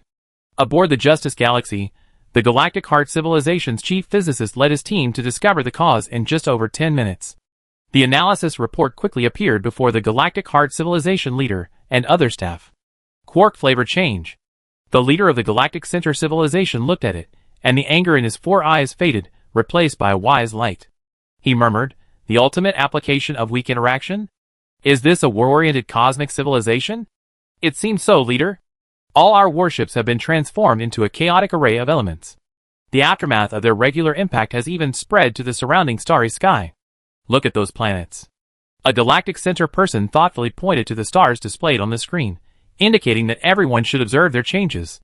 Chapter 1506. The changes in the stars. Countless eyes of the Galactic Center looked toward the starry sky before them, observing that every star captured by the detection cameras exhibited varying degrees of abnormality. Countless stars, as their internal matter shifted from hydrogen to other heavy elements, displayed spectral signatures of excessive heavy metals. The accumulation of heavy metals was a death sentence for stars, seemingly aging billions of years in an instant. The planets were even more bizarre. A closer look revealed that their once ordinary rocky material had been completely transformed. Some had sublimated into gas, while others had transformed into gold, silver, copper, and iron, a vast, chaotic mess. Some planets even had large areas of gas appearing due to internal fluctuations, causing the entire planet to crack under the immense pressure, as if the universe were being recreated. Of course, compared to the entire sky, the phenomena occurring on a single planet were not truly earth-shattering. Even if it exploded, it would have little impact on the vast expanse. Countless people in the Galactic Center also averted their gazes. Long ago, when the Galactic Center civilization heard that a civilization that mastered the ultimate application of the 4 fundamental forces was a war-oriented civilization, they were somewhat dismissive, believing it was just the boasting of the Star Defenders. Later, when they encountered the degenerate civilization, a civilization that mastered a different ultimate application of the 4 fundamental forces, they realized that the Star Defenders were not boasting. Now, having witnessed the methods of this unknown civilization, they realized the capabilities of the so-called war-oriented civilization. A single attack destroyed their defense system, constructed from a group-based flexible rule shield, and directly destroyed 30 million of their warships. Outrageous. But no matter how enraged they were, the enemy's attacks would not cease. After discovering that the Galactic Center civilization's large fleet hadn't been destroyed by a single wave of attacks, they intensified their attacks. Many warships, previously scattered widely, converged on the Galactic Center civilization's location, gathering strength to launch another wave of area of effect attacks on the advancing Galactic Center civilization fleet. This time, the Galactic Center civilization was prepared, but the attack was a microscopic projection, and even with preparation, they were still affected. However, it was a better outcome, as at least only a little over 20 million warships were destroyed. After withstanding this wave of attacks, the Galaxy of Justice fleet finally reached the enemy's small group of warships, bringing them within its range. Thereupon, its leader acted decisively, unleashing the Galaxy of Justice's long-awaited fast world collapse attack. Instantly, all fast worlds within a 15,000 light-year radius centered on the Galaxy of Justice collapsed, rendering all tachyon-based technologies ineffective, including those relying on fast world information transmission in area of effect attacks. At the same time, the Galaxy of Justice battleship group immediately launched an attack on the target. The operator on the Galaxy of Justice signaled a weapon, and a warship of the unknown civilization, approximately 13,000 light-years away, reacted to the attack. A black hole, resembling a burr ball, suddenly appeared within the warship, resembling a space portal. Before the warship's defenses could react, the burrs of the black burr ball instantly spread in all directions, piercing the entire warship from the inside out. From the moment the black burr ball appeared to the moment it destroyed the warship, the systems within the unknown civilization's warship were rapidly scrolling. Warning! Warning! Warning! Changes in spatial parameters detected. Tachyon mechanism chaos. Testing in progress. Completed. Preliminary diagnosis. Fast world collapse. Warning. Due to the fast world collapse, global spatial turbulence is occurring, and spatial parameters are experiencing unprecedented fluctuations. Warning. Spatial cracks have appeared. Location. The 7th floor folded space area of our warship. Warning. The spatial crack has been detected as a three-dimensional spherical space with burrs, a top-level spatial cut. The ruled shield system is countering this, calculating the extension parameters of the burrs within the spherical space. Sharpness is being reinforced. Calculation progress. 1% to 30%. Warning. The spherical space crack is rapidly expanding. Calculation completed. The opponent is believed to possess powerful spatial weapons. Correcting spatial parameters. Before the system scrolled to a complete stop, the entire warship was ripped apart from the inside out by the expanding spherical space. The previously folded space within the warship, freed from its constraints, returned to the greater universe. Instantly, the area where the warship was located transformed into a vast ocean of matter stretching 10,000 kilometers. The galactic center civilization still lacked the means for large-scale, group-based strikes. Their counterattacks, seemingly fierce, only destroyed a few hundred enemy warships. Their attack method, however, was a comprehensive, space-slicing attack developed based on the collapse of the fast world. Original space-slicing weapons could only be fired from warship guns, traversing space and cutting through distance until they struck their target.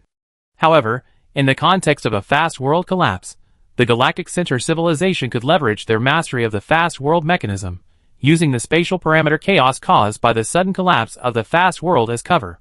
Furthermore, with their precise control of the tachyon mechanism, they could find a channel for instantaneous information and energy transmission within the fast world's collapse, allowing their space-slicing attack to directly impact the enemy warship. The Silver Heart civilization must have been researching this method for years, as it's easy to see it's a combination of two of their unique technologies, a fast world collapse strike and three-dimensional space shuttle technology. It's somewhat similar to four-dimensional delivery. However, the principle is clearly different.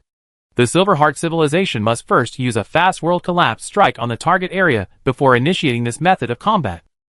It may appear to be a normal spatial slicing attack, but in reality, ordinary spatial slicing can't achieve this level of effectiveness. Unfortunately, it's not a large-scale, full-space regional strike, and the number of warships within the strike range is limited. A single strike would only result in the loss of a few hundred enemy warships. If one strike doesn't work, try again. Taking advantage of the spatial turbulence caused by the fast world collapse, the Silver Heart civilization directly and continuously activated their three-dimensional shuttle technology, using the same method to attack any warships that entered their strike range, with considerable success. In just a few hours, they successfully eliminated over 1 million enemy warships. The numbers were smaller, but they still had the ability to strike back. However, this counterattack capability was built upon the physical rules familiar to the Galactic Center civilization, namely, the collapse of the fast world rules. The collapse of the fast world would cause a turbulence in the vast universe that would persist for a period of time, and the Galactic Center civilization seized this opportunity. In reality, this unknown civilization's large-scale attack was carried out through a microscopic six-dimensional mapping of the macrocosm, without relying on fast world transmission. They were simply unaccustomed to the turbulence at this time, which gave the Galactic Center civilization a temporary advantage. By the time they recovered and their computers completed their analysis of the current environment, the Galactic Center civilization likely wouldn't be able to hold out for much longer. Chapter 1507. As befits their age-old status, the established cosmic civilization remained unfazed in the face of unfamiliar surroundings. After discovering that the Galactic Center civilization could easily insert the spatial bursphere into their warships, they activated their warships for teleportation. It looked like a leapfrog jump, the distance covered not far, perhaps only 3 or 4 light years, but the continuous jumps gradually widened the gap between them and the Galactic Center fleet. Presumably, they realized that the Galactic Center's attack range was not as wide as their own, so they sought to distance themselves in this way, toying with the Galactic Center fleet like a kite. The Galactic Center people aboard the Justice Galaxy were clearly aware of this, but they seemed unfazed. Even if they were defeated, they wouldn't be in trouble. They still had the Dia civilization and the Awakener behind them. Furthermore, their greatest support remained untouched. That support, of course, was the Dream Lyra. As much as they hated to admit it, the Galactic Center people knew that the human civilization's Dream Lyra was undoubtedly more powerful than their entire fleet. And now, The Dream Lyra quietly hangs in the starry sky, approximately 50,000 light-years from the battlefield of the Galactic Center civilization. Ahead of the Dream Lyra, on the route from the Dream Lyra to the black hole at the center of the terminal galaxy, there is another warship that looks different from the others. That warship is a perfectly regular equilateral triangle, each side approximately 10 kilometers long. Overall, it appears significantly larger than the average battleship of a cosmic civilization, and larger than the Dream Lyra as well, almost as large as a neutron star. Clearly, it must be the flagship of an unknown civilization. Just like the Dream Lyra, it now hangs quietly in the starry sky.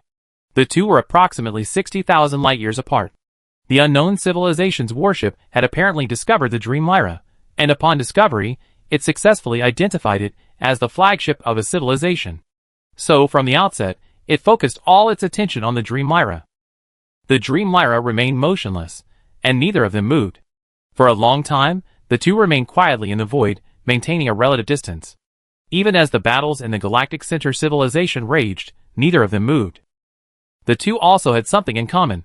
Their appearances were constantly pulsating, though the patterns of movement differed greatly. The Dream Lyra's appearance was self-evident, while the unknown civilization's flagship was also constantly turning. It was a turning, not a rotation. It was a turning that followed a certain pattern. Its shape was that of an equilateral triangle, so during this turning process, each of its vertices would pass through the void. If the paths of the four vertices were connected, it would reveal an invisible surface enveloping the entire warship. What envelopes a warship in this way is usually a shield, also known as a regular shield. However, this warship seemed somewhat different. Each vertex of its equilateral triangle seemed to emanate a distinct, independent force field. Each of the four vertices of the triangle conveyed a force field representing gravity, weak force, strong force, and electromagnetic force. These fields intertwined with each other as the triangle rotated in a rhythmic pattern, like a shuttle with silk threads, weaving the four force fields together like wool, creating a wondrous superforce field. This interwoven superforce field lacked substance. According to classification, it would be classified as a flexible, rule-based shield. However, the power of the superforce field, woven in a mysterious manner, simultaneously gave it the characteristics of a rigid, rule-based shield. Especially after the flagship's flip, it gave off a sense of perfect unity, the ultimate in solidity. The unknown civilization's flagship hadn't even officially engaged the Dream Lyra before it had already enveloped itself in such a shield, clearly intimidated by the Dream Lyra's performance. Think about it. Imagine an ancient cosmic civilization, having survived the cosmos for so long and never having seen such a strange warship before. How could they not be cautious? Although the two were 60,000 light-years apart, the capabilities of cosmic civilizations were well known, so once they entered this range, they tacitly observed each other from a distance. However, this situation didn't last, as the Galactic Center civilization on the other battlefield was truly losing ground. If the opponent didn't move, the Dream Lyra had to move too, or else the Galactic Center civilization would curse. Without a word, the Dream Lyra vanished from its spot, teleporting continuously towards its target using microscopic high-dimensional leaps. Each teleportation sent the Dream Lyra zipping forward thousands of light-years, leaving a hazy afterimage in the starry sky. The Dream Lyra teleported over 30 times in a row, closing the distance by over 30,000 light-years in an instant. The speed was so swift that it startled even the intelligent beings of the unknown civilization within the regular triangular warship. They had been observing the warship, its appearance constantly shifting and pulsating, through their own detection methods. They had assumed it was the flagship of the fleet on the other battlefield, belonging to the same civilization and not much more powerful. But the sheer force of its rapid flight over 30,000 light-years in a single breath made them realize that things weren't going so smoothly. They might be facing a tough opponent. For they discovered that the warship's teleportation interval was at the Planck time level, even more powerful than their own.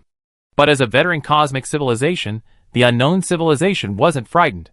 One reason was that they noticed this warship, like the fleets that possessed three-dimensional teleportation technology, appeared to be charging. This discovery led them to realize that this warship, whose exterior oscillated with some unknown Calabiu manifold pattern, likely had a limited attack range. Otherwise, it wouldn't have needed to charge, as it had already traveled over 30,000 light-years in one go, and it didn't seem to be stopping.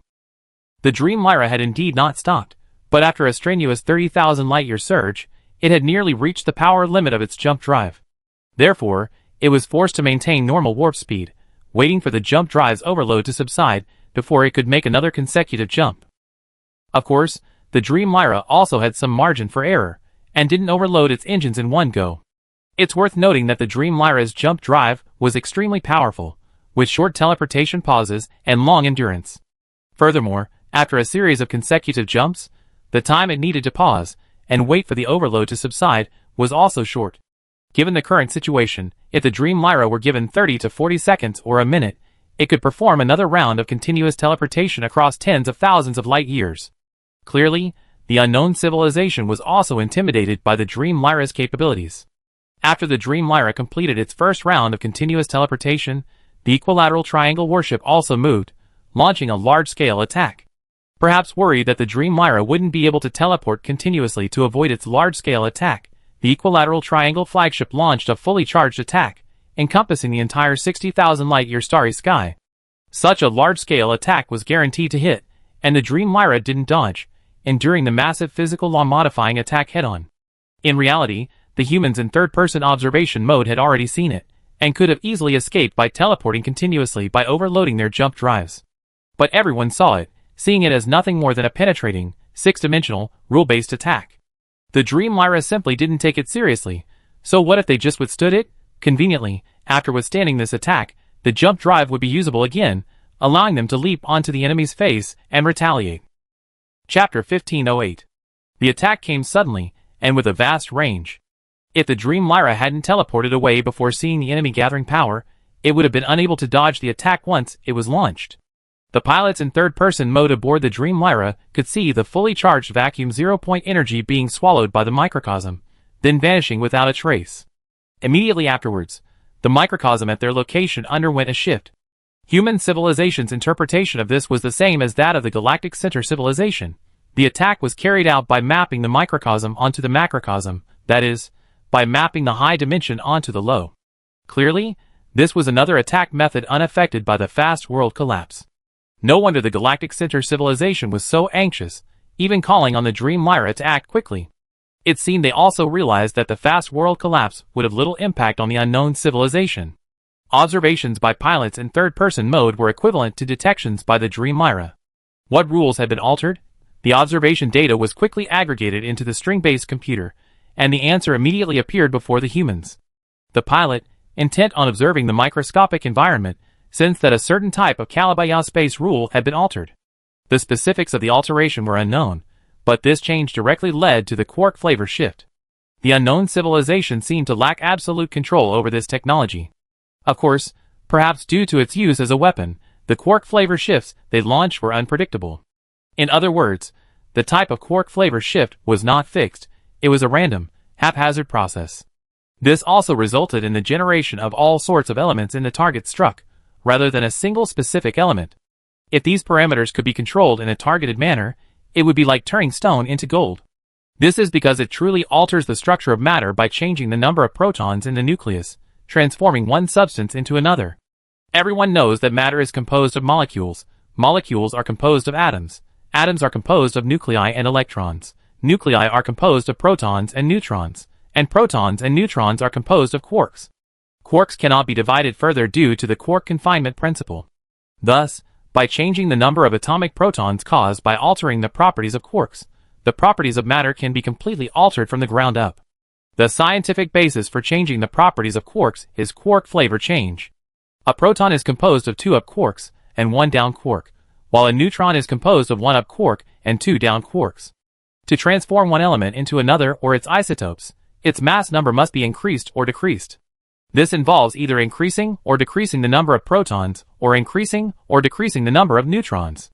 To put it simply, the attack from that unknown civilization directly changed the flavor of the up quark, transforming it into a down quark. While the strong force binds quarks, the weak force causes them to change flavor. Through the decay mechanism of the weak interaction, an up quark in a proton changes its flavor to a down quark, transforming the proton into a neutron and releasing a positron. This is known as positive beta decay, which releases positrons, or electron antimatter. In many cases, atomic instability isn't due to an excess of electrons outside the nucleus, but rather to a deficiency. In these cases, increasing the number of protons is necessary to stabilize the atomic structure. Similarly, increasing the number of protons can still be achieved through quark flavor change. For example, By allowing a down quark and a neutron to transform into an up quark through the weak interaction, the neutron becomes a proton. This process releases electrons, beta particles, as well as anti-electrons and neutrinos. Since this unknown, established cosmic civilization has mastered this attack method, it seems likely that they also have other related applications within their civilization. After all, various technologies and derivative technologies are interconnected. It's conceivable that any element they desire would be easily accessible within their civilization. With enough energy, they could easily transform a piece of stone into gold or even a handful of dirt into food. As long as a program to change the structure of matter is pre-programmed, it would truly be magic made real. Perhaps, the so-called quark flavor change attack isn't the only ultimate application of weak interaction, but rather a weaponized one. The most practical ultimate application of weak interaction might be in production development, and the development of amenities within the civilization. One can imagine what life would be like for the people of a civilization that has mastered the ultimate application of weak interaction. It's not hard to imagine that they might truly be capable of plucking a single hair and blowing out 10,000 monkeys. The Awakener can create something seemingly out of nothing through dream creation, and the ultimate application of the weak interaction allows for a myriad of possibilities. The full transformation technology of the silicon-based consortium back then was not as practical compared to this technology. In any case, facing such a blow, the Dream Lyra didn't react at all, simply maintaining warp speed. The stars in the surrounding sky had transformed into a patchwork of planets, leaving the Dream Lyra unaffected, as if it had become an untargetable warship. The attack had taken effect, but the impact on the quarks had no effect on the Dream Lyra. The Dream Lyra's rhythmic appearance didn't even pause. In fact, after observing the Dream Lyra's external features, the unknown civilization determined that the warship might be constructed using a Calibio manifold as its hull. Initially, they thought this was a bit exaggerated, but after their first attack failed, they had no choice but to believe it, no matter how exaggerated. Perhaps due to their prior preparation, upon discovering that the Dream Lyra seemed immune to their attacks, the unknown civilization showed no signs of panic, but immediately switched to a different method of attack. The Dream Lyra, still in warp mode, suddenly felt the change in its environment. The first thing to be altered was the spatial parameters, which made warp more difficult. The unknown civilization seemed to be trying to slow the Dream Lyra's progress in this way. At the same time, after modifying its spatial parameters, the equilateral triangle warship immediately leaped backwards, attempting to distance itself from the Dream Lyra. Its warp speed instantly increased to 3,000 times the speed of light. The Dream Lyra ignored this reaction and, once its engines recovered, immediately entered another series of microscopic high-dimensional jumps. Over 20 consecutive jumps, the Dream Lyra advanced over 20,000 light-years in one go. However, since the enemy wasn't waiting there, the ship remained outside its attack range. Chapter 1509. Commander U, certain physical parameters of this void have been modified, directly leading to changes in the spatial topological invariance. The Dream Lyra is being affected by these unusual rules. Just as the Dream Lyra completed its second consecutive jump, Yu Yuan's mind rang with the science officer's report. This information was transmitted to him via the third-person navigation system. No words needed. Humph, that unknown civilization's attack is nothing special. Keep your eyes on the enemy flagship. I want to see how far it can escape. Yu Yuan also replied through the system. The modification of the physical rules of the environment will definitely affect the Dream Lyra, especially this targeted modification. After all, the Dream Lyra is located in the macrocosm. Topological invariants are inherent properties shared between two isomorphic topological spaces, and a Calabi-Yau manifold is, of course, a topological space. Changing these parameters will affect the Dream Lyra. So, when the Dream Lyra was in this environment, the Cthulhu-like rhythm of its appearance was noticeably slowed. The slowing of the rhythm meant that the inherent rules governing the Dream Lyra's appearance were being altered. However, the Dream Lyra remained unmoved by this modification. It didn't even need to actively respond to the onboard string-based computer. Instead, as Yu Yuan had said, it simply ignored it, allowing the erosion to continue, and the Dream Lyra's passive defenses would resolve it. Thus, such a scene could be seen for a long time from the perspective of the universe. The Dream Lyra's external rhythm gradually slowed, then gradually stiffened like a fossil. However, this stiffness didn't directly disintegrate the Dream Lyra. Instead, after slowing to a certain degree, it began to break apart.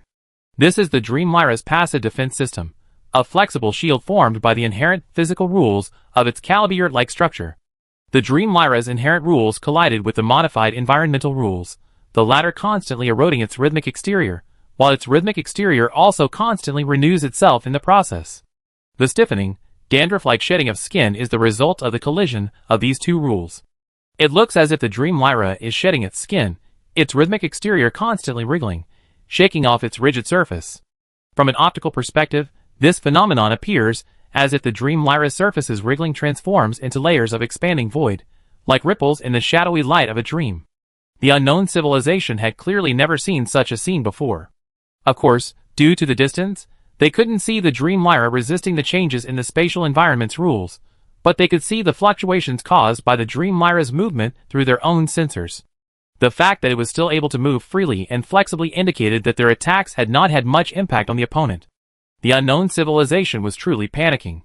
Our quark flavor-changing attack was ineffective against that warship, and the current changes to the spatial topology don't seem to have had any significant impact on it.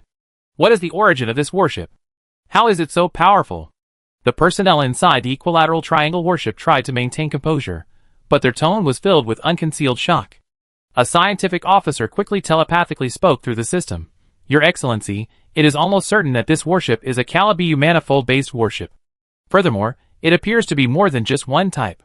It appears to be able to transform into different types of Calibu manifolds by modifying certain parameters. We have never seen such a warship before. Another voice followed.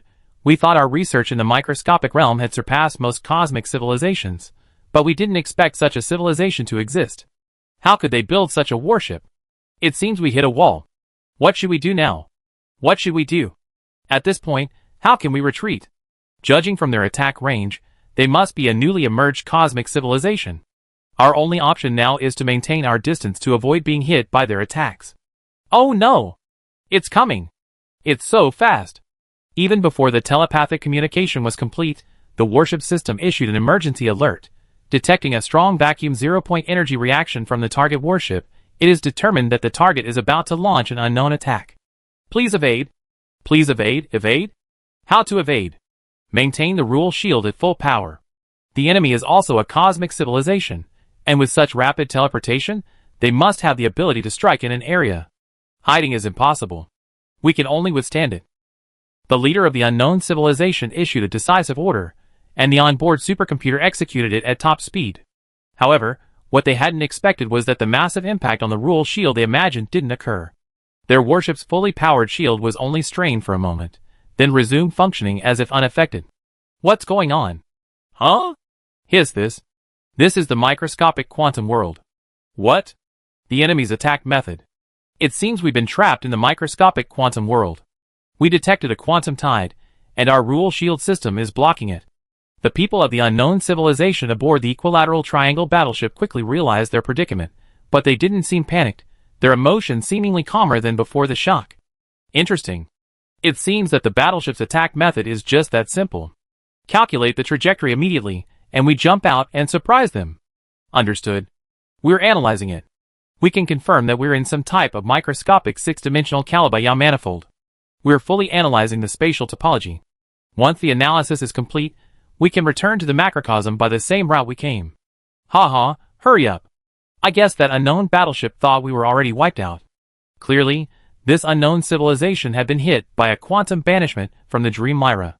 The mechanism of the quantum banishment attack had directly trapped them in the quantum world. But it must be said that they, as beings capable of creating microscopic demons, remained calm in the face of this situation and even managed to find a way back to the macrocosm. However, the unknown civilization's joy didn't last long. While they were analyzing the environment, they discovered that their detectors had actually scanned another Calibu manifold. A Calibu manifold within another Calibu manifold. Such nesting dolls don't exist naturally in the universe, so there can only be one truth. The warship with the Calibu manifold shape has also jumped in. It was discovered that the Dream Lyra had followed suit. The cheerful atmosphere within the equilateral triangle warship vanished in an instant, replaced by a pin-drop silence, with each intelligent being breaking out in a cold sweat. Because they were clever, they realized a serious problem. The enemy seemed to be a newly emerged cosmic civilization with insufficient offensive means, but their technology in the microscopic realm surpassed theirs, and judging by their posture, it seemed they intended to fight them in this microscopic world. No, not a fight, but an annihilation of themselves in the microscopic world. Exiling themselves to the microscopic quantum world was only the beginning. They clearly knew that exile alone would not be enough to annihilate them. Chapter 1510.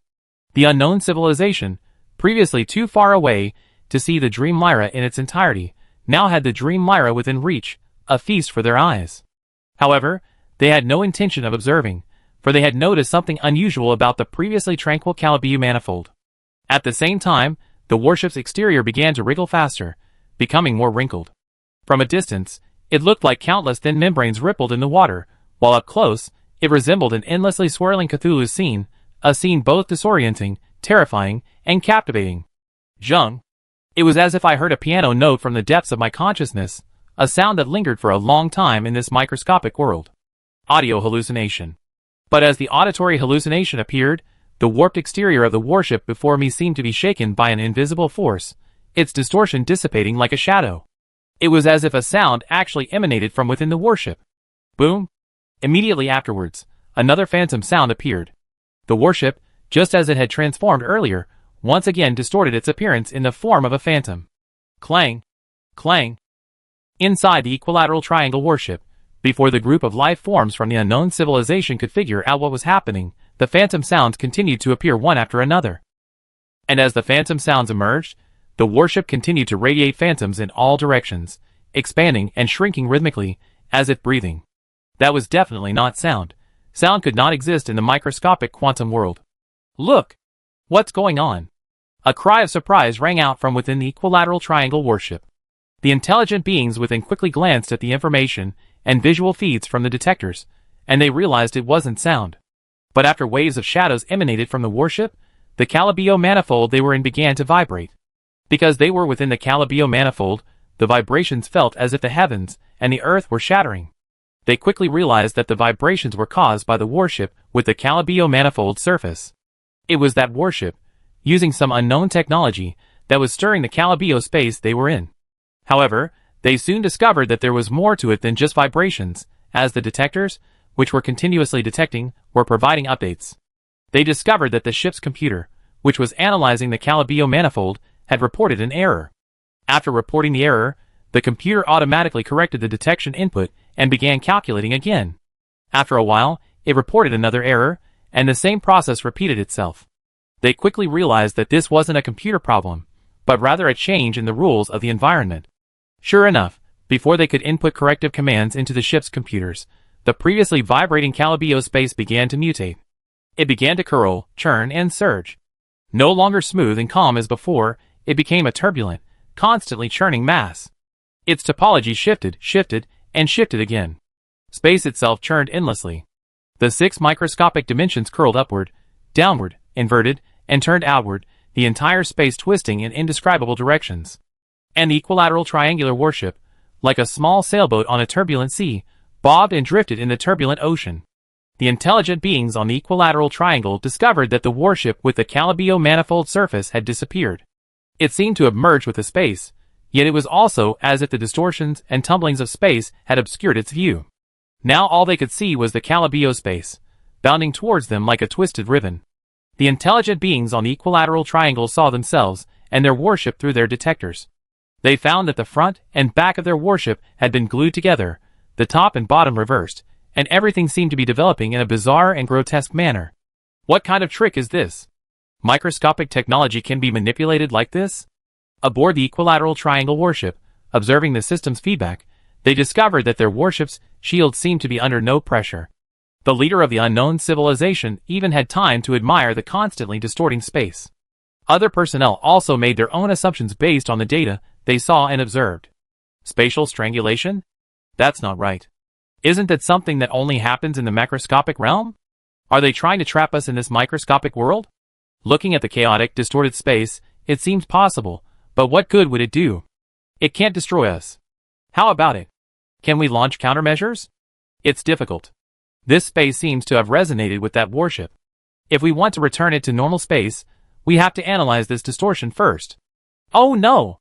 It's a quantum tidal wave. Quantum tidal wave? Yes, it seems that's the warship's goal. They want to drown us with an endless quantum tidal wave. It's just a quantum tidal wave. They divert all their energy and computing power to the shield system to stop it.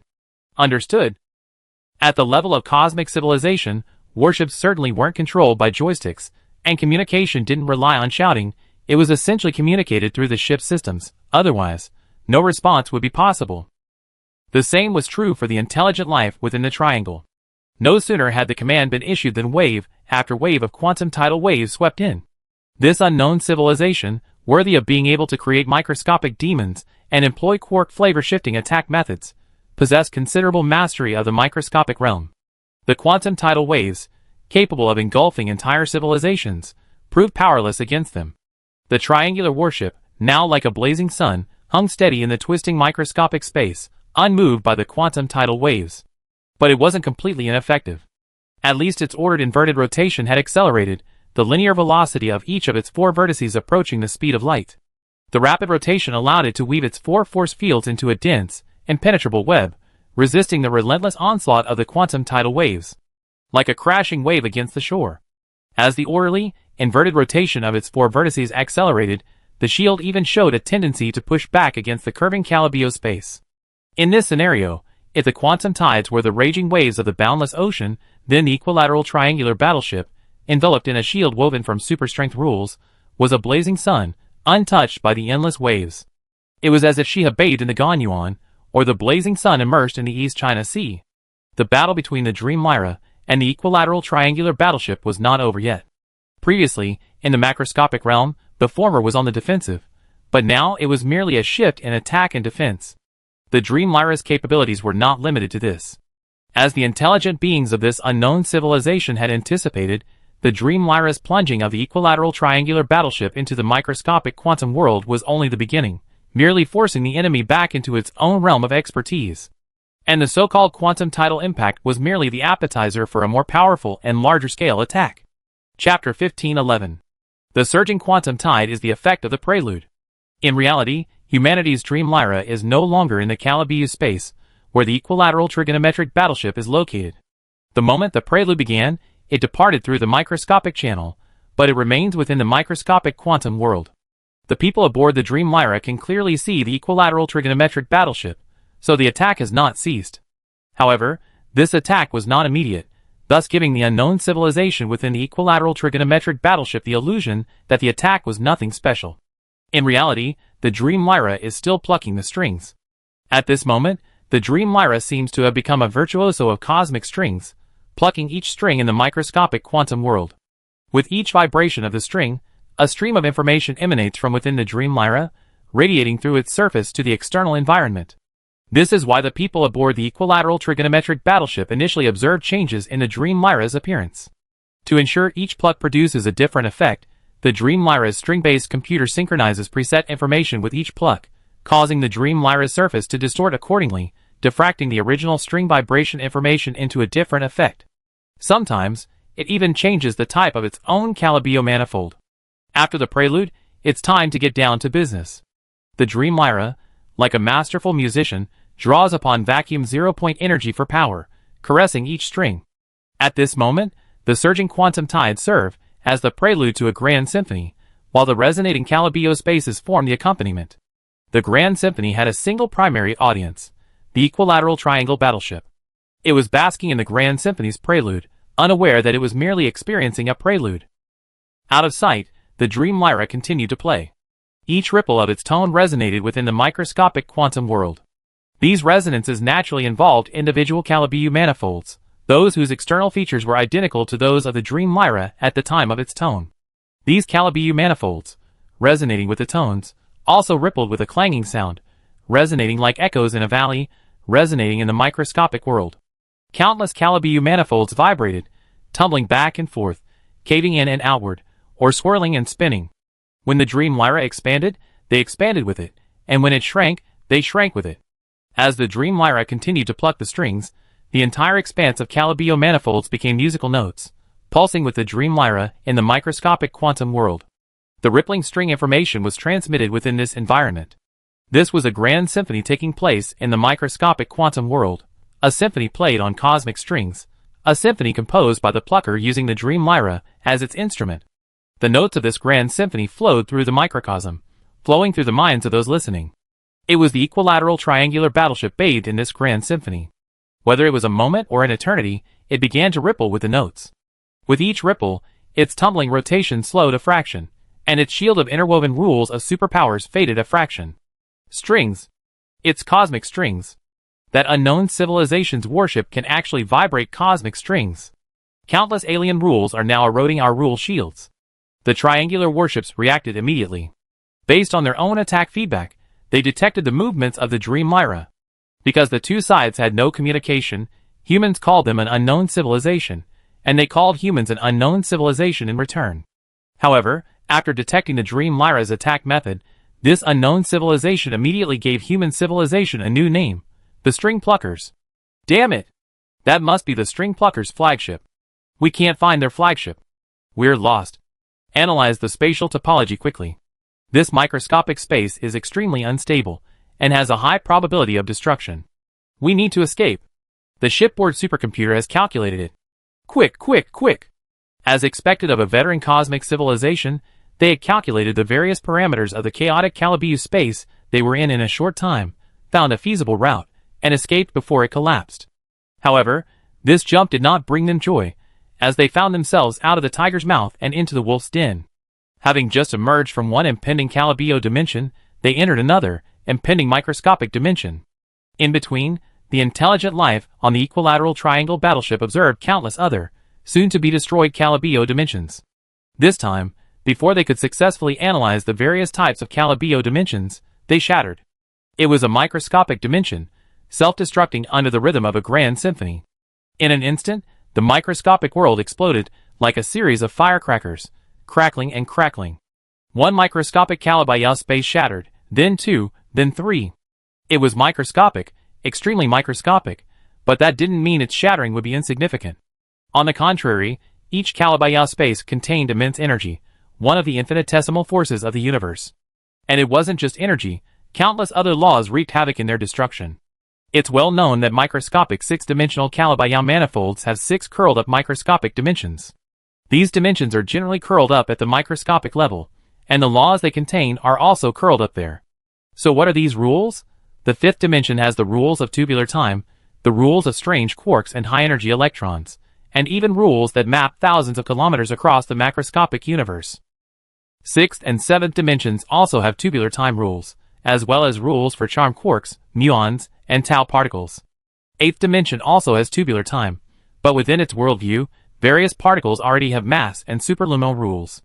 Ninth dimension has membrane time rules, and 10th dimension has solid time rules. The shattering of Calabiu space means these rules erupt instantly, acting upon their targets with a chaotic jumble of rules, accompanied by a surge of energy. But the equilateral triangle battleship, worthy of being the flagship of a veteran civilization, managed to withstand the chaotic force of the first microscopic six-dimensional shattering, and the second as well. But by the time the third shattered, its shield, as solid as the scorching sun, was already shaky. To their despair, everywhere they looked was an endless stream of Calabiu spaces pulsating to the rhythm of the Great Symphony, like powder kegs waiting to self-destruct, rushing towards them in a line. It's over. Inside the equilateral triangle battleship, the intelligent life within, staring at the information fed back by the detection system, felt a surge of despair for the first time. The equilateral triangle battleship was suddenly filled with an aura of despair. They seemed to have witnessed their shields being shattered by the chaotic alien rules, and then the entire battleship, including everyone on board, was assimilated by the infinitesimal rules, becoming part of the infinitesimal. In the infinitesimal realm, how could this Pluckers, appearing from nowhere, possess such power? They clearly only appear to be a civilization that has recently ascended to the cosmic level. Pluckers civilization. The leader of the unknown civilization muttered. He stared at the system's feedback, at the crumbling rule shield, and thought, Plucker civilization, a civilization that can pluck the cosmic strings is called a plucker, right?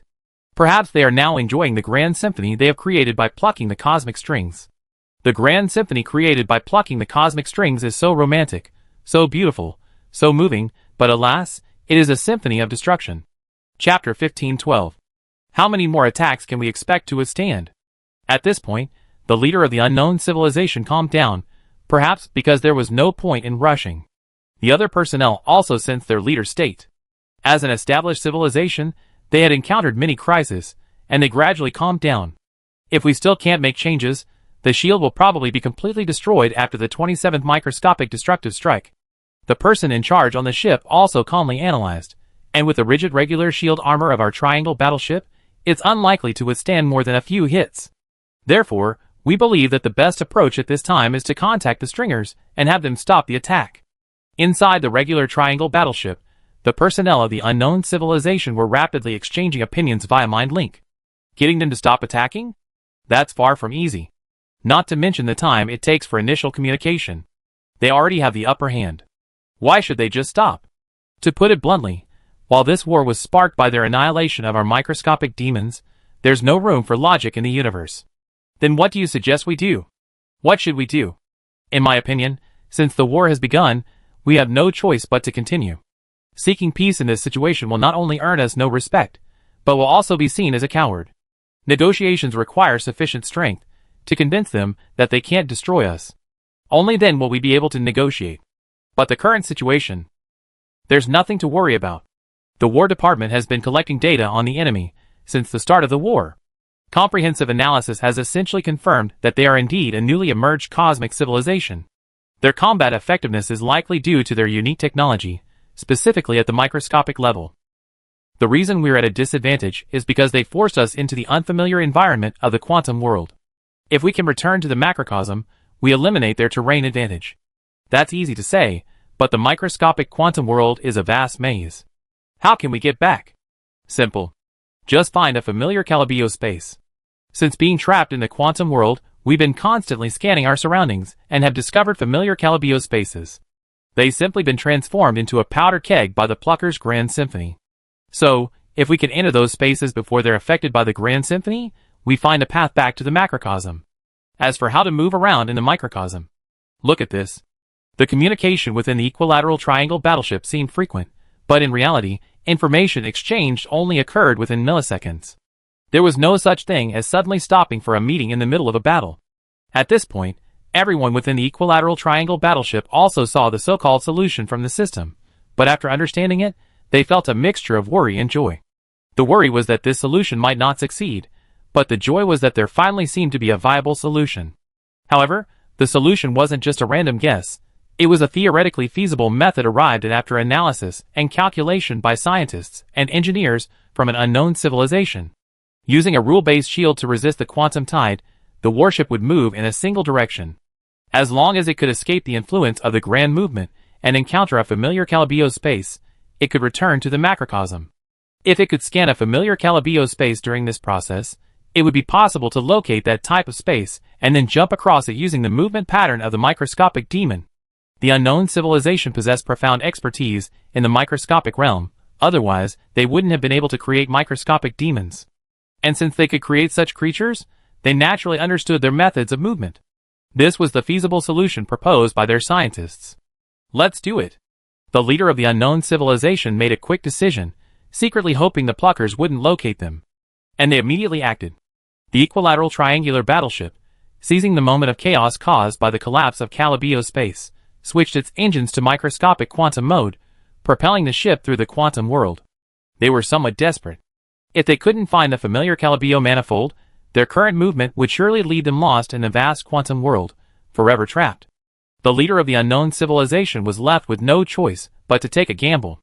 However, the long-awaited grand movement exceeded their expectations. The equilateral triangular battleship, braving the quantum tides of the microscopic quantum world, continued to move. But after 1, 2, 3 leaps, it still couldn't find any normal Calibio space. Everywhere it scanned, it was filled with Calibio spaces pulsating with the rhythm of a grand symphony, as if the entire microscopic world were trembling. Boom! Boom! Boom! Unable to avoid the aftermath of the destruction of several Calibio spaces, the equilateral triangular battleship's 4-base-4 shield of rules began to falter. The systems powering the shield were on the verge of overload, and the onboard supercomputer providing the shield's computing power was constantly adjusting its parameters to ensure that every intrusion of rules was corrected. Perhaps by sheer luck, the unknown civilization, in their subsequent random movements, stumbled upon a familiar Calibio space, the very space they used to spawn microscopic demons. Then, the equilateral triangular warship immediately locked onto that type of space and leaped over. Then, with lightning speed, it followed the familiar passage of that spatial manifold back into the macrocosm. However, before they could celebrate with joy, A sense of despair washed over them once again. For no other reason than that, upon returning to the macrocosm, what greeted them was not a dazzling starry sky, but a warship, its surface pulsing with the rhythm of a Calibio manifold. Then, they were transported once again into the microscopic quantum world, and the warship disappeared somewhere, leaving only the unceasing destruction of the surrounding Calibio space. The crew of the equilateral triangular warship realized that this time, they seemed to have been transported to the center of a grand symphony. At this point, they were completely despairing. The previous method, aided by advanced microscopic technology, had fortunately succeeded, but it was clear they couldn't outrun the Plucker's flagship, and were once again easily driven into the microcosm. What to do? Plead for mercy. Before the leader of the unknown civilization could make a decision, a message arrived that made him even more desperate. Sir, we can't broadcast to the cosmic membrane under these circumstances. What? How could this happen? The science officer on the triangular battleship had apparently discovered the cause. He replied, it's the destruction of a large amount of Calibio space. The alien laws they carried were released so rapidly that it was like countless microcosmic universes exploding, deforming the cosmic membrane of this microscopic realm. Chapter 1513. The cosmic membrane has been deformed? At these words, not only did the leader of the equilateral triangle look grim, but their scientists also expressed disbelief. The cosmic membrane, that is the most fundamental foundation of the universe. How could it be deformed? You have to understand that so-called space-slicing weapons can only slice and process the three-dimensional space of the macrocosm. They are completely incapable of cutting through the cosmic membrane. But now, the destruction of countless microscopic spaces has caused the cosmic membrane to deform, affecting the transmission of information from the cosmic membrane and preventing the transmission of cosmic membrane broadcasts. This is truly heartbreaking. The unknown civilization felt like they had hit a wall, but they hadn't expected it to be so hard, beyond imagination. The most crucial thing is that at this point, they even thought about shouting "Stop fighting," hoping that with luck, the other party would stop, but in the end, they found that they couldn't even utter a word. At first, they had a chance to shout, but now, the equilateral triangle battleship no longer had the chance. This was the true center of the grand symphony. Countless Calibio spaces, already fully prepared for resonant rhythm, had long been prepared. When it was once again drawn into the microcosm, these spaces, following the rhythmic patterns of the dream lyra, rhythmically danced upon it like musical notes, then shattered with a bang. Densely packed, countless. Under repeated impact, the rule-based shield woven from the four fundamental forces finally broke. The ship's onboard supercomputer reached the brink of overload, unable to maintain its own rule-based repairs. The next moment, the shield finally failed. But the grand symphony wasn't over yet. The seemingly endless Calibio space continued to pulse, madly pouring towards the equilateral triangular battleship, ultimately annihilating it amidst a wave of countless alien rules. The equilateral triangular battleship fell silent, completely silent, both inside and out. Its rigid rule-based shields were shattered by the relentless onslaught. The rigid shields reinforced within the battleship's armor were its last defense. Their destruction would mean the equilateral triangular battleship's demise under the waves of alien rules. The equilateral triangular battleship was a cosmic-class civilization warship. Its interior was a vast expanse of space folded together in a spatially folded manner. Therefore, when it was destroyed, its interior space was released like a compressed package. This expansion was akin to spatial inflation. If one were to observe macroscopic space, one would undoubtedly see the previously folded pieces of three-dimensional space. But in this quantum world, protected by the warship's rule shield, the three-dimensional space, though possessing its own rules, was completely unable to withstand the onslaught of alien rules. It was instantly eroded by the various rules, disintegrating into a chaotic collection of rules. Then it was assimilated by the power of the microscopic world, becoming part of the infinite microcosm. The microcosm and the macrocosm constitute the worldview of the entire universe. The accumulation of the microcosm creates the macrocosm, and the collapse of the macrocosm also transforms into the microcosm in one way or another.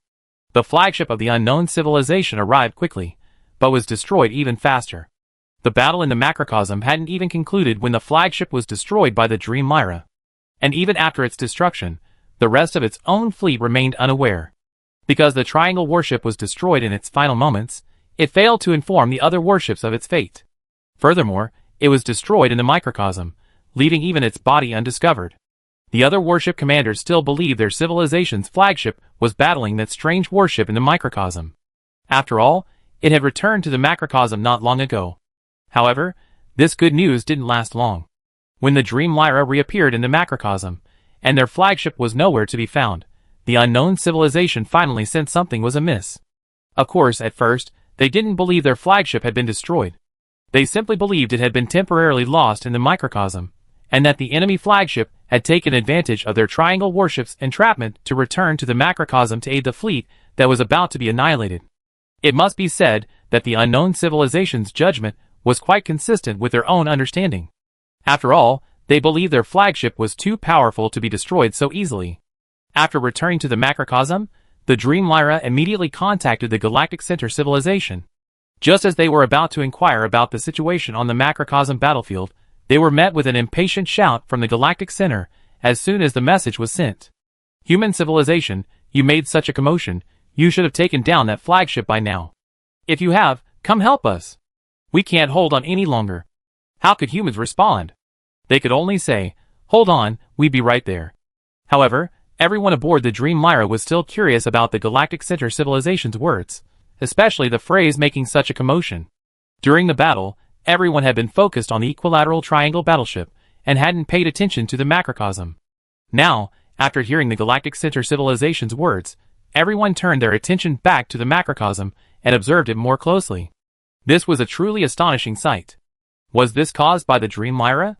Many aboard the Dream Lyra were bewildered, as they witnessed a terminal galaxy riddled with chaotic physical laws. This wasn't a result detected by a single Dream Lyra warship, but rather a scan by a probe launched into the terminal galaxy before their arrival.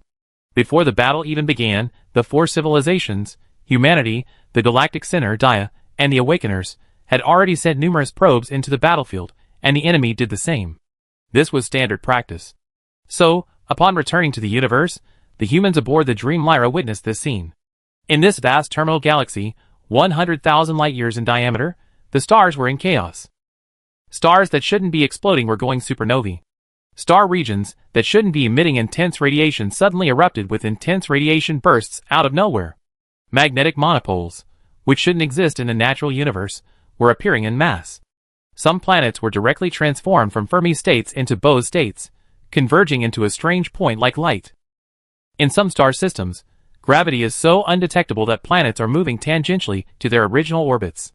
And that's not all. Some galaxies are experiencing strange motion phenomena. Planets that should normally orbit their stars regularly are suddenly frozen in time, as if stuck in a bug, neither falling towards the star nor continuing their orbit. One star system is even more unusual. While it didn't experience a supernova explosion, the entire star has transformed into a cube. Miraculously, the planets orbiting it also became cubes, their orbits also becoming square. However, this galaxy didn't last long before it returned to its original state due to the restoration of the laws of the universe. During this process, the fluctuations in these laws caused many stars to assume strange shapes. In short, at a glance, nearly the entire terminal galaxy has become a bizarre world, as if the laws of the universe have been thrown into disarray. Human scientists witnessing this situation exclaimed in amazement. They have realized that this must be caused by a great movement. Countless types of microscopic Calibio spaces have been destroyed, and microscopic rules have swarmed out and then mapped to the macroscopic world, forming a mixture of various different rules, which have messed up the terminal galaxy that was originally operating in a normal order. Chapter 1514. Even the great scientists involved in the Dream Lyra project were caught off guard by this destructive power. They hadn't anticipated the sheer magnitude of the damage. That's the entire outer galaxy, 100,000 light-years across, perhaps even farther. It's just that the target of their exploration is the physical star system, which is easiest to see. After seeing the results of the Dream Lyra's plucking, humanity realized they had unknowingly mastered a method of large-scale strikes. This involves using the mechanism of the microscopic to project the macroscopic, wreaking havoc in the microscopic, thus creating a destructive strike that mirrors the microscopic to the macroscopic. At present, it seems this strike method must be hidden in the microscopic, but the technology is still immature. Because human civilization is currently simply plucking the strings, randomly destroying Calibio space in this way, the impact on the reflected macroscopic space is also random and chaotic. Of course, humans cannot control whether their strikes will hit their own people. Therefore, to master this attack method, human civilization must continue to delve deeper into the plucking method and conduct in-depth microscopic experiments. For example, they could analyze the data obtained from this plucking operation frame by frame to determine which type of Calibio space each plucking corresponds to. Then, they could experiment with each type of Calibio space, exploring the macroscopic impact of the destruction of each. They could even experiment with the destruction of multiple Calibio spaces. In short, if they continue along this path, human civilization will inevitably master a method of attack against the entire galaxy. Crucially, when executing this attack method, the Dream Lyra can remain hidden in the microscopic quantum world. Perfect. Furthermore, human scientists suddenly discovered that human civilization seemed to have unknowingly broken through the limits of its attack range, at least in terms of range, becoming a veteran cosmic civilization. Although the Dream Lyra's attacks were essentially modifications of conventional physical laws, their variety often caught the enemy off guard. Thinking of all that followed, everyone aboard the Dream Lyra beamed with joy. While they were beaming, their allies across the starry sky were suffering. The Galactic Center civilization's detection technology was impressive, but in terms of combat power, it was no match for the conventional fleets of unknown civilizations. Their 500 million warships were now reduced to only a few tens of thousands. The Justice Galaxy was even battered and wailing. Of course, it wasn't just one warship that was battering, it was the Galactic Center people within it. The Justice Galaxy itself had also sustained some damage. During a computer system overload, it was hit by the enemy's quark flavor change attack, destroying 1/5 of the ship. Yes, 1/5. This situation might be rare on warships from other civilizations, but it's a common occurrence with the Galactic Center civilization, as they often use three-dimensional teleportation during combat, separating different parts of a single ship. The Galaxy of Justice, while using its three-dimensional teleportation technology to evade attack, was directly struck by a quark flavor shifting attack on a portion of its hull that was separated somewhere in the starry sky. It now appears to be a warship with a missing section, but this isn't enough to kill the Galaxy of Justice. Its repair system has sealed the gap, and it's still fighting. No, it's no longer fighting. When the Dream Lyra sent them a message announcing the destruction of the Trigonoid warship, the Galaxy of Justice had already initiated its escape mode. It reached full warp speed and accelerated toward the unknown civilization's fleet, but the three-dimensional shuttle gate that appeared at its front indicated that human civilization was in the process of a 180-degree turn through the gate. The same was true of its remaining tens of thousands of combat-capable warships. The entire fleet had abandoned the attack. While maintaining their group shields, they opened one shuttle gate after another, dividing each of their warships into several sections, and continuously moving through the shuttle gates. In a short while, they had opened a gap of tens of thousands of light years between them and the enemy. The speed was so fast that even the commander of the opposing unknown civilization was somewhat bewildered. The retreat of these warships was far faster than their previous attack speed, like a dog with its tail stepped on, fleeing frantically. In reality, if it were just the Justice Galaxy warship group, they would not have been able to escape so quickly. The reason was that during the attack, that is, as they rushed towards the unknown civilization fleet, the Galactic Heart civilization had deployed numerous instruments and equipment along their path. These devices were actually their preparations for escape. When they issued the escape command, these instruments and equipment combined to form nodes of a three-dimensional shuttle gate, like preset gates, allowing the entire fleet to quickly escape the battlefield. Although some of the equipment was damaged during the battle, it was not the primary target, and under the protection of the Rule Shield, many nodes remained. Thus, the Justice Galaxy was seen running as fast as a rabbit. The Galactic Center civilization did not consider their escape problematic at all. On the contrary, their sudden escape sent a false signal to the unknown civilization, leading them to mistakenly believe they were on the verge of victory, and that they were no match for them. In reality, the Galactic Center civilization was truly no match for them. Furthermore, the Galactic Center's flight was entirely unpretentious. It could be described as a desperate escape. So, upon observing this battlefield situation, the unknown civilization, which hadn't yet received any news from its flagship, misjudged the situation. At the command of their commander, who held temporary command, the remaining 300 million plus warships instantly activated their teleportation mode, pursuing the Galactic Center's fleeing direction. As the saying goes, it's better to cut off one finger than to injure 10. The unknown civilization also recognized that the Justice Galaxy was the core of this fleet, and they intended to destroy it. Alas, this approach played right into the hands of the humans. Having just finished dealing with the Equilateral Triangle warship, the human civilization was still debating whether to charge directly. Now, the enemy had made a mistake. Don't pursue a desperate enemy. They relentlessly pursued the fleeing Galactic Center fleet. Seeing this, the Dream Lyra returned to the microscopic world, quietly waiting for the unknown civilization's fleet to close in on them, as they pursued the Galactic Center fleet. The Dream Lyra is currently approximately 30,000 light-years away from the Galactic Center civilization. While rushing over could directly engage the unknown civilization's fleet, their methods for mass destruction are still immature, so they can only resort to quantum exile strikes. Therefore, allowing the enemy fleet to converge would be more effective. Taking advantage of the information gap between the two sides, they should try to wait a little longer, allowing the enemy fleet to converge. After all, while the Galactic Center civilization may have suffered damage, they still have the ability to escape, and the Justice Galaxy won't be destroyed in a short period of time. Chapter 1515. The leader of the Silver Heart civilization was furious when he learned that the Dream Lyra had pulled this stunt. He cursed, saying things like, "I should have known better than to lead the charge," and that humans were unreliable. But deep down, he knew that the human civilization's actions were the right thing to do. So his curses were only in his mind. Despite the curses, the escape had to continue. While fleeing, they also had to defend against the area-based attacks from the unknown civilization's fleet. To this end, the Silver Heart civilization was forced to make sacrifices, detaching some warships from the main fleet to cover their retreat. After several such incidents, the Silver Heart civilization fleet lost nearly half its combat units, but this also bought their flagship time to escape. On the other hand, watching the Silver Heart civilization flagship retreat further and further, the temporary commander of the unknown civilization finally realized something was amiss. After all, after so long, their flagship hadn't reappeared in the macrocosm. Although the enemy's strange warship hadn't appeared either, he still had a sense that something was amiss. His feeling quickly became reality. The temporary commander of the unknown civilization was horrified to discover that the strange warship had appeared at some point, and was rapidly and continuously teleporting towards their fleet. Each teleportation could span thousands of light years, and after dozens of teleportations, over 30,000 light years had been covered in an instant.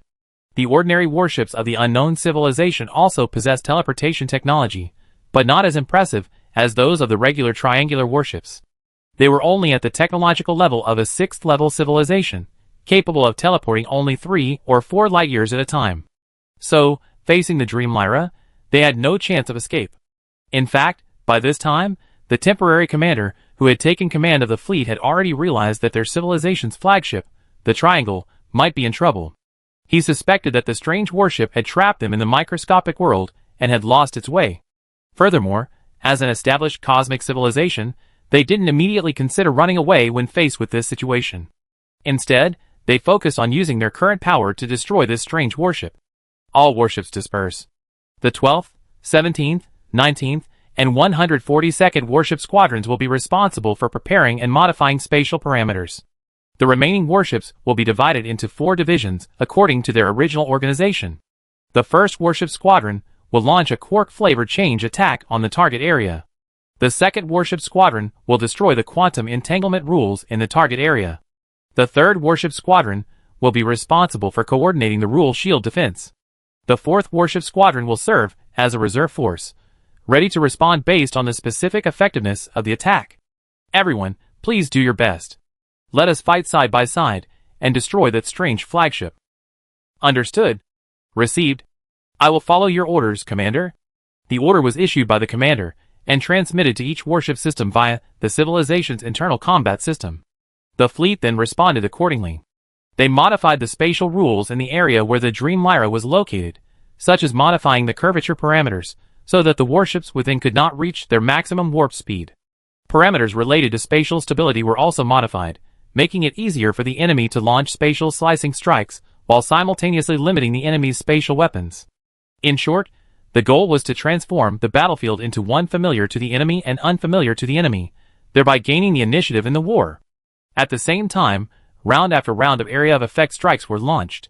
The strike systems of countless warships of the unknown civilization activated a coordinated mode, unleashing a continuous barrage of attacks on the area where the Dream Lyra was located.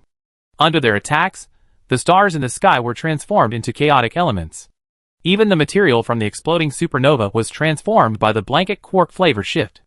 Some gaseous planets instantly transformed into stars suffused with gold and silver, then collapsed and turbulently due to changes in their internal and external structures.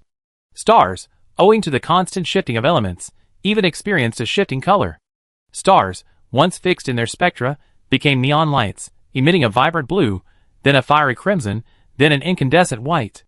Their impact was far more concentrated than the previous grand symphony of the Dream Lyra, so virtually no star within its range was spared. The properties of countless substances were altered. The entire starry sky was in chaos, transformed into a periodic table revelation, with various elements appearing out of thin air. Due to the shifting elements, the sky was also filled with a variety of radiation. Faced with a strange-looking warship that seemed to be able to trap their flagship in a microscopic maze, the temporary commander of an unknown civilization took it very seriously. Upon noticing its approach, he mobilized his fleet to unleash all their might, unleashing a barrage of attacks upon the target. However, despite his ferocious attacks, the damage was practically zero. After the attack, the temporary commander of the unknown civilization looked at the attack feedback and was completely stunned. The scan data showed that the warship was completely unscathed. The fleet's bombardment continued, but all the attacks seemed to hit nothing, completely ineffective. No, it had some effect.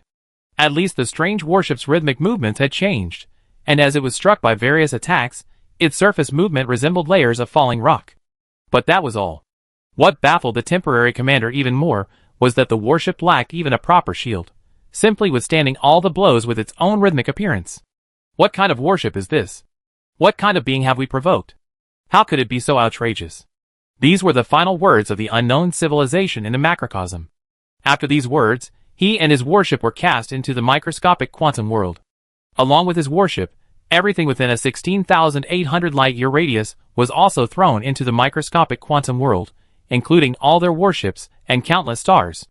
Previously, human quantum exile strikes had difficulty penetrating dense celestial bodies, like neutron stars, into the microscopic realm, but now they could. However, a single quantum exile strike wasn't enough to penetrate all the unknown civilization's warships, as they weren't all concentrated together. Therefore, after completing this strike, the Dream Lyra didn't stop. Instead, it waited for the jump engine to cool before continuing its microscopic high-dimensional jumps to attack fleets elsewhere. The war was already a foregone conclusion. The unknown civilization couldn't even escape its flagship, let alone its conventional warships. They were completely crushed by the Dream Lyra like ragtag chickens and clay dogs. Soon, with the exception of smaller targets like probes and exploration ships that had already escaped through the Stargate, the warships participating in the battle were either destroyed by the Galactic Center civilization or sent into the microscopic world by the Dream Lyra's quantum exile. They didn't survive long in the microscopic world, either, as the Dream Lyra, like a cannon, leaped into the microscopic world and delivered another magnificent symphony to them. Chapter 1516. At this point, the war was a foregone conclusion. When the Dream Lyra returned to the macrocosm, it signified the complete destruction of the unknown civilization's fleet. The Star Voyage Organization, composed of the human civilization, the Galactic Center civilization, the Awakener civilization, the Dia civilization, and the Star Defenders, emerged victorious. However, until the moment they annihilated the enemy, no one knew the name of the unknown civilization. Without communication, they naturally didn't know the enemy's name, but this war would undoubtedly go down in the annals of the four civilizations. It's impossible to simply record it as a battle with an unknown civilization. So, after the war, the leaders of the four civilizations, based on the enemy's characteristics, forcibly gave them a name, the Triangle Civilization. Originally, they considered naming it after its attack methods, but after some discussion, they decided to name it after the shape of its flagship. In contrast, the Triangulum Civilization's designation for the Star Expedition Organization is actually somewhat biased. They don't consider it an organization, but rather a civilization. Based on the intelligence data retrieved from their probes, they refer to the entire organization as the Stringers. The destruction of the Triangulum Civilization's flagship, along with a large fleet, doesn't necessarily mean their demise. Cosmic civilizations don't perish so easily. The current situation is that both sides are aware of each other's existence, but there's actually very little intelligence available. The Grand Expedition Organization only knows that the Triangulum Civilization is the creator of the microscopic demons, but they have no idea where their main body is. Of course, given the rapid appearance of their flagship, the main body of the Triangulum Civilization is likely within the Guishui Great Wall. However, the Guishui Great Wall is 2.7 billion light-years long, so who knows where they are? Similarly, their ability to appear so quickly after the galactic microscopic demons were eliminated clearly demonstrates that the Guishui Great Wall is riddled with stargates. Otherwise, with the conventional navigation capabilities of a cosmic civilization, it would have taken tens of thousands of years to reach them. This, then, presents a problem. Humanity, the Silver Heart, Dia, the Awakener, and the Star Defenders arrived at the Guishui Great Wall in search of stargates, through which they could cross the vast universe and ultimately escape the KBC void. However, they had now inexplicably engaged in a battle with the owner of this stargate, even destroying their flagship. It's easy to imagine that borrowing their stargates would be much more difficult in the future. For this reason, aside from the Star Defenders, who had gone to sleep again, the leaders of the other 4 civilizations also deliberated for a long time. The Dia civilization, as always, stated that humanity's choice was theirs, while the Awakeners proposed that, since the battle had already begun, they should push through. This proposal was deeply resonated with the Silver Heart civilization. The Galactic Center civilization suffered the heaviest losses in this battle. Of the 4 civilizations, only their battleships suffered losses. They were currently furious, and would undoubtedly agree to a direct push, but they also made it clear that in future battles, they would only be responsible for intelligence gathering. In their words, "A single flagship from your human civilization can sweep everything away anyway. There's no need for us to sacrifice anything." It must be said that they had some truth to it. As long as the Galactic Center civilization could gather intelligence and lift the fog of war, the Dream Lyra could truly push through.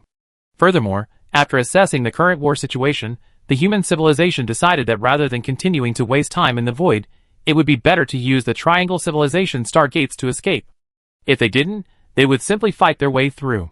With the Triangle Civilization's flagship destroyed, it would likely be difficult for them to rebuild a new one quickly, given the meticulous craftsmanship they possess. Long-distance teleportation and large-scale quark flavor change strikes, like specialized technologies, are estimated to be extremely difficult to implement. Based on the flagship production cycles of the various civilizations in the Star Voyage organization, it would likely take at least 100,000 years for the Triangulum civilization to produce a second flagship. Furthermore, to do so would require a large number of talented scientists and exceptional engineers. If these talented individuals were eliminated by the Dream Lyra, the Triangulum civilization would have to diligently cultivate them for countless more years. In short, while the Triangulum civilization survived, the loss of its flagship and its fleet of 500 million warships would plunge them into a prolonged period of decline. Based on this, the 4 civilizations of the Star Voyage organization unanimously agreed to directly occupy the Triangulum civilization stargate, regardless of their agreement. Then the rest of the process became simple. First, clean up the battlefield. This was the job of the Dia civilization and the Awakeners. Since so many of the Triangulum civilization's main forces had been eliminated by the Dream Lyra, leaving no trace of their remains, their primary targets for cleanup were the warships destroyed by the Galactic Center civilization. The second step was to continue approaching the central black hole to see if the Triangulum civilization stargate was still in place. Although both sides employed mass destruction during the war, they consciously avoided attacking the central black hole. Furthermore, the stargates of cosmic civilizations were protected by regular shields, and without a specifically targeted attack, they were unlikely to be damaged. The Galactic Center civilization was competent in this matter, so they were entrusted with the task. Humanity's Dream Lyra returned to headquarters and, along with the main force, slowly sailed into the already devastated Terminal Galaxy, awaiting news from the Galactic Center civilization. The detection results were encouraging. The Stargate had indeed not been destroyed. The Galactic Center civilization also discovered signs of numerous Triangulum civilization probes escaping through the Stargate. Using optical imaging of galaxies and special tachyon detection, they determined that these probes had fled while their fleet was being pursued by the Dream Lyra. After discovering this, the Galactic Center civilization had no time to dwell on their losses in the war. They immediately dispatched numerous probes and capital ships directly into the Stargate to investigate the situation on the other side. According to the Galactic Center civilization, they rushed to seize the other side of the Stargate before the enemy could react, thus preventing them from destroying the Stargate and severing the expressway. It must be said that the Galactic Center civilization's judgment was quite accurate. After returning, the Triangulum civilization probes did relay the news back to civilization headquarters. However, the highest authority in Triangulum civilization had originally been aboard the Triangulum. Now that the Triangulum civilization had been destroyed by the Dream Lyra, the Triangulum civilization faced a power transition issue. However, as a cosmic civilization, the Triangulum had already prepared for such a situation. They simply didn't anticipate the sudden loss of their flagship, leading to some minor chaos. The Galactic Center's attack coinciding with a period of internal unrest within the Triangulum, reached the other exit through the Stargate. The Galactic Center's vanguard was undoubtedly intercepted. After word of this reached them, the Awakeners and Dia civilizations immediately dispatched fleets to provide support. Chapter 1517. This matter concerns whether or not everyone can take a shortcut, so they have to be serious. The other end of the Stargate is also at the central black hole of a galaxy, approximately 25 million light-years away from the terminal galaxy. The two galaxies are not adjacent. This is good news. After all, a distance of 25 million light-years can be crossed in one go. But the four civilizations also realized that fighting their way through, exploring each Stargate step by step, was not a solution. The best approach was to obtain data on these Stargates, identifying which one led to where. This information was clearly in the hands of the Triangulum civilization, as the Stargate here was most likely built by them. This presented a difficult situation. In fact, given the current situation, the best outcome would be to avoid war with the Triangulum civilization and instead borrow their Stargate through negotiation and exchange. However, things had come to this point, and there was no turning back. Someone had originally suggested informing the Triangle civilization that the KBC Great Void was about to be used by the Guizhou people for their own experiments, and explaining their desire to leave the star region as soon as possible. But what if, instead of being grateful, they fled and destroyed all the Stargates? The Great Star Voyage organization clearly didn't want to take that risk. So ultimately, they had no choice but to continue fighting, but not as they had at the beginning, because the strategic objectives had changed. What the Great Star Voyage needed now was the Triangle Civilization Stargate information. Therefore, during the attack, they weren't aiming to completely annihilate the enemy, but rather to preserve as many information storage devices as possible, ideally capturing individuals from the Triangle civilization. That's one approach. The other was proposed by the Galactic Center civilization. They believed this approach was too inefficient, and that the Triangulum civilization was a veteran cosmic civilization. A war aimed at capturing them would inevitably result in heavy casualties. So, they decided to let the Dream Lyra lead the charge, pushing straight ahead. Regardless of where the Stargate led, as long as the Triangulum civilization existed at the exit, they would be slaughtered until they surrendered and contacted them. Having achieved this strategic goal, wouldn't it be possible to make demands? At that point, demanding the release of the star map would become a natural progression. As for whether the Triangulum civilization would resort to a scorched earth strategy, fleeing and then destroying the Stargate, if overwhelmed, that was not their decision. Because this plan centered around the Dream Lyra, the decision rested with humanity. Ultimately, human civilization chose the route proposed by the Galactic Center civilization, pushing forward with the Dream Lyra as the core. On this basis, the Great Star Voyage organization also instructed the Galactic Center civilization to broadcast a wide-area cosmic membrane broadcast. The broadcast's content roughly breaks down into several key points. First, it explains that their destruction of the microscopic demons was unintentional. Second, it emphasizes that there is no fundamental conflict of interest between the two parties. Third, it expresses their need to use the Stargate due to the need for expedited travel. While this third point also reveals the four civilizations' intentions, it's different from directly stating their demands, given the situation in which the Dream Lyra was sweeping through them with overwhelming force. Yes, by the time the Galactic Center civilization issued its wide-area cosmic membrane broadcast, the Dream Lyra had already completed its sweep of the second galaxy. During this Stargate battle, approximately 30 million conventional Nebula-class battleships of the Triangulum civilization were decimated by the Dream Lyra. Immediately thereafter, the Dream Lyra passed through their Stargate again, heading for the next Stargate node. It should be noted that the Triangulum civilization Stargates are generally constructed at the central black hole of a galaxy, using the black hole as a power source to form a Stargate network between various galaxies. In other words, each galaxy's central black hole generally has a Stargate. However, having only one Stargate doesn't mean it's limited to one-way travel. Instead, all Stargates are connected to the entire Stargate network, providing extensive access. After crossing the terminal galaxy and entering the second galaxy, the Stargates there serve as nodes in a passage, allowing access to numerous galaxies. It was through this convenient Stargate network that the Dream Lyra destroyed dozens of Triangulum civilizations' resistance fleets in just a few hundred years. While the number was small, with dozens of resistance fleets totaling only 200 to 300 million Nebula-class warships, cosmic civilizations generally don't have many fleets either. In reality, a cosmic civilization could easily deploy an unlimited number of troops, but everyone clearly knows about the existence of vacuum decay and divine civilizations. Expanding their civilization too large might attract the attention of divine civilizations. The Triangulum civilization naturally understood this principle, so the previous 500 million warships, combined with the fleets destroyed dozens of times by the Dream Lyra, represented roughly 80% of their total strength. The Triangulum civilization was quite resolute. Despite this, they hadn't yet implemented a scorched earth strategy to destroy their own Stargate network to stop the Dream Lyra. It was under these circumstances that the Galactic Center civilization began broadcasting its message everywhere. They dispatched numerous fleets of exploration spacecraft, utilizing their extensive Stargate system to reach galaxies, then broadcast to the cosmic membrane, targeting those galaxies. Unbeknownst to the four civilizations of the Great Star Voyage Organization, the Triangulum civilization had no intention of responding, having finally made the decisive decision to destroy the Stargate network. After repeated crushing battles, the Triangulum civilization had clearly been terrified by the Dream Lyra. To survive, they decided to leave the Guishui Great Wall, where they had lived for countless eons, and escape the raging string pluckers. So, somewhere in the void beyond the site of the four civilizations of the Great Star Voyage Organization, a fleet that had been hidden for who knows how many years set sail. They were clearly the core of the Triangulum civilization. While the Dream Lyra was wreaking havoc, they were heading toward the other side of the Guishui Great Wall through pre-installed stargates. Meanwhile, midway along the Guishui Great Wall, a fleet from the Triangle civilization was destroying transportation hubs. Before the Dream Lyra could reach them, they had destroyed the stargates at more than a dozen transportation hubs.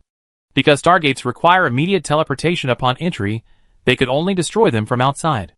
Therefore, after destroying a stargate, these warships would be unable to enter the Stargate network and leave. So, instead of using their own weapons to destroy the stargates, these warships deployed rule bombs that would destroy the rule shields at the gates, waiting to teleport away before detonating them. In this way, the Triangle civilization vanished from the site of the four civilizations of the Starry Sky Voyage Organization. Clearly, the Starry Sky Voyage Organization's plan had failed. While intimidation was effective, it failed to compel the Triangle civilization to surrender, and they ultimately escaped. This was a rather frustrating situation. After all, the stargates were built by someone else, and it would be difficult to stop them from destroying them.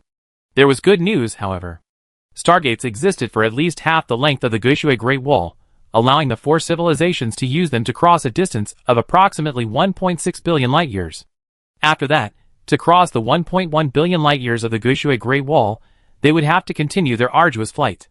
Things were somewhat unsatisfactory, but that was all that could be done. What the four civilizations hadn't anticipated was that the Triangulum civilization, after its defeat, would not give up.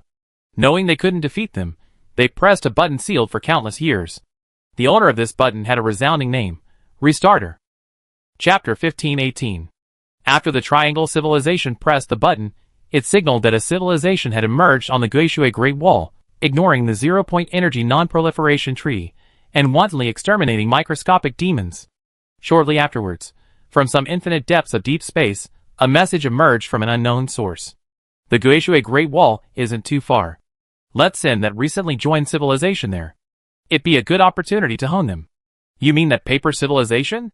Yes, they have potential. If they can make further progress, it will also be helpful to our restart plan. Aren't they already quite dissatisfied with the other established cosmic civilizations? Let them go with them. It's better to practice with a few wild civilizations that appeared out of nowhere now than to face the Guishi directly and realize their own shortcomings later. I understand. I give them the instructions right away. I'm sure they'd be happy to do so.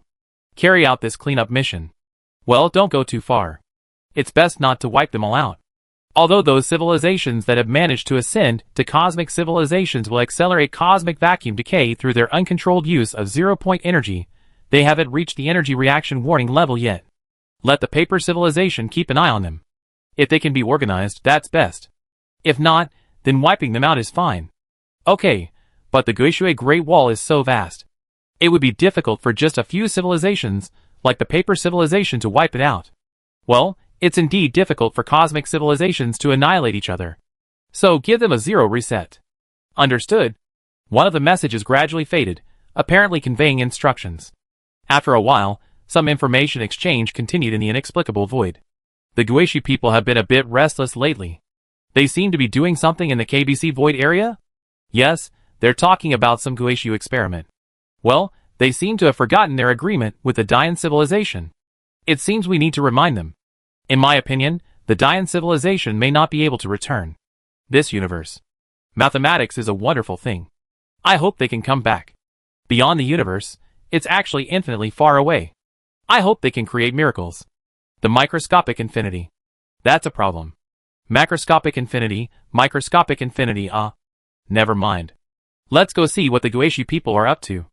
Lately, they transformed many strange ring-shaped black holes into singularities. Black holes. If they keep this up, they might actually have to initiate the Guishi project prematurely. TSK, even the Dayan civilization isn't any good. During that battle, I remember they locked many ring-shaped black holes to pi, transforming the rings into discontinuous spaces.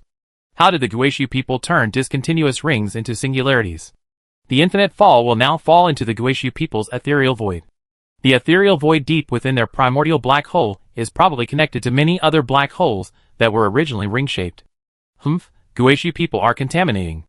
The black holes on the other side of the Guishui Great Wall haven't been contaminated by them, have they? That's not the case. Okay. The information gradually faded, and a certain infinite depth of the void returned to calm. Meanwhile, in the middle section of the Guishui Great Wall, human civilization, Daya civilization, galactic center civilization, awakener civilization, and starry sky defenders had arrived through the star gate and discovered that the gate had been destroyed. Several civilizations hadn't expected the triangle civilization to make such a choice, but with matters at hand, they could only continue at normal warp speed. The leaders of several civilizations were thinking, this was a good time to take stock of the gains from this battle. After this battle, besides recognizing the differences in the combat styles of cosmic civilizations, the greatest reward was the corpses of microscopic demons. Therefore, after embarking on their new journey, they immersed themselves in research, striving to understand the other characteristics of microscopic demons before setting foot on a new galaxy. The purpose of studying microscopic demons is many, one of which is to facilitate future progress. The four civilizations had traveled through many galaxies along the Stargate system left by the Triangle civilization and discovered that within the Guishui Great Wall, galactic-level microscopic demons were found in every galaxy, making it a veritable desert of intelligent life. To eliminate these microscopic demons, the Daya civilization had even mastered its psychic destruction attacks. In the end, the four civilizations grew tired of the killing and began to develop a technology that could block the microscopic demons' perception. This would save the Daya civilization from having to eliminate them in every galaxy they visited. Of course, everyone also considered the Triangulum civilization's motives. After all, this was the entire Guishui Great Wall, a galaxy cluster complex stretching 2.7 billion light-years. With microscopic demons in every one of these numerous galaxies, it's clear how mad the Triangulum civilization was back then. It's unknown how many civilizations and lives were lost at their hands. In short, throughout their journey, the four civilizations didn't even discover a single low-level civilization. But if you were to call the Triangulum civilization cruel, from their perspective, they were simply preventing the birth of more civilizations, thereby preventing the emergence of a large number of cosmic-level civilizations that would accelerate the destruction of the universe. It's just that their methods were somewhat ruthless. If one looks at things from the perspective of the triangulated civilization, they certainly wouldn't see anything wrong. On the contrary, they would consider themselves contributing to the universe. If you accuse them of harming life, they argue they're more merciful than those civilizations that seek to annihilate level 6 civilizations, because within their sphere of activity, no life is born. Without life, how could they be harming life? And judging by the triangulated civilization's actions, they're unequivocally contractualists, a very radical one. They presumably played a role in the ancient war within the KBC void. It's a shame the four civilizations weren't able to communicate with them this time, otherwise, perhaps they have had a chance to open the history books and learn about that period. But this is only a minor regret. The four civilizations' current mission is to travel, and travel endlessly. Travel always goes by quickly. When the four civilizations reach the next galaxy, they discover microscopic demons in that galaxy, again at the galactic level. This time, however, the Daya civilization doesn't need to intervene to eliminate them, because the four civilizations have developed technology to block their perception through studying the microscopic demons' corpses. The reason they continued through this galaxy was to test the reliability of their technologies, a sort of on-the-ground technical validation. Once the technology was validated, the four civilizations would no longer plan to pursue the galaxy route.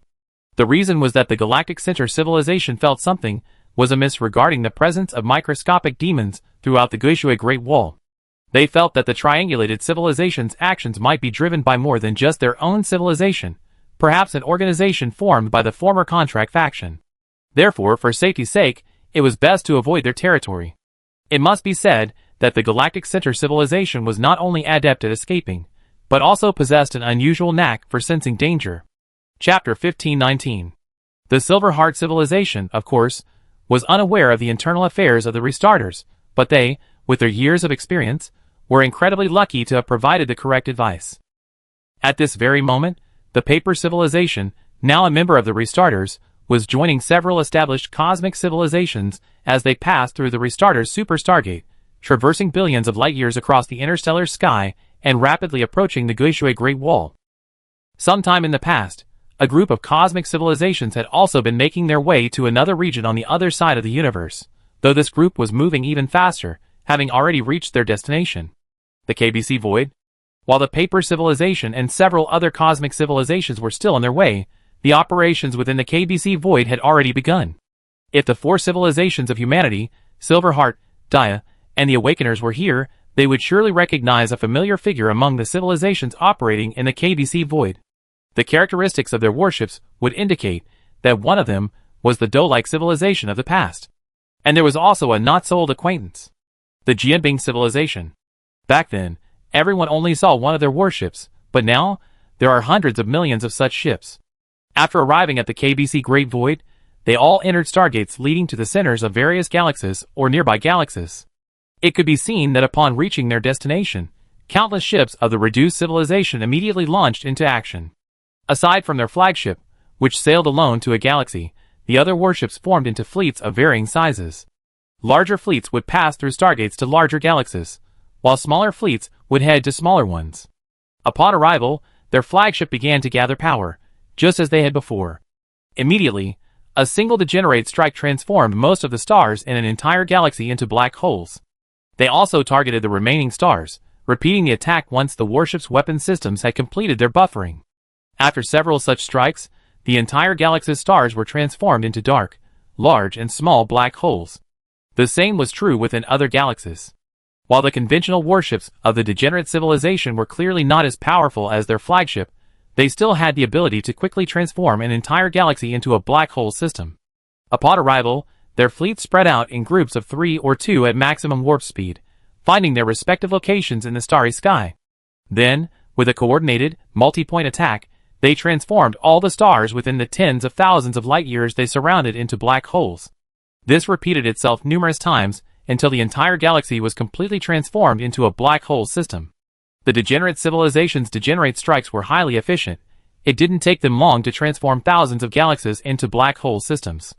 As for civilizations like the Toxoid civilization, they didn't have such a large-scale strike capability, nor did they have the ability to transform a large area of stars into black holes with a single strike.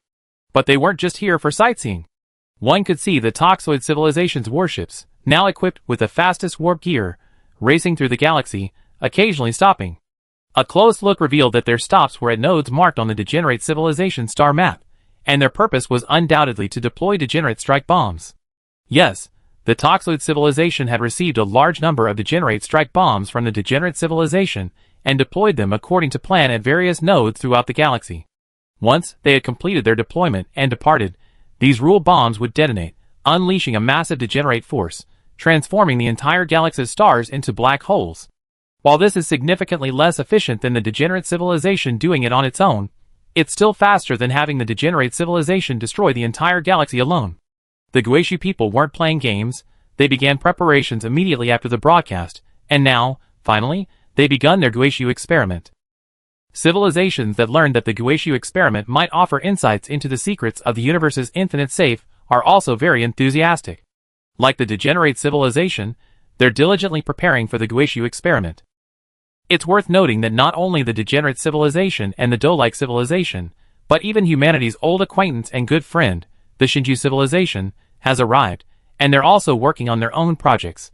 They're also aiming to destroy the entire galaxy into a black hole, but they don't need the degenerate civilization to provide them with degeneracy force bombs. They're doing it themselves.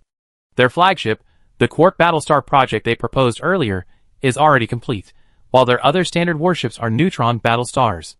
The Shinju civilization's warships remain as wild as ever. Their actions were also quite radical. Their flagship flew directly towards the central black hole of the target galaxy. It was unclear whether it was on the event horizon or inside it. Shortly after their flagship entered, the gravitational environment of the central black hole underwent a dramatic change. This change affected countless stars at a speed exceeding the speed of light.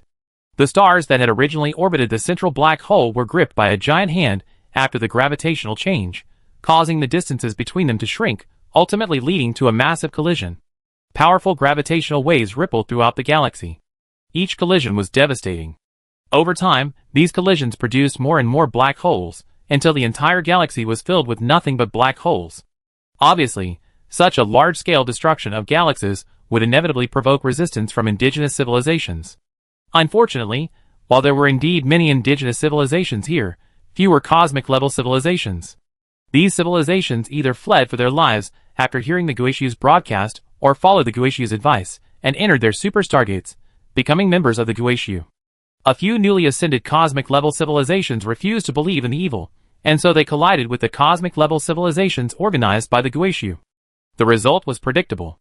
They were crushed to dust by the wheels of the Guishu experiment.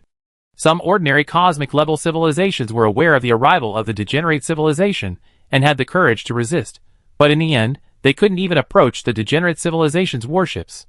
They were transformed into black holes by the continuous degenerate attacks, and then quickly evaporated due to their low mass. The Guishu experiment began. The process was exactly as the Guishu had previously stated in its broadcast to the cosmic membrane. All galaxies within the KBC Great Void would first be transformed into black hole galaxies, and then the Guishu would proceed. The universe seemed to be roiling once again at the actions of the two god-level civilizations. Countless lower-level civilizations, annihilated by their will, vanished along with the stars. For these lower-level civilizations, the end of the world had truly arrived, and they didn't even know how they died. The cosmic civilizations wouldn't even glance at them, even though all the cosmic civilizations that came to carry out their mission had risen from lower levels. It was like pouring a basin of water outside your door without even noticing if there were any ants on the ground. Chapter 1520. If the Guishu people take action, the KBC Great Void will undoubtedly be destroyed. Given the Guishu people's power, one can imagine what the KBC Great Void will become. It will become a true void, a massive void with a diameter of 2 to 3 billion light-years. This void might contain only black holes, or it might contain nothing at all. If the Guishu people truly carry out the Guishu experiment, there will most likely be no massive black hole, but instead a massive white hole. It's unknown what form the white hole's vent will take. It might be in normal space, or perhaps in an unknown location. At this point, perhaps no one except the Guishu people knows the true situation. Despite this, the civilizations that arrive with the degenerate civilization are diligently making preparations, because the secrets of the infinite safe are truly enticing, and they all hope to seize this opportunity to become new god-level civilizations. The KBC Void is vast, and preparations will take time. While these civilizations were wreaking havoc in the KBC Void, the Great Wall of the Guishu Galaxy, billions of light-years away, also welcomed new visitors. They were massive fleets comprised of over 1 billion warships, each with distinct construction features, clearly belonging to different civilizations. A closer look revealed 10 fleets, belonging to 10 civilizations, totaling 14 billion warships. Each warship was small, only about 5 to 10 kilometers in length, but they were not vessels of lower-level civilizations. They were all Nebula-class warships. This number is considered small for a level 6 or even a level 5 civilization, but in this vast cosmic environment, a cosmic-class civilization possesses roughly 1 to 2 billion Nebula-class battleships. Of course, without any restrictions, a cosmic-class civilization could expand its warship fleet indefinitely, but civilizations that did so have all vanished. The reason is self-evident. Their lack of cosmic perspective allowed their civilization to grow too large, attracting the attention of a god-level civilization, and then vanishing. In fact, even if such an unlimited expansion of civilization isn't annihilated by a god-level civilization, it will likely be subjected to a devastating attack by radical contractarians, like the Triangle Civilization. The 4 civilizations of humanity, Dia, Galactic Heart, and the Awakeners understand this, and therefore limit their warship fleets.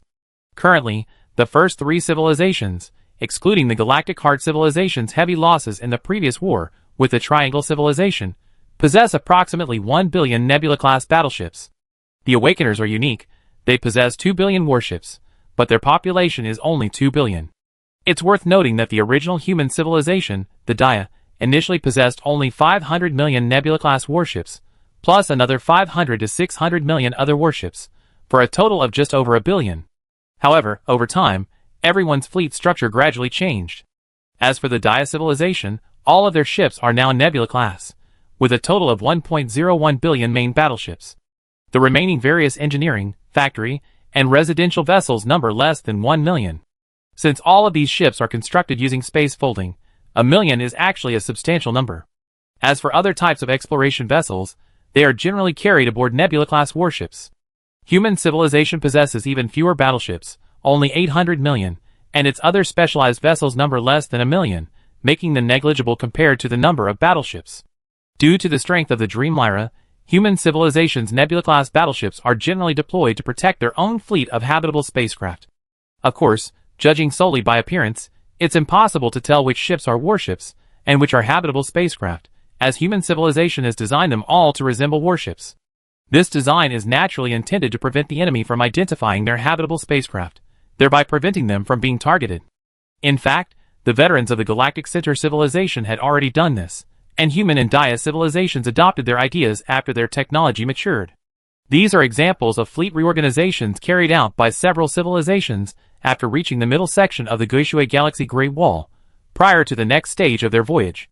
Speaking of which, after arriving at the Guishui Great Wall, the 14 billion warships were divided into 10 formations, each approximately 100,000 light-years apart. Afterward, the fleets paused briefly in the void, seemingly conducting some kind of reconnaissance, before rapidly sailing towards the locations of humanity, Dia, the Galactic Center, and the Awakeners. It's reasonable to assume that a cosmic civilization couldn't possess such a long range of detection, yet they were incredibly precise, even calculating their speed and direction during navigation, precisely encountering humanity, Dia, and the Galactic Center Awakeners. And so, approximately 1,000 years later, Yu Yuan, while sailing leisurely, suddenly received a message from the Galactic Center civilization. The message was brief: alert. Fleet of an unknown civilization detected. It must be said that the Galactic Center civilization's detection capabilities were truly formidable. After receiving their shared detection information, Yu Yuan discovered that the unknown civilization's fleet they had targeted was actually 100,000 light-years away. Of course, at such a great distance, the Galactic Center civilization couldn't possibly scan the enemy's warship's construction features.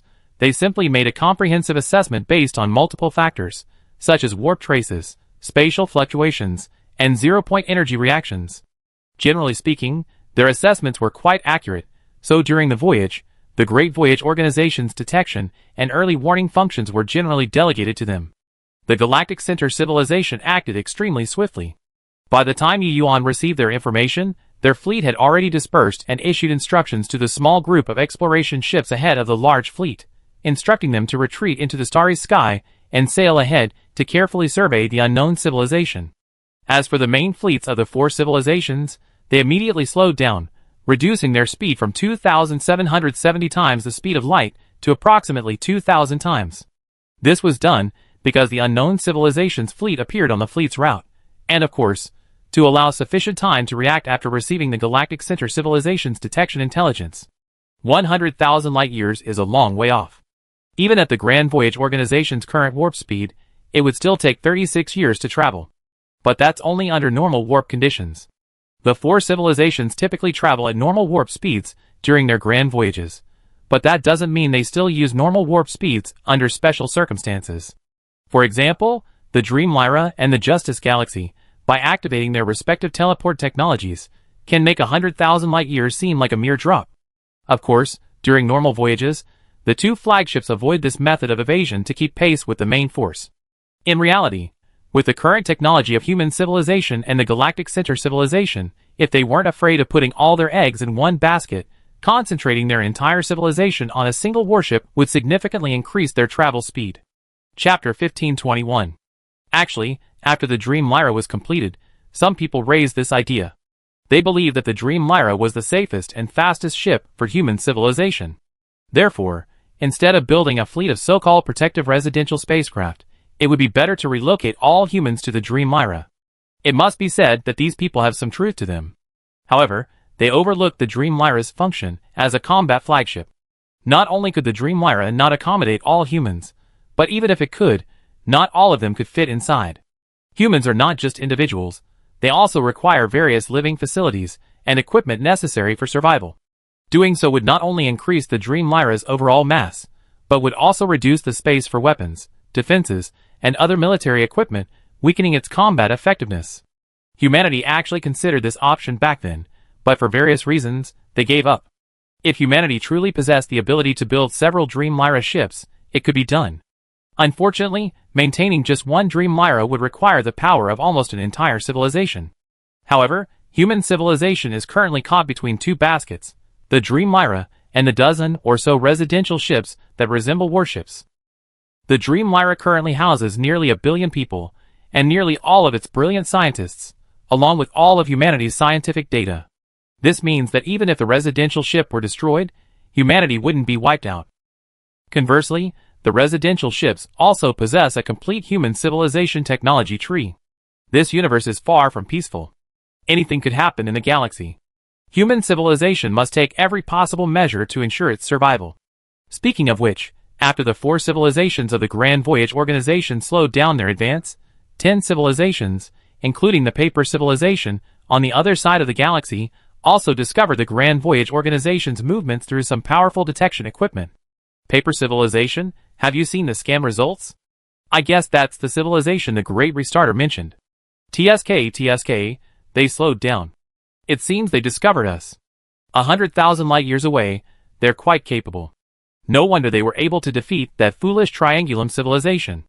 In a virtual conference room, a group of bizarre aliens were exchanging opinions on the actions of the Grand Voyage Organization's 4 fleets.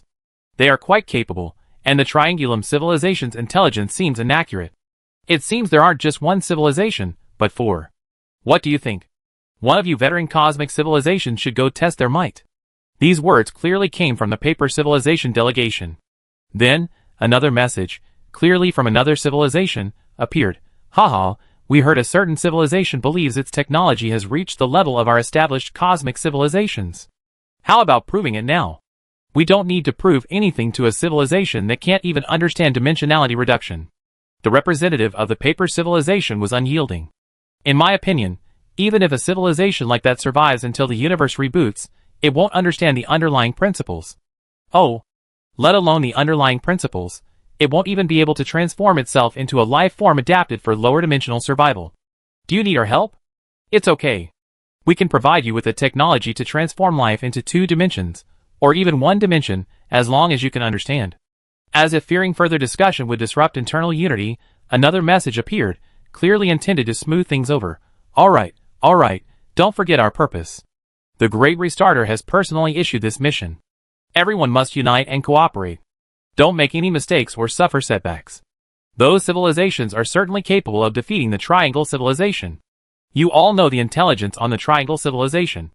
They're a war-oriented civilization that has mastered the ultimate application of weak force. Even they are no match. Don't be careless. In our opinion, the flagships of the Great Virtue Civilization and the Paper Civilization will lead the charge. As the saying goes, a lion fights a rabbit with all its might.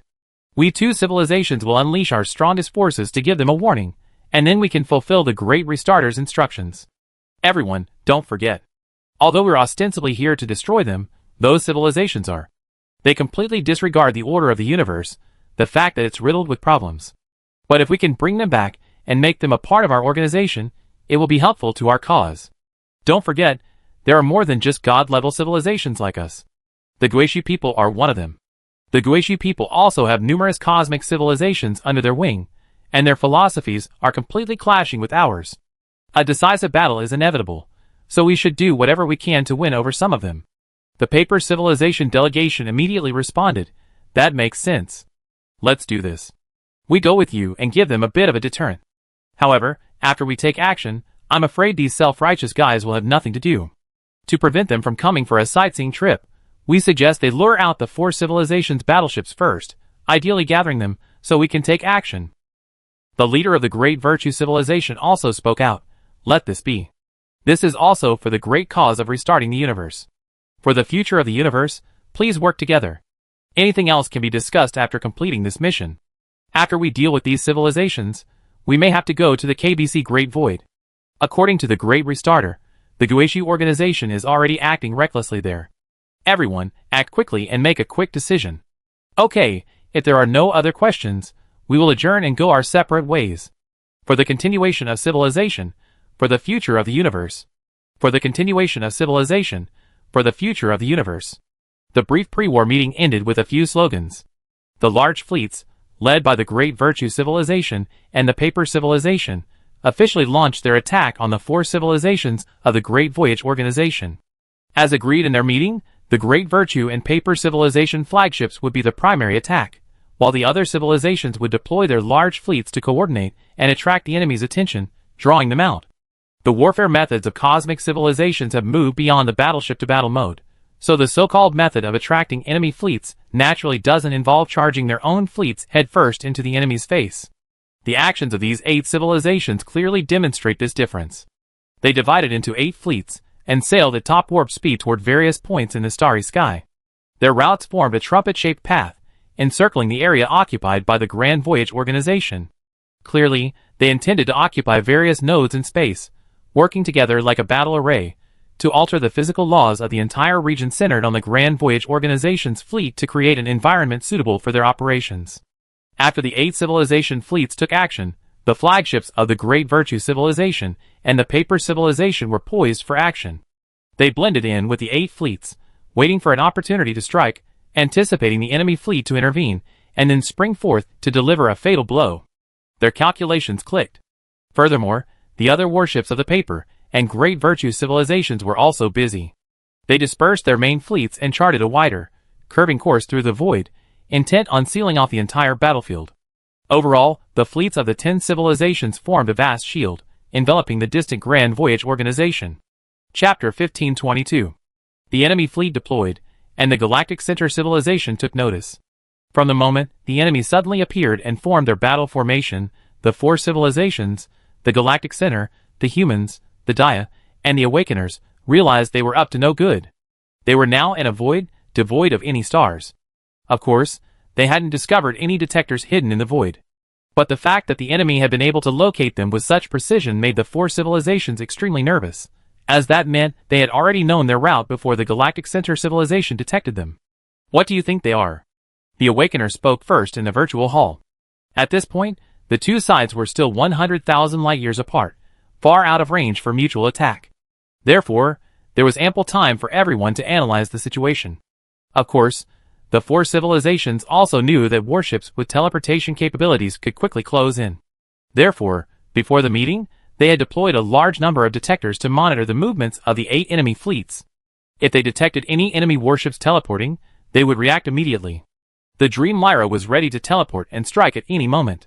The Galactic Center civilization's Justice Galaxy was deployed in the rear. It would be tasked with protecting the hundreds of habitable ships of the 4 civilizations. Similarly, after discovering the attack posture and trajectory of the 8 enemy fleets, the 4 civilizations. Oh no, 3 civilizations, since the Awakener civilization lacked habitable ships. Their habitable ships slowed down and retreated, and the Galactic Center civilization's Justice Galaxy also slowly retreated. At the same time, the remaining fleets of the 4 civilizations reorganized into 3 large formations, one consisting of the warships of the human civilization and some of the Galactic Center civilization, one consisting of the Awakeners, and one consisting of the Dia civilization. Each of these formations headed towards the forefront of the 8 surrounding fleets. The attack range of a cosmic civilization was well known, so there was no need to disperse the fleets one by one. A single strike from a large-scale attack would reach tens of thousands of light-years, making it impossible to dodge without teleportation capabilities, like the Dream Lyra. It would be better for each civilization's fleets to be within range of each other, and unite to counter the enemy's rule changes. If the enemy modifies certain physical rules of the entire starry sky, then simply revert them. This is better than having a single warship unable to counter the enemy and being destroyed. After the previous war, the 4 civilizations understood that conventional warship battles between cosmic civilizations were like magic battles. Of course, it was more than just magic battles, but rather 2 battlefields, one involving the battle at the broad level of rules, and the other involving the fleets fighting under different physical rules. The enemy's 8 fleets are now attempting to create a favorable combat environment. It's likely related to the Triangle civilization. Yu Yuan responded to Awakener illusion, observing the movements of the 8 fleets on the star map. He then pointed at the star map and continued, "Look at these 8 fleets. Their movements reveal that they are also composed of conventional warships. This doesn't match their technological prowess, which allows them to accurately locate us. In other words, the movements of these 8 fleets are merely for show. This is merely a facade of strength. Their true power remains hidden. Based on this, we can't rule out the possibility that they possess fast-moving warships. It's like, after defeating the younger ones, here come the older ones, and after defeating the older ones, here come the grandparents. Our Dream Lyra will keep an eye on their teleporting flagship, and the rest is up to you. Awakener illusion. Conventional warships won't be a problem, no matter how many we have. I'm worried that they might have a divine civilization behind them, or some kind of divine civilization detection equipment. That's probably why they're able to pinpoint us so accurately." Yu Yuan nodded.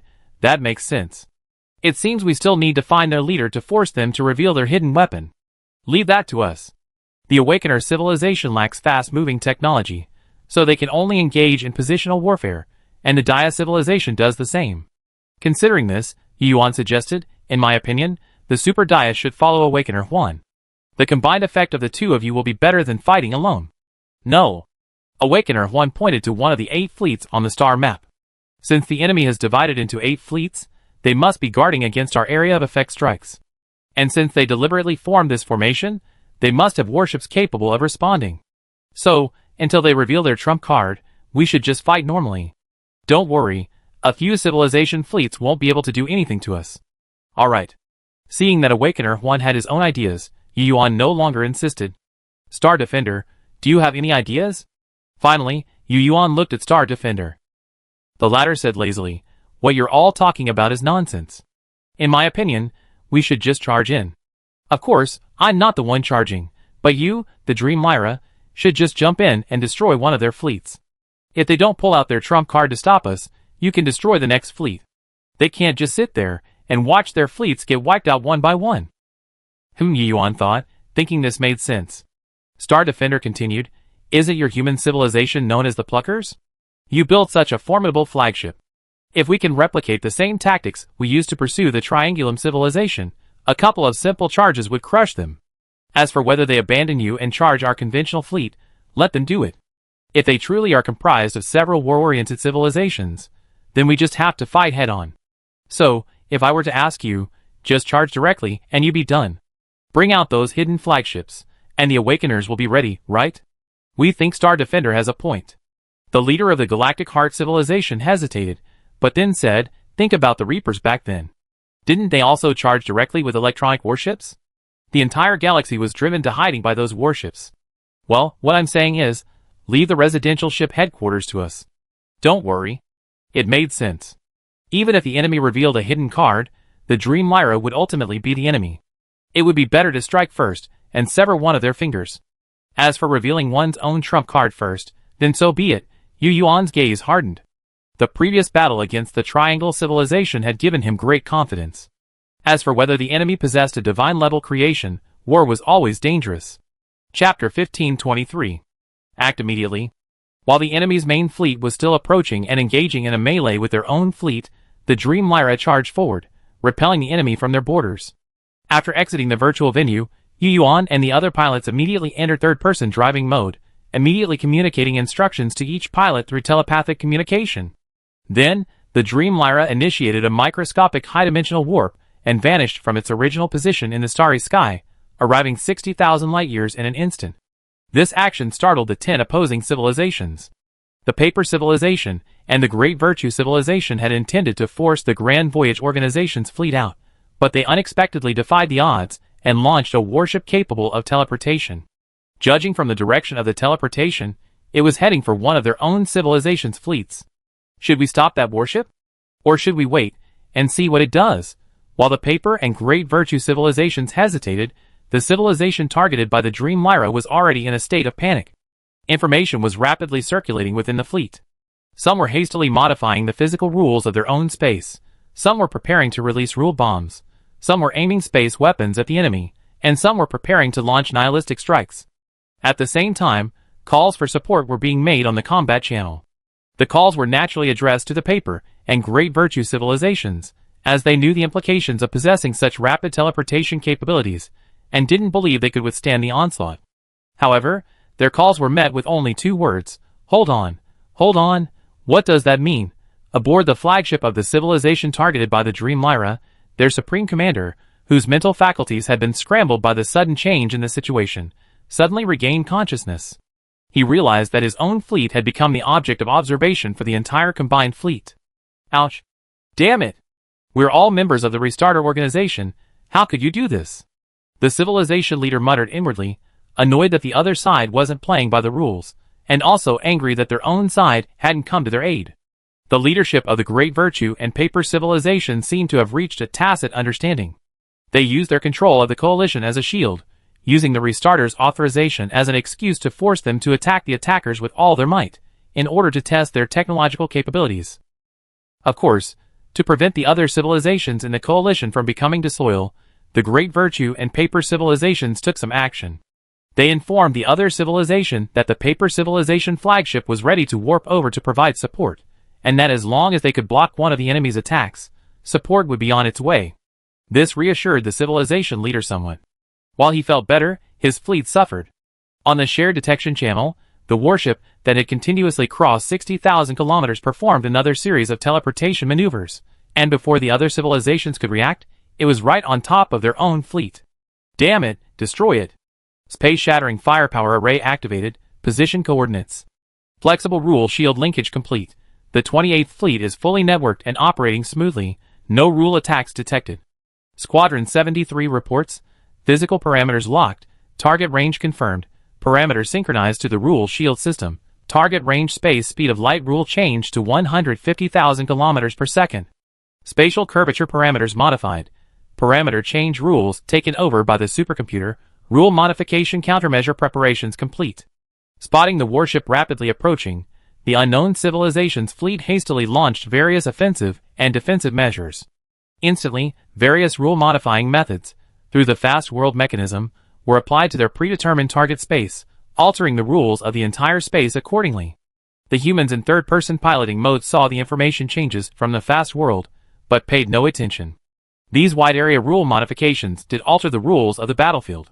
For example, changes in spatial curvature and the speed of light would reduce the Dream Lyra's warp speed, even causing it to slip. The enemy, however, was already prepared to exploit these rule areas and could continue sailing normally. This created a terrain advantage over the enemy. This tactic was common in conventional cosmic civilization warfare. With virtually no large-scale strike capabilities or teleportation capabilities, conventional warfare revolved around altering the rules of the battlefield. However, these conventional methods did no harm to the Dream Lyra. They couldn't even penetrate its passive defenses, only chipping away a few layers of its rhythmic exterior. The fleet of 1.4 billion warships, caught in the crossfire, panicked, but their panic didn't last long. A flexible shield net formed by the swarm of warships was already in place. At the same time, the space within which the Dream Lyra resided also underwent a strange transformation. This was the result of the array of space-shattering weapons. Because the physical laws of the battlefield had adapted to the operation of the unknown civilization's various weapons, these space-shattering weapons acted almost instantly across space thousands of light-years away. The simultaneous space-shattering strikes from hundreds of millions of warships instantly impacted the Dream Lyra's location. The next moment, a blanket of pitch black suddenly appeared approximately 13,000 light-years from the Dream Lyra's location. This was the isolation zone created by the densely packed space-slicing strikes, preventing light from traversing it, resulting in the inky black effect. The impact was swift and palpable, like tearing a large piece of paper down the middle, erasing 13,000 light-years of space. Then, due to the stability of the universe, the shattered space healed instantly in all directions in a single Planck time. Objects surrounding the shattered space were instantly drawn 13,000 light-years closer together. Hit! After unleashing a flurry of punches, the leader of this civilization observed the destruction of the strange warship, and the people within their civilization cheered. But before they could finish their words, they realized their surroundings had changed. Clearly, their attack had no chance of striking the Dream Lyra. Instead, the Dream Lyra easily dodged their large-scale, space-shattering attack, then countered with a quantum-banishing strike.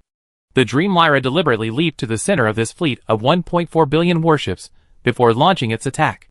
A single, 16,000 light-year range strike directly devastated 80% of the unknown civilization's fleet into the microscopic world. Their flexible shields were rendered ineffective by the quantum exile mechanism. After the quantum exile strike, the next step was to play the piano in the microscopic quantum world. While the Dream Lyra's ranged attack hadn't been expanded, it had made considerable technological advances in string plucking, achieving greater precision and power. So much so that when faced with a fleet driven into the microscopic world, the Dream Lyra only needed to pluck a few cosmic strings to draw it deeper into the microscopic maze, then pulverize it with a Kalabayao space blast. The destroyed civilization remained silent, but the Great Virtue civilization and the Paper civilization, observing the battlefield through the restarter's observation equipment, were uneasy. The former was stunned by the Dream Lyra's powerful maneuverability, while the latter's eyes widened in shock at the large-scale attack.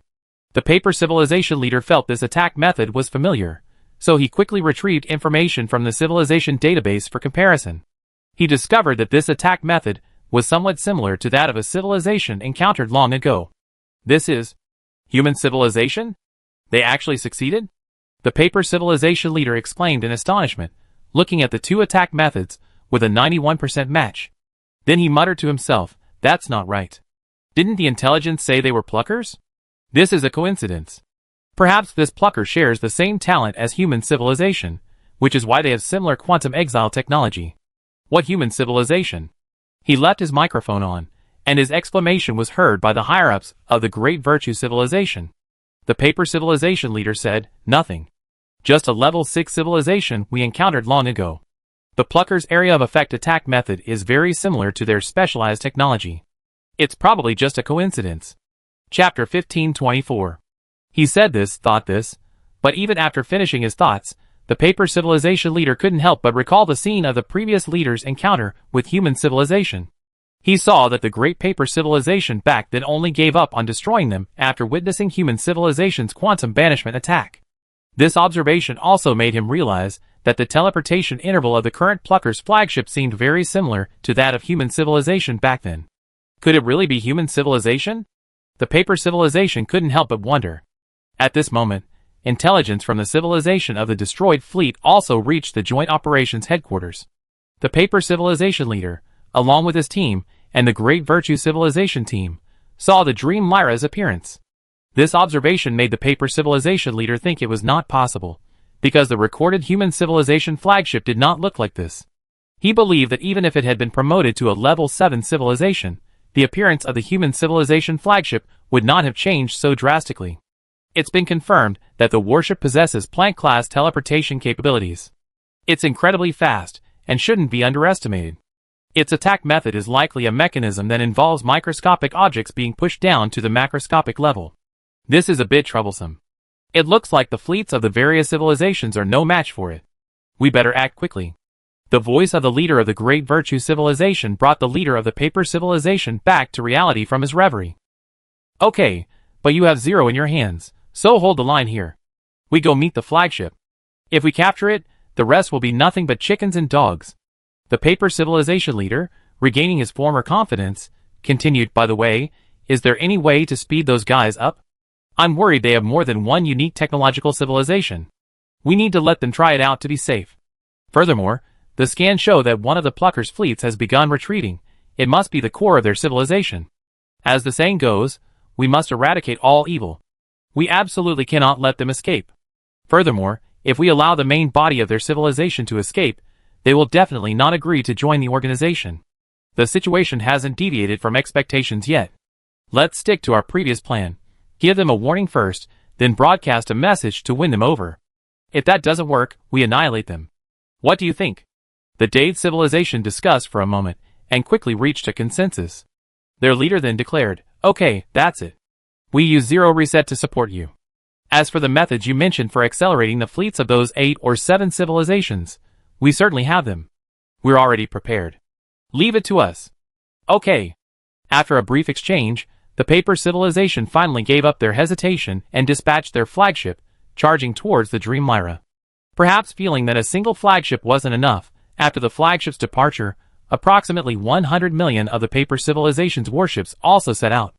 These warships look similar to their flagships, all thin and sparse, like warships drawn on paper, or like flattened amber. Their movement method was similar to the flagships, though their teleportation speed wasn't as fast. After the command was given, over 100 million warships from the paper civilization, like pieces of crystal-clear paper in the starry sky, stretched themselves out, one end larger than the other, and, turning across the starry sky, began to dive into space from the smaller end, disappearing. It was as if the entire starry sky had become a lake, and they were transparent plastic glass floating on the surface.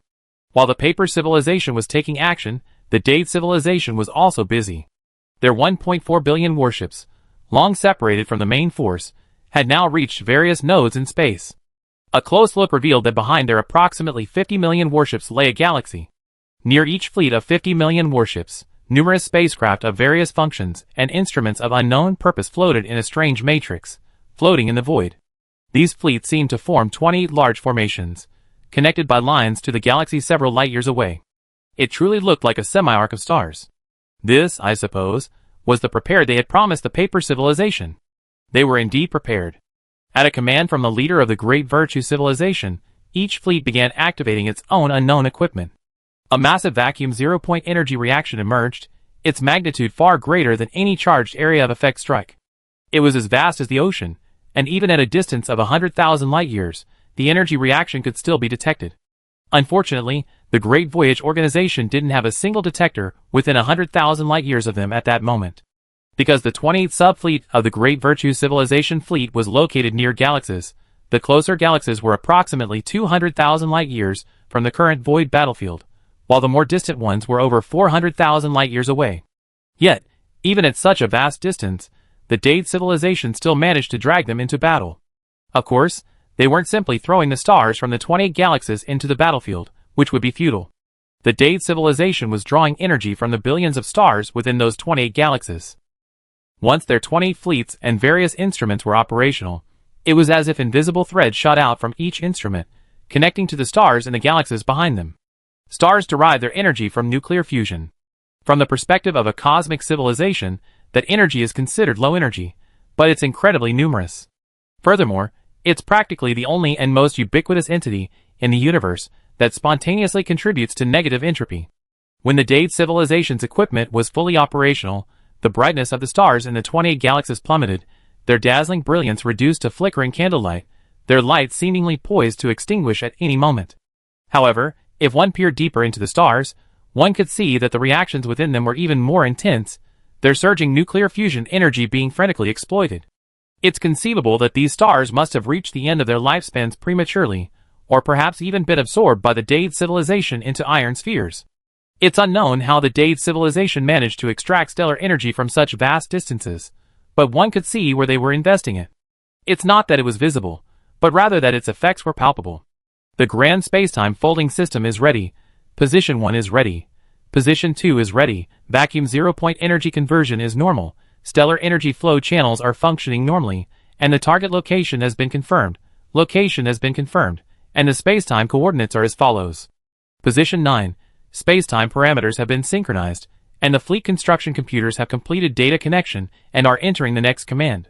Folding coordinates have been aligned 1-to-1. The grand spacetime folding is ready. Please confirm, Dade. The civilization leader on Dade watched the rapidly scrolling system screen and used biowaves to control the control device and pressed the confirm button. Confirm. Chapter 1525. The command was issued from the Dade, reaching the command centers of the 28 fleets simultaneously via its internal communication system. The remote control units in each fleet then confirmed the command. After all 28 fleets of the Dade civilization confirmed the command, the void above the battlefield began to shift. From the perspective of the Galactic Center Civilization's detector, it first detected an abnormal shift in the curvature of spacetime, then detected that the entire battlefield spacetime was swirling. The remaining 8 civilization fleets began to move with the curvature of spacetime.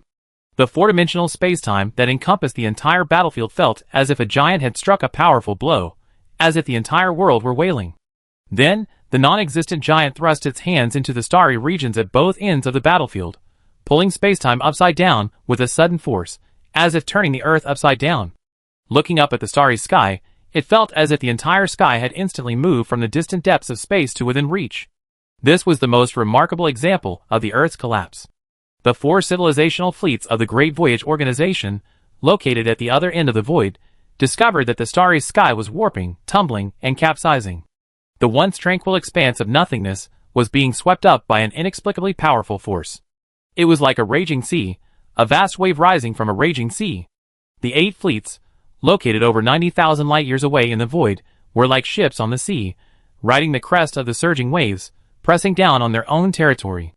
Of course, the perception that the opposing fleet was riding the crest of the waves was an illusion. In reality, it wasn't just the other fleet that was advancing, but their own space-time was also turbulent, merging with the other fleet as time and space rolled and surged. Macroscopic space is 3-dimensional, space-time is 4-dimensional. In reality, the turbulence in the void wasn't like ocean waves. If a true analogy were to be drawn, it was more like 2 undercurrents on the seafloor rapidly pulling submarines, previously thousands of miles apart, together. The great virtue civilization, wielding its formidable technological power, suddenly yanked the vast galaxy, tethering an entire region of spacetime spanning hundreds of thousands of light-years, causing it to undergo a drastic transformation. They seemed to transform into giants towering over the universe, raising their hands and abruptly folding a sheet of cosmic spacetime in half, merging 2 previously separate regions of spacetime into one. Spacetime flowed under their manipulation, and the vast void was instantly folded in half under their control. Just as the scrolling screens in their system skipped a massive fold of spacetime, the power of technology was truly immense. Under the great virtue civilization's manipulation, fleets that would have otherwise taken decades to advance suddenly leaped upon the opposing fleet. This immediately drew the fleets of the Dia, Awakeners, Galactic Heart, and human civilizations, who were still observing the Dream Lyra's performance, into the conflict. The battlefield situation shifted dramatically. Aside from the fleet destroyed by the Dream Lyra, the remaining 7 fleets, after the passage of time and space, were scattered around the outer layers of the Dia, Galactic Center, human, and Awakener fleets, surrounding them in the center. As for the original Paper Civilization fleet, aside from accompanying their flagship to attack the Dream Lyra, the remaining warships were scattered across the 4 Civilization fleet areas of the Great Voyage Organization. Awakener 1 watched the situation unfold, his emotions fluctuating as he exclaimed, "How dare you!" He hadn't expected the other party to possess such a method, but he wasn't afraid of such a sudden attack. Not only was he not afraid, he actually enjoyed it. While this was equivalent to attacking the unprepared, and certainly caught the enemy off guard, the so-called surprise was merely a delay in reacting, allowing the enemy to take the initiative and alter the physical rules of the entire battlefield to their advantage. It wasn't a serious matter.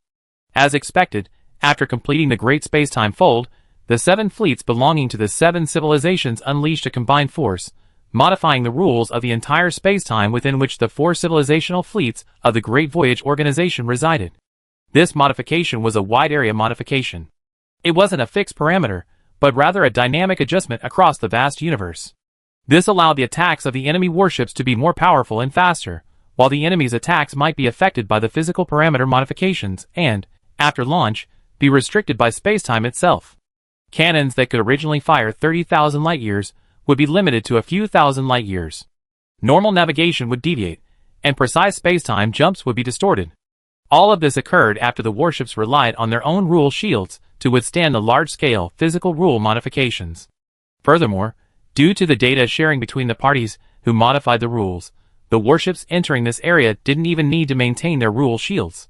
With the parameters synchronized, the area remained normal to them. Originally, these guys planned to launch this attack with 8 fleets, but unfortunately, one of them was destroyed by the Dream Lyra. But it was still incredibly powerful.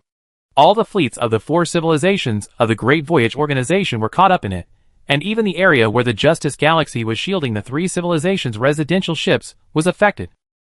For a moment, the warship's construction computers blared with alarms, and the system screens kept reporting that their flexible rule shields were under continuous attack.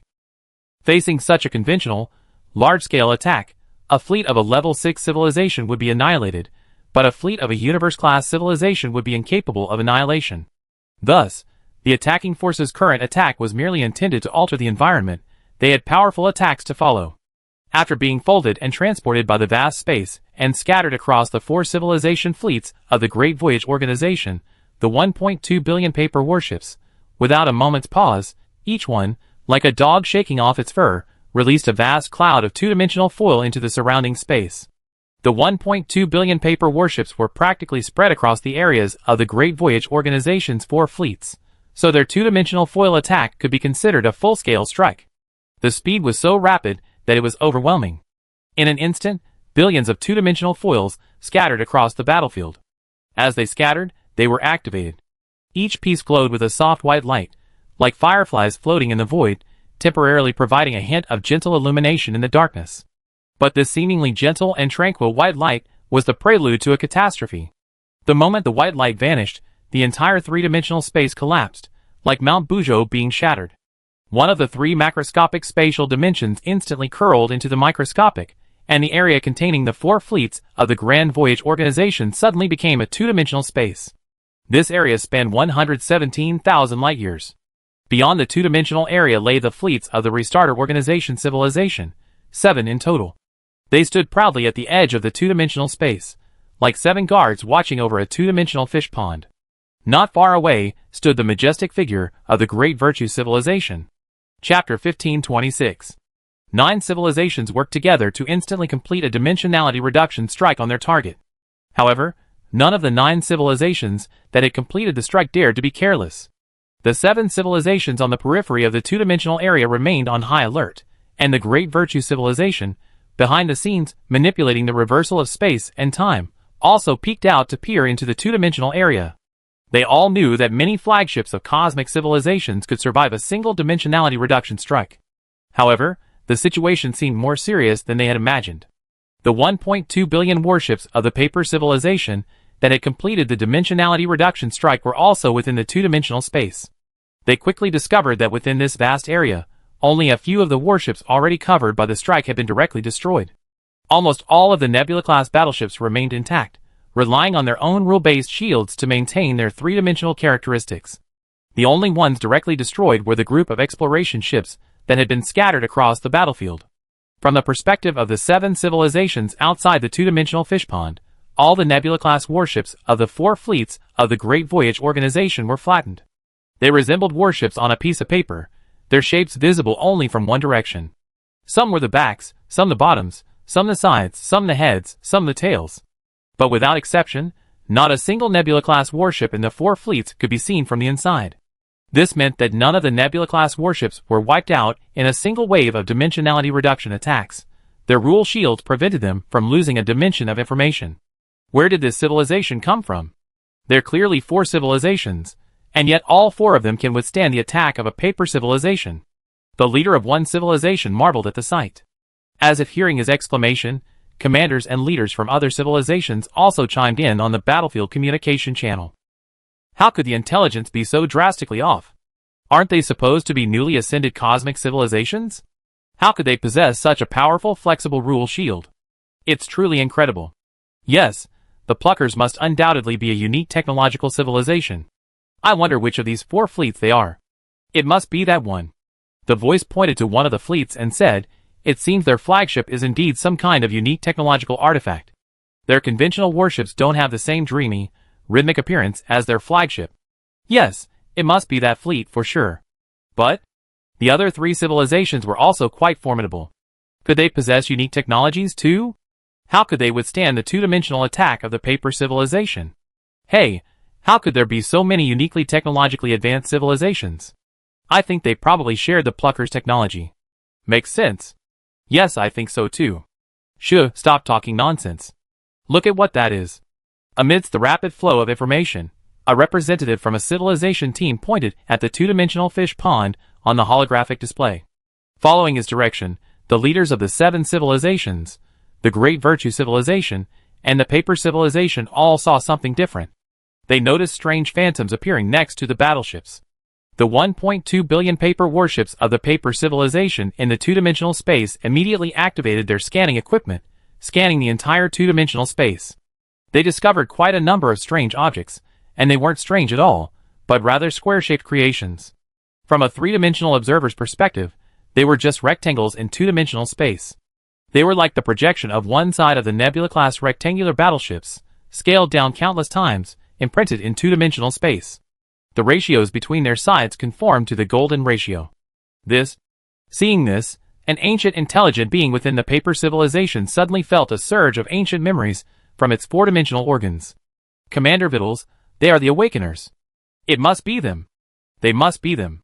This combatant from the paper civilization, who had existed for countless years, and had been dormant for who knows how many times, shouted into his civilization's internal channel, "The Awakeners, they must be them." Our previous intelligence was correct. They weren't some pluckers, but human civilization.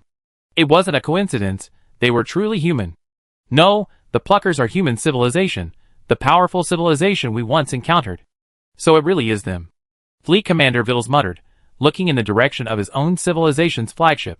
His own civilization's flagship had already led 100 million warships to attack the pluckers' flagship, and now he had no idea what was happening. After discovering that the pluckers were human civilization, the fleet commander was still quite worried about his own flagship, but his concern soon faded. The scan revealed that there were numerous rectangular-shaped structures. They appeared out of thin air, as if materialized from nothing by some kind of rule, and now densely packed throughout the entire two-dimensional space. What is this? The commander of the paper civilization had never seen these small cuboids before. Even with the scan results displayed before him, he couldn't immediately identify their function. But he didn't need to guess, as the densely packed cuboids quickly revealed the answer. After the cuboids materialized from nothing, each of their edges extended in 4 directions, like a paintbrush drawing straight lines across a sheet of paper. Each extension of each edge quickly formed a grid of countless holes. The color of the grid lines grew darker as they connected, from light to dark black. Suddenly, the entire two-dimensional space seemed to be covered by a fishing net, a web of crisscrossing black lines. Remarkably, these black lines didn't even touch the warships of the 4 civilizations of the Great Voyage organization, as if scribbling on a sketchbook had deliberately avoided certain patterns. Clearly, this was intentional. As for why they deliberately avoided their own warships, everyone saw it the next moment. The crisscrossing black network suddenly vibrated at an extremely high frequency. In just a few dozen Planck times, the entire two-dimensional space, along with the countless paper civilization warships within it, cracked into countless tiny fragments. Then, the black grid trembled violently, and in an instant, the entire 117,000 light-year area of two-dimensional space shattered into countless dense fragments, like tempered glass. The countless two-dimensional fragments shattered like falling tempered glass. Because these fragments of two-dimensional space had just been cut, their edges still carried the rules that had cut them. These rules clearly prevented the spread of their two-dimensional rules. As a result, after the entire two-dimensional space shattered, the universe suddenly reacted. The spatial rules of the universe itself caused the surrounding three-dimensional space to reunite in just a single Planck time. Suddenly, the 7 civilization fleets, previously located outside the two-dimensional area, rapidly closed in as space closed in. The dense, crystal-clear two-dimensional fragments scattered before them like confetti. The scene, with countless two-dimensional fragments scattered throughout three-dimensional space, tumbling endlessly, felt as if one were immersed in a hazy space of light and shadow. It was breathtakingly beautiful. Chapter 1527. Among these two-dimensional fragments, there were warships from the paper civilization, ripped to shreds. As the detectors scanned the fragments, they could see cross-sections of warships within the fragments. The internal structure of the warships was clearly visible in the cross-sections, with the layers of space clearly separated. From the cross-sections, it seemed that the paper civilization had not transformed their life forms into two-dimensional creatures, they were still three-dimensional beings. The general process of their paper warships was also revealed. They seemed to have sealed the warships within two-dimensional space like amber, achieving the effect of a single warship. Of course, the specific technology was certainly not so simple, as they also needed to consider the warship's attack, defense, mobility, communication, and other functions. This inevitably involved information exchange between different dimensions, which must be extremely complex, otherwise they wouldn't be the only civilization to master it among so many.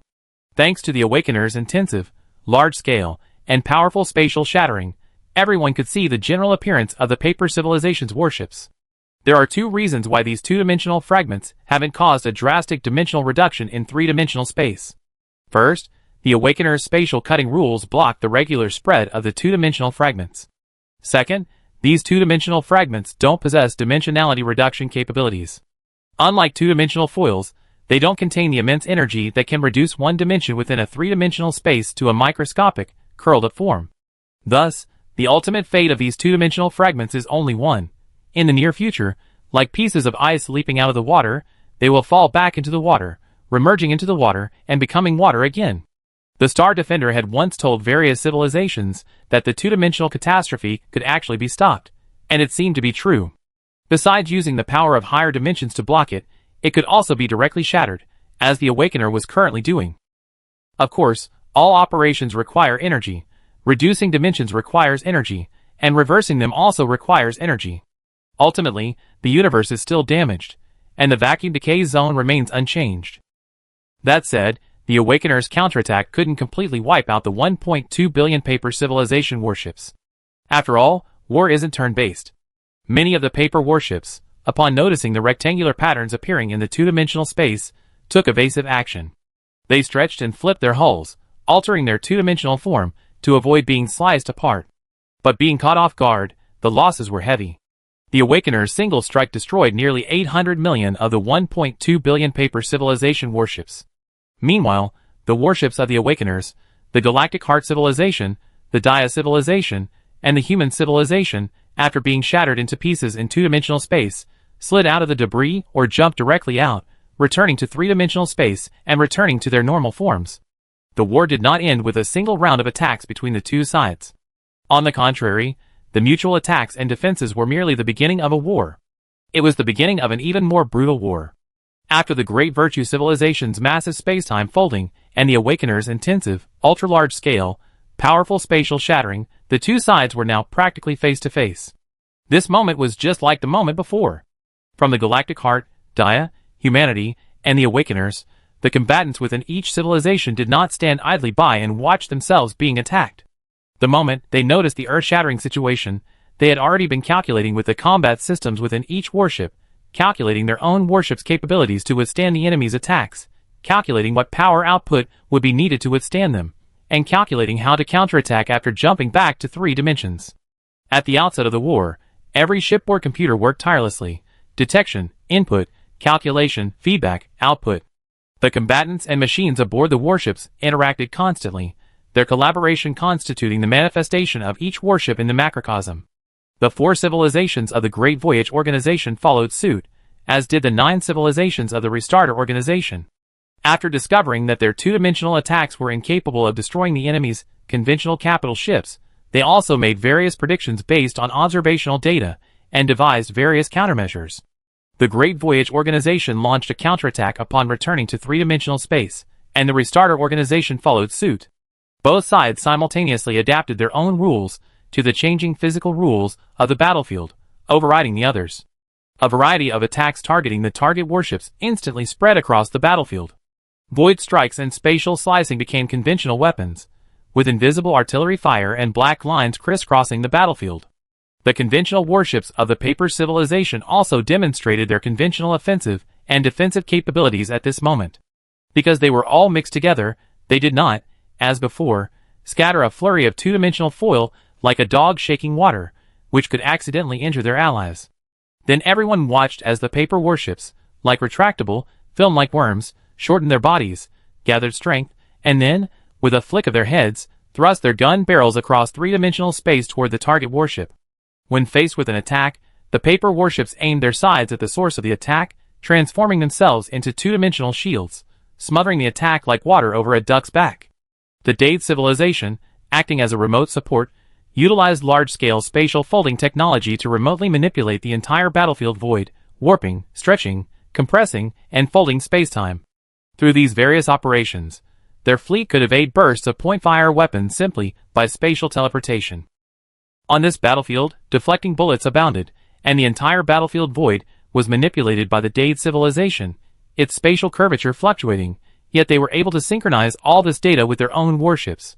Unfortunately, this single-point kill capability was completely ineffective against humans and Awakeners, who could easily dodge any attack short of a wide-area attack, possessing maximal evasion capabilities.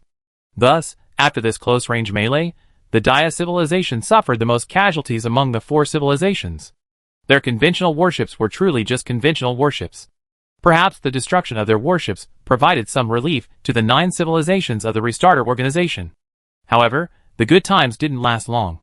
Before the 9 civilizations of the Restarter Organization could rejoice, a warship named the Dia launched its long-prepared attack. A truly unique and invisible impact erupted from the Super Dia, impacting a 25,000 light-year radius centered on the Super Dia. This attack seemed to originate from another technological system, piercing through the layers of protective shields and striking directly at the souls that commanded life. The Super Dia unleashed its first soul-destroying attack since the war. Instantly, countless life forms, whose souls were weak against resistance, collapsed. They lost consciousness, their very selves, and perished. Chapter 1528. The warships, deprived of intelligent life's control, exhibited noticeable lag. Although the strong artificial intelligence quickly took over, even a slight delay in such a close-quarters combat environment could be fatal. After the previous clash, the fleets of both sides had already engaged in a close-quarters melee, so the Super Dia's attack was incredibly devastating. That was a spherical area with a radius of 25,000 light-years. Any intelligent life within that radius was struck by lightning. Of the 9.8 billion warships of the 7 civilizations at the center of the battlefield, nearly 50% were affected. Adding the remaining 400 million warships of the Paper Civilization, a total of 5.3 billion warships suffered soul-destroying blows. Tens of billions of intelligent lifeforms perished, and even the Galactic Center civilization was affected. They too suffered over 1 billion casualties from the Super Dia's indiscriminate attacks, leaving their leaders furious. Only humans and the Awakeners were largely unaffected. Of course, the Dia civilization's soul-killing attack was powerful, but at the cosmic level, many civilizations had some understanding of the soul.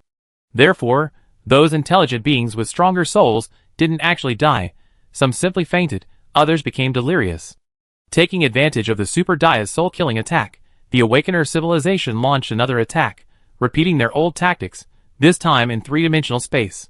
Unfortunately, the previous large-scale attack caused a slight overload in the energy supply system, so the Awakener civilization's attack didn't expand to a massive scale this time, instead focusing on fragmenting smaller areas. Hundreds of millions of warships were destroyed in a single operation. They could have destroyed even more, but the Dade civilization, a supporting force, remotely controlled the battlefield space, reversing the fate of many warships. The cooperation between the Dia civilization and the Awakener civilization quickly narrowed the gap in the number of warships between the two sides. The Dia civilization's attack, in particular, stunned the remaining 9 civilizations of the Restarter organization. They realized they had hit a wall. In fact, when the commander of the Paper Civilization fleet shouted, "Human civilization is the Pluckers," the Dade civilization and the other 7 civilizations already had a sense of unease. This mission was essentially led by the Dade civilization and the Paper Civilization, with the Dade civilization providing support and the Paper Civilization providing the combat power. But this so-called combat power repeatedly mentioned human civilization and appeared to be in shock. Now, in the midst of the chaos, so many warships were destroyed by 2 large-scale attacks. How could those civilizations remain calm? "Sir, commander of the Paper Civilization, please explain exactly what's going on." Seeing another batch of his civilization's warships destroyed, the leader finally couldn't help but sigh. Other civilization leaders and fleet commanders were also horrified. Yes, if we're not mistaken, that attack just now was supposed to target the soul. Soul technology? How did this unique technological attack suddenly emerge? If you know what it is, share the data with us. It seems they've been affected too. Vettels, the commander of the Paper Civilization fleet, was also stunned by the Super Dia. After regaining consciousness, he looked at the staggering figure beside him and quickly explained, "Back then, we encountered a powerful civilization with unique technology. When we were at level 6, we had to avoid its edge. Now it seems the civilization they're traveling with is also quite powerful. See those square warships? They're the Awakeners. The other civilization capable of three-dimensional space travel is the Galactic Center civilization, also a member of their organization. We had the impression they also had a civilization with the ability to strike with a Great Rift technology, called the Falcon civilization. I wonder why they haven't appeared here." Of course, that's not the point. The point is that human civilization seems even more powerful. If that warship with the pulsating surface is their flagship, then our journey could be truly dangerous. Unfortunately, we can't contact our leader right now, and I don't have the authority to send a message to human civilization. As for that kind of soul-destroying attack, that's the first time we encountered it. When we encountered human civilization before, they didn't seem to have such partners. Suffering heavy losses, the Paper Civilization fleet commander, Vittles, was already considering retreating, but under these circumstances, there was no way he could. At this moment, the voice of the leader of the Great Virtue Civilization appeared on the combat command channel. "We can't retreat. If we do, our mission will be a failure. Furthermore, if we don't inflict a heavy blow on them, Even if a ceasefire is reached, we won't have a say, and the mission will fail as well. Rest assured, the battlefield situation is under our control. We will synchronize data with you and help you escape." With these words, the leaders of the various civilizations and the fleet commanders finally remembered that they still had a trump card to unleash. If they could hold out a little longer, until the Great Virtue civilization was ready for the next major spatial fold, they could leave the chaotic battlefield area and no longer be threatened by area of effect strikes. As for the soul-destroying strike, they could only pray that the Super Dia's large-scale attack wouldn't recharge so quickly. They knew about soul technology, of course, and they had varying degrees of spiritual and soul-enhancing technology, but no civilization had ever reached the level of the Dia civilization. At this moment, the leader of the great German civilization was wondering, should I just unleash Zero Reset on the chaotic battlefield and wipe out both sides, regardless of friend or foe? His hesitation wasn't about whether it would hit his own people. He was truly concerned with the overall situation. Especially after hearing that human civilization was the Pluckers, and a powerful civilization with unique technologies, the leader of the great German civilization felt even more strongly that he should draw these civilizations to the Restarter's side. And naturally, drawing them into his own camp couldn't be viewed from the perspective of the loser, so he had to continue the fight. He felt that at least a draw was necessary. The leader of the great German civilization thought, let's wait and see. Since they had Zero Reset at hand, it wouldn't be a problem to use it as a strategic deterrent when the situation deteriorated. There was no need to use it now. Besides, the situation wasn't just the chaotic battlefield. A crucial battle was also taking place across the void. He wanted to see the outcome of that battle first. It should be almost over. The leader of the Great Virtue civilization looked across the battlefield. The area that had once housed one of their own civilizations had now become a vast two-dimensional expanse, a massive 80,000 light-years in diameter. It must have been the work of the Paper Civilization. It was indeed the work of the Paper Civilization flagship. It, and the 100 million warships that had accompanied it had just arrived when they launched a massive dimensionality reduction attack on the area where the Dream Lyra was located. The Paper Civilization flagship was actually quite agile. Their telescopic movement was very swift, but still not as fast as the Great Spacetime Folding. Therefore, they didn't reach the Dream Lyra until the Awakener unleashed a massive, and powerful spatial shattering attack. As they arrived, the Dream Lyra had just emerged from the microscopic quantum world, having just annihilated the fleet of the civilization that had been quantum exiled into the microscopic realm. So, having just returned to the three-dimensional universe, the Dream Lyra was directly attacked by a dimensionality reduction attack from the flagship of a Paper Civilization, led by 100 million Nebula-class warships. Chapter 1529. The Dream Lyra, in human third-person piloting mode, could easily have dodged the attack. Everyone had seen the prelude to the two-dimensional attack, and the pilots knew what it was like. So, when faced with a close-range dimensionality reduction attack, the Dream Lyra, which could have easily dodged it, didn't, but instead stood there completely absorbing the blow. And so, cheers erupted from within the Paper Civilization's flagship, cheers of a single hit, a successful dimensionality reduction. Originally, they had thought they wouldn't be able to hit a warship as agile as the Dream Lyra in one go, and that if they missed the two-dimensional attack, it would be difficult to execute their next special move. This was one reason the Paper Civilization's leadership was so pleased. Excellent. Well done. But their joy was premature. As soon as they finished their words, they realized that the strange warship, sharing the same two-dimensional space with them, seemed unaffected. It continued to move in the same rhythmic pattern as it had in three-dimensional space, as if the dimensionality reduction attack had no effect on it. Strange. It's been flattened. It should have lost a macroscopic dimension, but it seems unaffected. The scientists on the Paper Civilization flagship looked at the two-dimensional image feed, puzzled. What are the scan results? The Paper Civilization leader also noticed something amiss from this perspective. A scientific officer, synchronizing the detection information, wondered, this is strange. We thought it had a flexible rule shield protecting it, but it doesn't seem to even have one. Logically, it should have been reduced in dimension. This is bizarre. Hey, look. It's moving. Another science officer exclaimed in surprise. As if his words had come true, not only the personnel aboard the Paper Civilization's flagship, but also those aboard the 100 million warships operating alongside it, witnessed the strange warship's transformation. The warship, which had been quietly hovering in place, suddenly trembled, and then its surface began to exhibit irregular movements, sometimes larger, sometimes smaller, appearing in space as a rotating pattern that constantly shifted its shape. Is this a projection? It's a projection of higher dimensions onto lower dimensions. The paper civilization, as expected of its research on spatial dimensions, immediately and accurately determined the Dream Lyra's situation. It was indeed a projection. Just now, perhaps because the Dream Lyra had been reduced in dimension for the first time, the scientists took this opportunity to suggest that the Dream Lyra attempt to move in 2 dimensions in order to collect some scientific data. And so, the Dream Lyra shifted in a direction of height, which didn't exist on a 2-dimensional plane, that is, moving up and down perpendicular to the plane.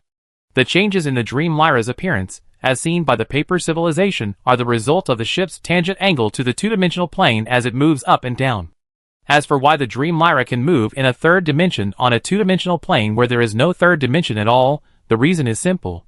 The Dream Lyra is originally a microscopic 6-dimensional structure, and the paper civilization's dimensionality reduction effectively involves breaking a macroscopic dimension into a curled-up microscopic one.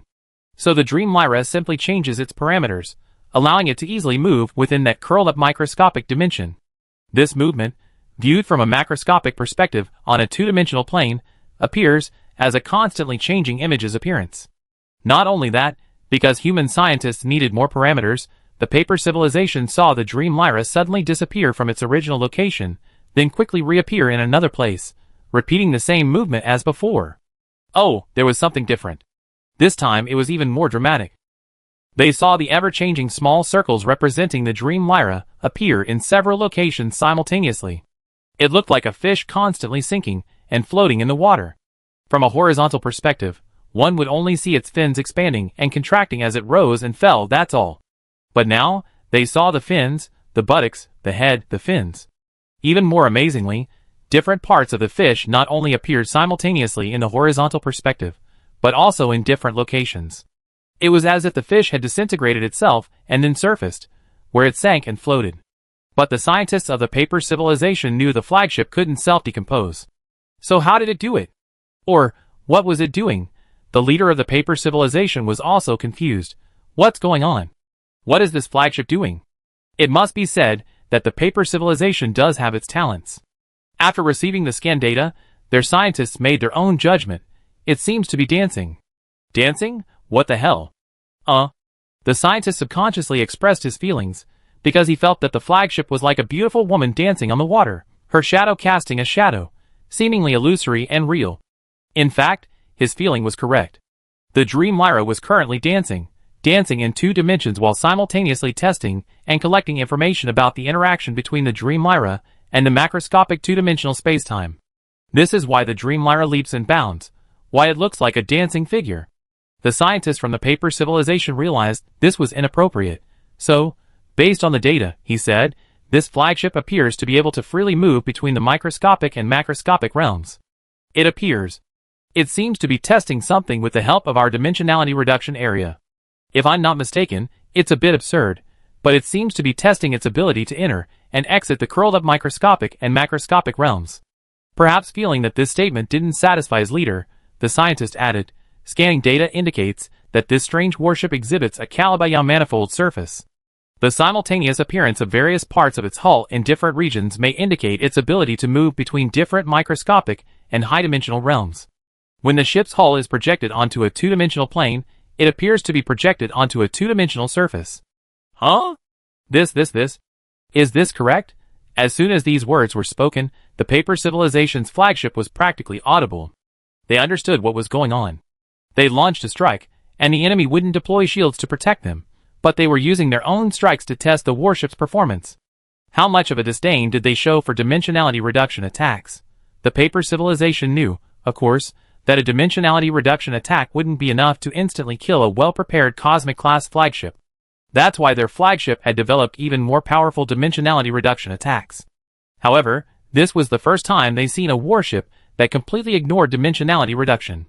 This plucker, damn it. Instantly, all the leadership on the paper civilization's flagship felt humiliated. They felt completely ignored. The Dreamy Lyra's actions were an insult to them. Hey, where are you looking? We're at war, we're shooting at you. Can you please respond to our bullets? The Dreamy Lyra's behavior was like facing rows of Gatling guns from the opposing position. Not only was it dancing in the hail of bullets, but it was also slowly reading a book, dodging bullets by instinct. Dancing amidst the hail of bullets, it even took out its phone to take a selfie, recording which of its dodging moves was the most impressive, and which of its dances was the most beautiful. Chapter 1530. This is simply too much. Seeing the Dream Lyra in such a state, the people of the paper civilization, though they knew the situation was extraordinary, remained furious. For so many years, ever since leaving their home planet, they had been invincible. Even when they encountered human civilization back then, they were merely frightened. But now, to encounter such a contemptuous warship, it was truly outrageous. This is intolerable, the leader of the paper civilization exclaimed angrily. Then, a command rang out from his mouth. Then, the paper warship they were on once again emitted a soft white light. Then, under the flickering light, the entire two-dimensional space seemed to be pulled by some force. In an instant, the edges of the vast two-dimensional space began to dim and brighten. After several flashes, it finally reached a critical point. Then, one dimension of the entire macroscopic two-dimensional plane rapidly contracted, just as the wide side of a rectangle suddenly disappeared. The vast two-dimensional space instantly became a line without width. Because the original two-dimensional space that was reduced to a finite length and width, after being synthesized into a one-dimensional thread, its width disappeared, but its length remained. From the perspective of the universe, the void first instantly plummeted from normal 3 dimensions to 2 dimensions, then, with a flash of silver light, transformed back into a widthless one-dimensional thread. After the one-dimensional thread appeared, the normal 3-dimensional space near it was instantly pulled together from its original 2-dimensional width. But that wasn't all. After the two spaces were pulled together, they poured into the one-dimensional thread like a waterfall. It was as if a leak had opened in the middle of the ocean, allowing an endless amount of seawater to rush in frantically. The difference is that one is the influx of seawater, while the other is the continuous collapse of space, like a one-dimensional thread. As space collapses, the one-dimensional thread continues to extend. Originally only a little over 60,000 light-years long, the one-dimensional thread continues to grow longer as the three-dimensional space continues to fall, as if a bottomless rift has been cut through the universe. This influx isn't caused by the movement of objects within the space, but by the movement of space-time itself. If there's a planet nearby, it will be observed that from the moment the one-dimensional thread appears, it will move closer to the one-dimensional thread, along with its space-time. This is the latest technology mastered by the paper civilization, a double-dimensionality reduction attack, transforming everything in space from 3 dimensions to 2, and then from 2 to 1, causing the target to lose information about both macroscopic dimensions simultaneously. They didn't believe the strange warship could withstand their ultimate attack. However, at this moment, the paper civilization's flagship received a message from their fleet commander, stating that the plucker was human civilization, and that the strange warship, which had been dragged into the one-dimensional thread by them, was the human civilization's flagship. It's actually human civilization. The leader of the paper civilization was also extremely surprised upon hearing this news, and at the same time, a sense of unease began to build, as he knew about the previous incident. Quickly scan to see if that warship has been destroyed. The paper civilization leader shouted hurriedly. At this point, the paper civilization's 100 million warships had transformed from fragments into lines. Like the Dream Lyra, they had transformed from 2 dimensions into 1 and entered the one-dimensional thread. However, after the paper civilization issued a certain command, they were seen squeezing out of the one-dimensional thread. It looked like a piece of paper peeking out from a suspended silk thread, and then gradually sliding out. Warship after warship emerged from the one-dimensional thread, transforming into paper warships, floating in the 3-dimensional universe. Among these warships, one stood out. It was clearly the flagship of the paper civilization. After emerging from the one-dimensional thread, it did not revert to a paper warship, but instead retained its thread-like form, resembling a strand of hair floating in the air. After returning to the 3-dimensional universe, the scan results of the paper civilization came in. It seems that the human flagship has been destroyed by us. We can no longer detect its presence in the one-dimensional thread area. A staff member on the paper civilization flagship reported the scan results. Great. Haha, the human flagship is nothing special. We let you look down on us, let you dance in 2-dimensional space, now you're dead. Many of the paper civilization members, who had just been frightened by the news of the human civilization, were visibly delighted. But their brilliant scientists' expressions were gloomy. Because of the change in the real-time scan results, the detector detected that the once perfectly smooth one-dimensional thread suddenly trembled. This tremor immediately made the eyelids of all the paper civilizations twitch. Quick, humanity's flagship hasn't been destroyed yet. Together, stabilize the one-dimensional thread and prevent it from jumping out. The paper civilization leader reacted quickly and gave the order. At this command, their flagship, now a one-dimensional line segment, quickly attached itself to the one-dimensional thread. The other paper warships followed suit, forming a formation and drifting close to the 70,000 light-year-long one-dimensional thread, seemingly using some kind of technology to stabilize it. As expected, as they moved, the edges of the one-dimensional thread seemed to be coated with a regular membrane. The thread no longer entangled itself in the surrounding spacetime, nor did it grow longer, but its boundaries became more distinct. The paper civilization flagship and the 100 million warships it led were now like a group of monks, using their powers to seal a great demon, hoping to trap it within the one-dimensional thread and prevent it from ravaging the world. Thanks to their efforts, the shaky one-dimensional thread straightened. Then, a sudden three-dimensional bump appeared in the straight one-dimensional thread. The instant it appeared, it was suppressed, returning to its straight shape. However, the aftermath of the bump did not subside immediately. It was like a mechanical wave experiment using a rope. Once the bump was restored, it began to propagate in both directions, following a sine and cosine pattern. The difference was that in the experiment of mechanical wave propagation using a rope, the manually swung mechanical wave only appeared in the up and down directions, while the one-dimensional thread in the void now vibrated with three-dimensional sine and cosine waves. The ripples appeared accompanied by a sound that seemed to emanate from the microcosm. Hold it! Close it! As if hearing the silent melodies, the leader of the paper civilization broke out in a cold sweat and shouted through telepathic transmission on the internal communication channel. His intention was clear: to connect the ends of the one-dimensional silk world created by his civilization to form an infinite loop, imprisoning the dream Lyra within the circle. But just as the one-dimensional silk began to curve, the message from the microcosm reappeared, as if teasing them, causing the smooth one-dimensional silk to ripple again. However, this was only the beginning. Then, the sound, as if emanating from the depths of the microcosm, continued to echo. Bumps appeared in the middle, at the beginning, at the end, and at other locations of the one-dimensional silk. It seemed a bit chaotic, but as time went on, a pattern began to form. It was as if an invisible giant were playing a harp. The cosmic membrane served as the harp board, and this one-dimensional silk thread served as the string, creating a monochord and playing the instrument. At first, it felt a bit chaotic, as if the invisible giant were testing the sound and tuning it. Then, it seemed as if it had finally tuned and was playing something. It was like a heartbreaking song. The pluckers, at that moment, the people of the paper civilization, as if sensing the sound of the cosmic harp, seemed to understand why the triangulum civilization called human civilization the pluckers. Chapter 1531. The one-dimensional thread was still trembling, like a plucked string, and each tremor irritated the leader of the paper civilization. He already knew that the plucker was the human civilization of yesteryear, and that human civilization was powerful. But now, they had successfully trapped the human civilization's flagship within the one-dimensional thread. The one-dimensional thread's trembling told him that the flagship hadn't been destroyed, but he now believed that even if it hadn't been destroyed, it wouldn't have held out for much longer, so he decided to continue leading the paper civilization's warships. This, in fact, was the result of his and the other leaders' unwillingness to admit defeat. They all refused to accept that their ancestors had been scared away by human civilization, and now that the once arrogant flagship had come to this, it was a relief. If they could kill it or get it to beg for mercy, then it would be revenge for the intimidation. If that were the case, they could both avenge their loss and complete their mission, a perfect win-win situation. Up until now, the leader of the paper civilization and the other leaders had remained quite optimistic. But as time passed, and the one-dimensional thread continued to vibrate, they finally sensed something was amiss. Because they discovered that the oscillations of the one-dimensional thread were becoming increasingly regular, it felt as if the dream Lyra within was adapting to its environment.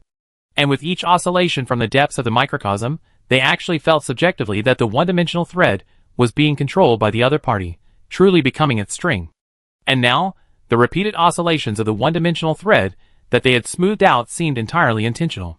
"I hope it's just an illusion," the leader of the paper civilization muttered. But sometimes, the more you don't want something to happen, the more likely it is to happen. Even before he finished speaking, the plucking of the strings from the microscopic depths seemed even more pronounced, as if following a certain pattern. The paper civilization felt as if it had truly heard a voice from the universe. Bewildered, it looked at the surrounding paper civilization leaders, as if to ask, "Did you hear it? Leader, you too? You heard it too? That sound that seemed to come from the universe. You heard it too? It's quite pleasant." They all heard it, but how could there be sound in the universe? Scientists associated with the paper civilization immediately realized that it wasn't sound, but some kind of soul-penetrating message, originating from the microscopic depths. As the one-dimensional filament vibrated, it also stirred the minds of all intelligent life. It was captivating, but not overly so, because the obviousness lay at the physical level. As the leaders of the paper civilization and other high-ranking personnel stood stunned, they saw through their detectors the one-dimensional thread vibrating rapidly, like a guitar string. This oscillation, unlike the previous slow movement, was now rapid and crisp, like pearls falling on a jade plate, its amplitude rising and falling. As the oscillations accelerated, the one-dimensional thread began to dance to the notes, resembling, from afar, an earthworm twisting in water, its body twitching to the beat. Seeing this, the crew on the paper civilization's flagship were stunned. They discovered that their warship was also twisting, as if it had entered the enemy's resonance channel. Terrified, they immediately adjusted various parameters to stabilize the warship. But that's not the point. In a place invisible to the paper civilization, near the 70,000 light-year-long one-dimensional thread, groups of strings dance joyfully with the thread's vibrations. So-called sound waves are transmitted through these strings. Every time the one-dimensional thread vibrates, a large group of strings resonate. At this moment, Yu Yuan, in third-person driving mode, looked at the virtual monochord before him and plucked a string. With his action, the various instruments and equipment on the Dream Lyra immediately responded, inputting the information he intended to enter into the 70,000 light-year-long one-dimensional thread. After being transformed by the Dream Lyra, Yu Yuan's hand seemed to have truly transformed into an invisible giant hand, plucking the strings made of one-dimensional silk, as if by the law of heaven and earth. The cosmic sound generated by the vibrating strings emanated from the one-dimensional thread, then transmitted from the macroscopic to the microscopic, acting on the cosmic membrane that served as the monochord soundboard. Then, processed by the cosmic membrane, the cosmic sound was reflected from the microscopic to the macroscopic. It was like the sound of a zither, echoing from the strings and keyboard in all directions. And so, as the people of the paper civilization watched in astonishment, cracks appeared on the battlefield where the two sides were fighting. The cracks were small, but numerous, densely packed like fiberglass embedded in the starry sky. In an instant, the entire battlefield was covered with cracks. Suddenly, they noticed a crack appear on their own paper warship, followed by a second, a third, and soon the warship was as cracked as the battlefield itself. Then, they saw the once smooth paper warship shatter like glass, thousands of them instantly falling apart. But that wasn't the end of it. The cracks had already spread across the entire battlefield, and the remaining paper warships soon followed suit. In less than a breath, all 100 million paper warships were reduced to ash. Instantly, the space previously folded within the paper warships was released, and the matter within the various warships expanded in the vast three-dimensional universe, but they were quickly torn to pieces by the dense cracks. These cracks seemed not to be acting on the warships from the outside, but rather to have originated from within the space itself. As a result, the flexible, rule-based shields of the 100 million paper warships had no reaction, and 100 million paper warships were gone.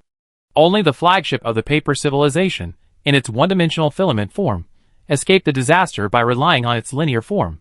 But before the paper civilization could react, they discovered that the distant starry battlefield had also undergone an abnormality, but it seemed a little different, a difference that was somehow familiar.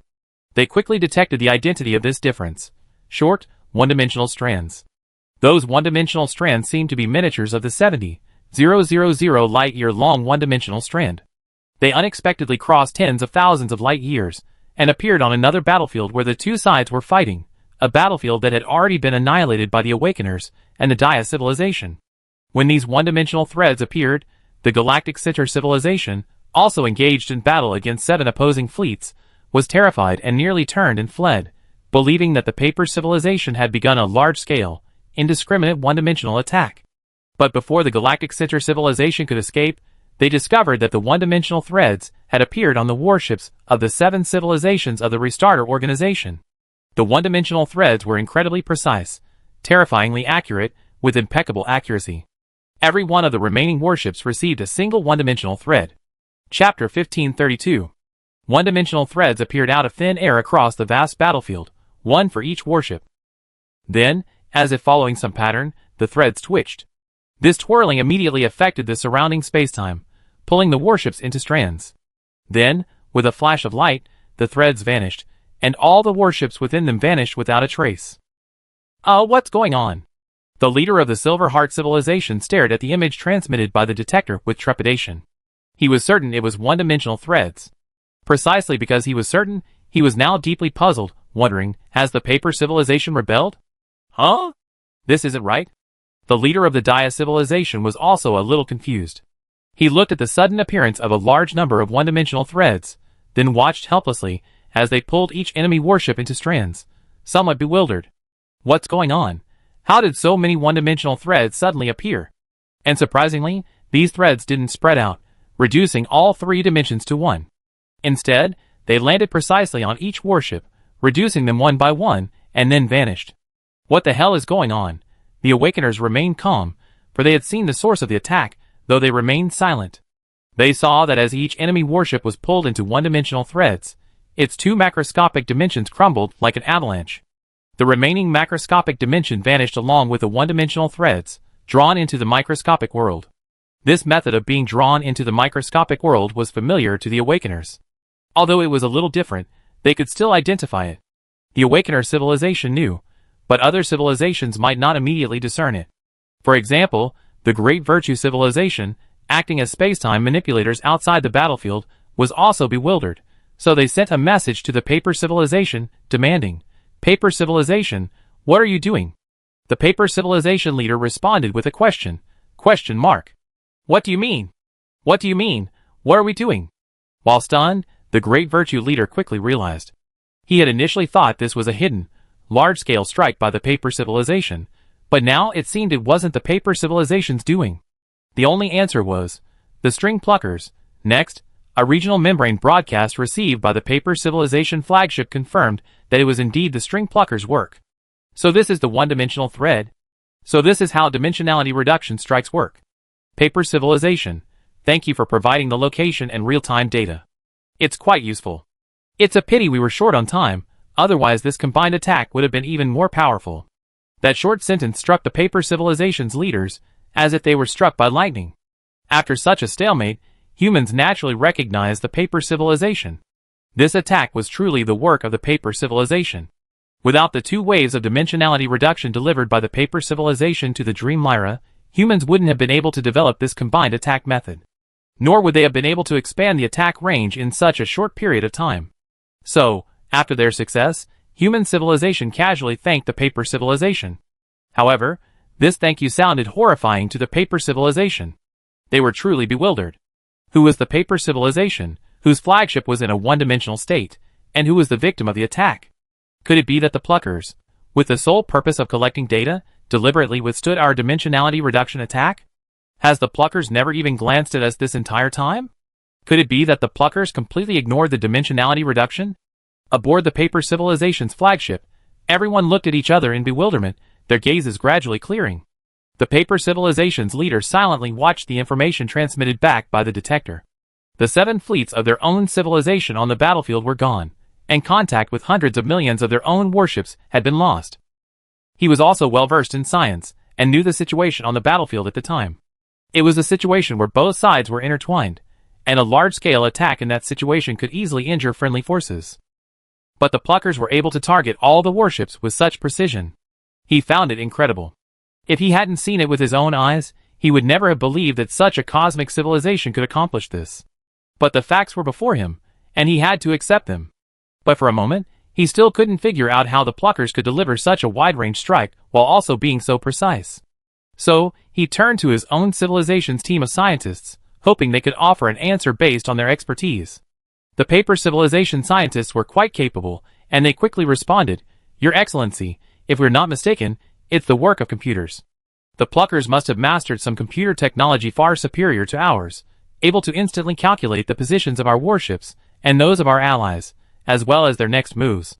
Similarly, the position of each one-dimensional thread must have been meticulously calculated. It's so incredibly precise, it's hard to imagine what kind of computer could be capable of such a massive computational effort in such a short time." Another scientist took over, exclaiming with deep admiration, "I'm afraid it's more than that. Typical large-scale strikes are global in nature, because the shipboard supercomputers can't calculate the changes in target information across every inch of spacetime, so they can only deliver direct firepower. But the pluckers are different. Their large-scale strikes are incredibly precise. The location of each one-dimensional thread is precisely calculated, landing on each target ship with the precision of a scalpel. And precisely because of this precision, their blanket strikes don't waste energy on every corner of the vast space, allowing them to let them concentrate their forces on the target. The scientist who had spoken first spoke again, silently. Yes, I even suspect they left us behind on purpose. Hearing these words, the paper civilization leader seemed speechless. He remained silent for a while before opening the Dade civilization's communication and responding to their previous question, but his tone was as if he was mumbling to himself. It wasn't us, it was the pluckers. They mastered a one-dimensional attack method, perhaps more than one-dimensional. After answering the Dade civilization, the paper civilization looked up at the holographic screen before them. It was a real-time image of the warship scanning the external environment. On the screen, he saw the warship with a constantly pulsating surface. It was the pluckers' flagship. It had returned to its macroscopic state at some point. It was unharmed, without a trace of damage, and it hovered quietly in the void.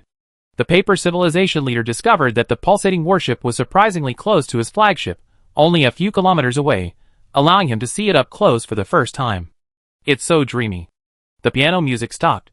The fleets of the 7 civilizations had been completely annihilated, leaving only the flagship of the paper civilization. However, the Dade civilization fleet had escaped unscathed, having been outside the battlefield. Thus, they became the only 2 spectators of the Dream Lyra's close-up perspective. Far away from the battlefield, the leader of the Dade civilization was also observing the Dream Lyra through the perspective shared by the paper civilization flagship. His thoughts were swirling, and he murmured, "It's truly dreamy. Is it the flagship of the pluckers?" Chapter 1533.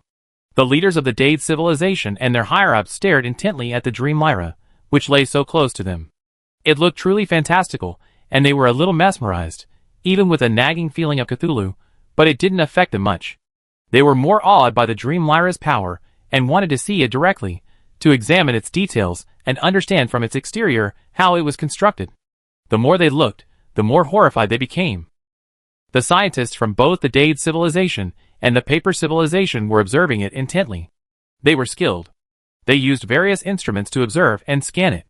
While they still didn't know the manufacturing process, they were able to determine what the Dream Lyra's external features represented. It's a Calibio manifold. The scientists and scholars within the Dade civilization scientific team had already reached a conclusion.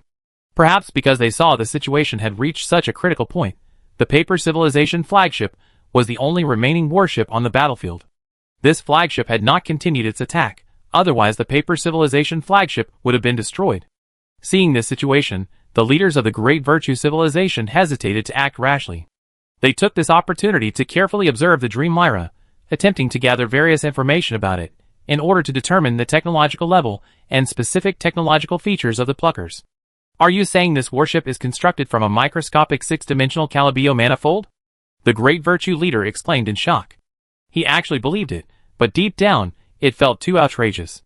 That's a microscopic 6-dimensional Calibio manifold. Such things do exist in the universe, but they are simply a form of space, formless and intangible, existing at the microscopic level. Their existence can only be determined through mathematical calculations. It's a mathematical topological space. It's like an imaginary number. But the plucker before us could actually materialize it and transform it into a warship. It's simply outrageous. The scientific officer who spoke continued with mixed feelings, perhaps. It's being displayed to us now, and it might just be one form of it. You know, there are more than one type of microscopic 6-dimensional manifold. It's hard to imagine that they could transform something like this into a warship. It's incredible. Yes. Another scientific officer appeared on the Dade civilization's internal communication channel, as if recalling something. He took over the conversation and said, "I remember that a member civilization of our organization once encountered a similar civilization. They also had similar warships, but of a different type. They used basic. The fermions of this particle were transformed into warships. According to records, that civilization, relying solely on shared electrons, was nearly invincible against warships, instantly destroying the civilization that had previously been their enemy. They were truly incredibly powerful. Now we encountered a civilization of this type. Since they can build such warships, their microscopic technology must be beyond our reach." As heated discussions unfolded within the Dade civilization, the paper civilization, with only one flagship remaining, was also in a dilemma. Their leader stared blankly at the approaching Dream Lyra, daring neither to order an attack nor to order the warship to flee. The two warships remained suspended in the air, several kilometers apart.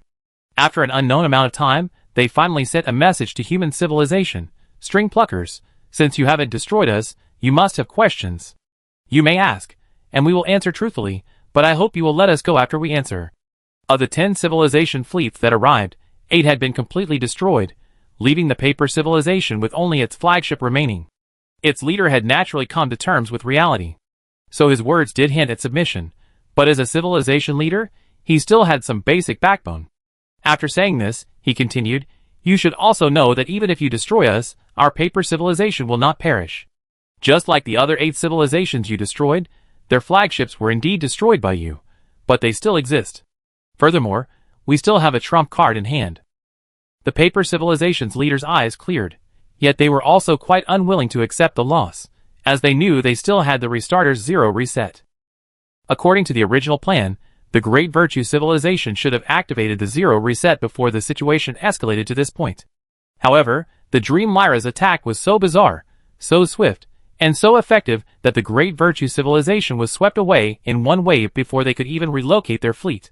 The reason the Dade civilization hasn't activated zero reset yet, besides this, is that they're also unsure whether it can destroy the Dream Lyra. The paper civilization has already shared the battle data with them regarding this. Thus, the Dade civilization knows that the Dream Lyra was deliberately hit by a double dimensionality reduction attack, and that, in a short period of time, by hopping between two-dimensional and one-dimensional areas, they mastered the dimensionality reduction technique, a technique that incorporates their own unique technology. Their disbelief stems from the sheer absurdity of the Dream Lyra's capabilities. However absurd, as a technological civilization, they knew the Dream Lyra's terrifying power wasn't entirely unfounded. It was the string pluckers' profound knowledge of dimensional technology. Their rapid mastery of a dual dimensionality reduction attack wasn't accidental. It was a coincidence that they had discovered the key factor, and combined with their deep technological expertise, they were able to master it in a short period of time. As the paper and Great Virtue civilization leaders pondered, Yu Yuan, representing the human civilization, first asked, "We'd like to know what your relationship is with the Triangle civilization?" "Nothing. We are members of the Restarter organization. We're here to find you because of the Triangle civilization." The Great Virtue civilization recounted the entire Triangle civilization story. The gist was that after their defeat, the Triangle civilization contacted the Restarters, claiming that a civilization called the String Pluckers was disrupting the grand scheme of cosmic civilization. The grand scheme of cosmic civilization, to put it simply, refers to the human civilization's collective efforts to eliminate microscopic demons. They believe this will lead to the emergence of too many cosmic civilizations, and accelerate the process of cosmic vacuum decay. At this point, the Dade civilization no longer wanted to hide anything, and directly shared what they knew about the Triangle civilization. According to their account, the Triangle civilization had long ago come into contact with the Restarters, and their widespread deployment of microscopic demons was approved by the Restarters. They were considered a peripheral civilization within the Restarters organization, so eliminating the microscopic demons would actually be an offense to the Restarters. Chapter 1534. The Great Virtue civilization finally brought out the Restarters, and coupled with the trump card mentioned by the paper civilization earlier, it was inevitable that some would think about it. This was exactly the effect the Great Virtue civilization and the paper civilization were aiming for. Human civilization was certainly aware of the Restarters. They had heard about them from the Jianbing civilization back then, but they hadn't expected to actually come into contact with members of the Restarter organization. The Restarters were undoubtedly a god-level civilization, so after the Great Virtue civilization and the paper civilization brought up the Restarters, human civilization fell silent. "What do you think?" Yu Yuan opened the organization's internal channel and sent a message to the Awakeners, the Silver Heart civilization, and the Dia civilization. After witnessing our strength, they probably wouldn't dare lie. After all, in this situation, the Dream Lyra could destroy them at any moment. The leader of the Galactic Heart civilization responded. He paused and continued, "When we encountered the paper civilization back then, we knew where they were going. Now they claim to be members of the Restarter organization, which means they might choose to use the Restarter Superstar Gate after successfully ascending." Yu Yuan nodded, agreeing that this made sense. He then sent a message to the paper civilization to inquire about the matter. Recognizing his predicament, the leader of the paper civilization replied without hesitation, "Yes, after we were promoted, We received an invitation from the Restarter organization. We strongly agree with their ideals, so we joined. The Paper Civilization leader replied, turning to consult with the Great Virtue Civilization. He closed the communication, then reopened it a moment later. Leader of Human Civilization, at this point, we can no longer hide anything. We came to you under the instructions of the Restarter. The Great Restarter invites you to join and contribute to the future of the universe. As for the previous war, it wasn't really a war at all. We were simply following instructions to test your technological capabilities and see if you were qualified to join our Restarter organization. Current events have proven that you are fully qualified, and with your combat prowess, you will definitely become the right-hand man of the Great Restarter. Seeing the Paper Civilization leader's brazenness, seemingly spiraling further and further outrageous, Yuan quickly interrupted. Stop, stop, stop. Stop, stop. There's no need to dwell on what everyone already knows. What kind of a test? Can't we tell if it's a test? Since you're members of the Restarter organization and have invited us to join, why don't you tell us about the Restarter organization first? Yuan changed the subject and continued. As far as we know, the Guishu people are about to conduct the Guishu experiment in the KBC Great Void. I wonder what the Restarter's attitude is on this matter. At this point in the war, there's no need to continue unless human civilization wants to completely offend the Restarters. But that also means risking the so-called trump card of the Great Virtue and Paper Civilizations. While Yuan was conversing with them, the Human Civilizations think tank had already made a prediction based on the data collected since the war began. They believed that what the Paper Civilization and the Great Virtue Civilization said was likely true, and that they did indeed have a trap, most likely a divine attack method. Yuan didn't want to take that risk. Furthermore, to be honest, some people were somewhat tempted to join the Restarters. This universe was simply too vast, and now the Returners were conducting the Returners experiment in the nearby KBC Great Void, looking like a major war was imminent. This is why Human Civilization, the Galactic Center Civilization, the Awakener Civilization, and the Dia Civilization are leaving this area. The universe is so vast that relying solely on their own navigation technology would take far too long. That's why they fled to the inner reaches of the galaxy, encountered the Triangulum Civilization, and caused so much trouble. But the four civilizations are also worried about losing their freedom and opportunities for development by joining the Restarters. This is why Human Civilization went into hiding when the Degenerate Civilization arrived. So now everyone is still a bit conflicted. Originally, they wanted to escape, but what if they joined the Restarters and were asked to fight against the Guishu Civilization? Should they go or not? Do the Guishu Civilization still have their former friends? Based on this, Yuan first needed to inquire about the situation within the Restarters and their attitude towards the Guishu Civilization's Guishu experiments in the KBC Great Void. Such a direct question might not reveal the truth of the Paper Civilization and the Great Virtue Civilization, but each civilization has a team of people who sift through information from other civilizations, trying to combine all known information to determine the veracity of the other civilization's information. For this reason, such conversations generally don't involve outrageous lies, especially when both civilizations are on the same level and the questions are about information the other party already knows. Lying can easily be exposed. So no matter what, knowing something is better than knowing nothing. The Paper Civilization and the Great Virtue Civilization clearly understood their situation. After a brief internal discussion, they revealed a startling piece of information. Of course we must stop them. The Guishu people's methods won't work. The so-called Guishu experiments will only hasten the destruction of the universe. As members of the Restarters, we certainly can't allow them to conduct any Guishu experiments. Let's put it this way. According to our original plan, after welcoming you into the Restarter family, we were supposed to rush through the Super Stargate to the KBC Great Void to stop the Guishu organization's misdeeds. But now you see what's happening. Although it's embarrassing, we probably have to report our losses to the Restarters. We believe the Restarters will be pleased to learn of your combat effectiveness. As for the KBC Great Void, I'm sure the Restarters will arrange for other civilizations to go there. Reporting losses? This is just a way of saying I have the ability to directly contact the Restarters, my backer. Yuan thought. The leader of the Paper Civilization continued sending messages. If the Guishu people insist on carrying out the Guishu project, the Restarters will definitely intervene personally. As far as we know, the Restarters have been keeping an eye on the Guishu people. If the Guishu people personally go to the KBC Void, the Restarters will also go. Perhaps you are worried that the Restarters might restrict your freedom. We can tell you clearly, they will not. Far from restricting the freedom of the civilizations within the organization, the Restarters will encourage their development and hope that they will become new God-level civilizations.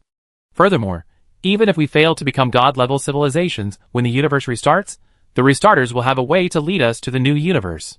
The leader of the paper civilization answered Yu Yuan's questions with conviction and seriousness, even expanding on certain points, without the slightest sign of having just suffered a defeat. Chapter 1535. The leaders of the paper civilization spoke similarly to what the reduced civilization had said back then, emphasizing freedom, and the fact that joining the organization would not restrict their development. Presumably, they understood the concerns of the cosmic civilizations. Judging from the behavior of both the paper civilization and the reduced civilization, they seemed to be free to roam freely throughout the universe, seemingly unrestricted by their respective organizations. As for carrying out organizationally assigned tasks, this was perfectly normal. The four civilizations, Human, Galactic Center, Dia, and Awakener, also didn't care about organizational assignments.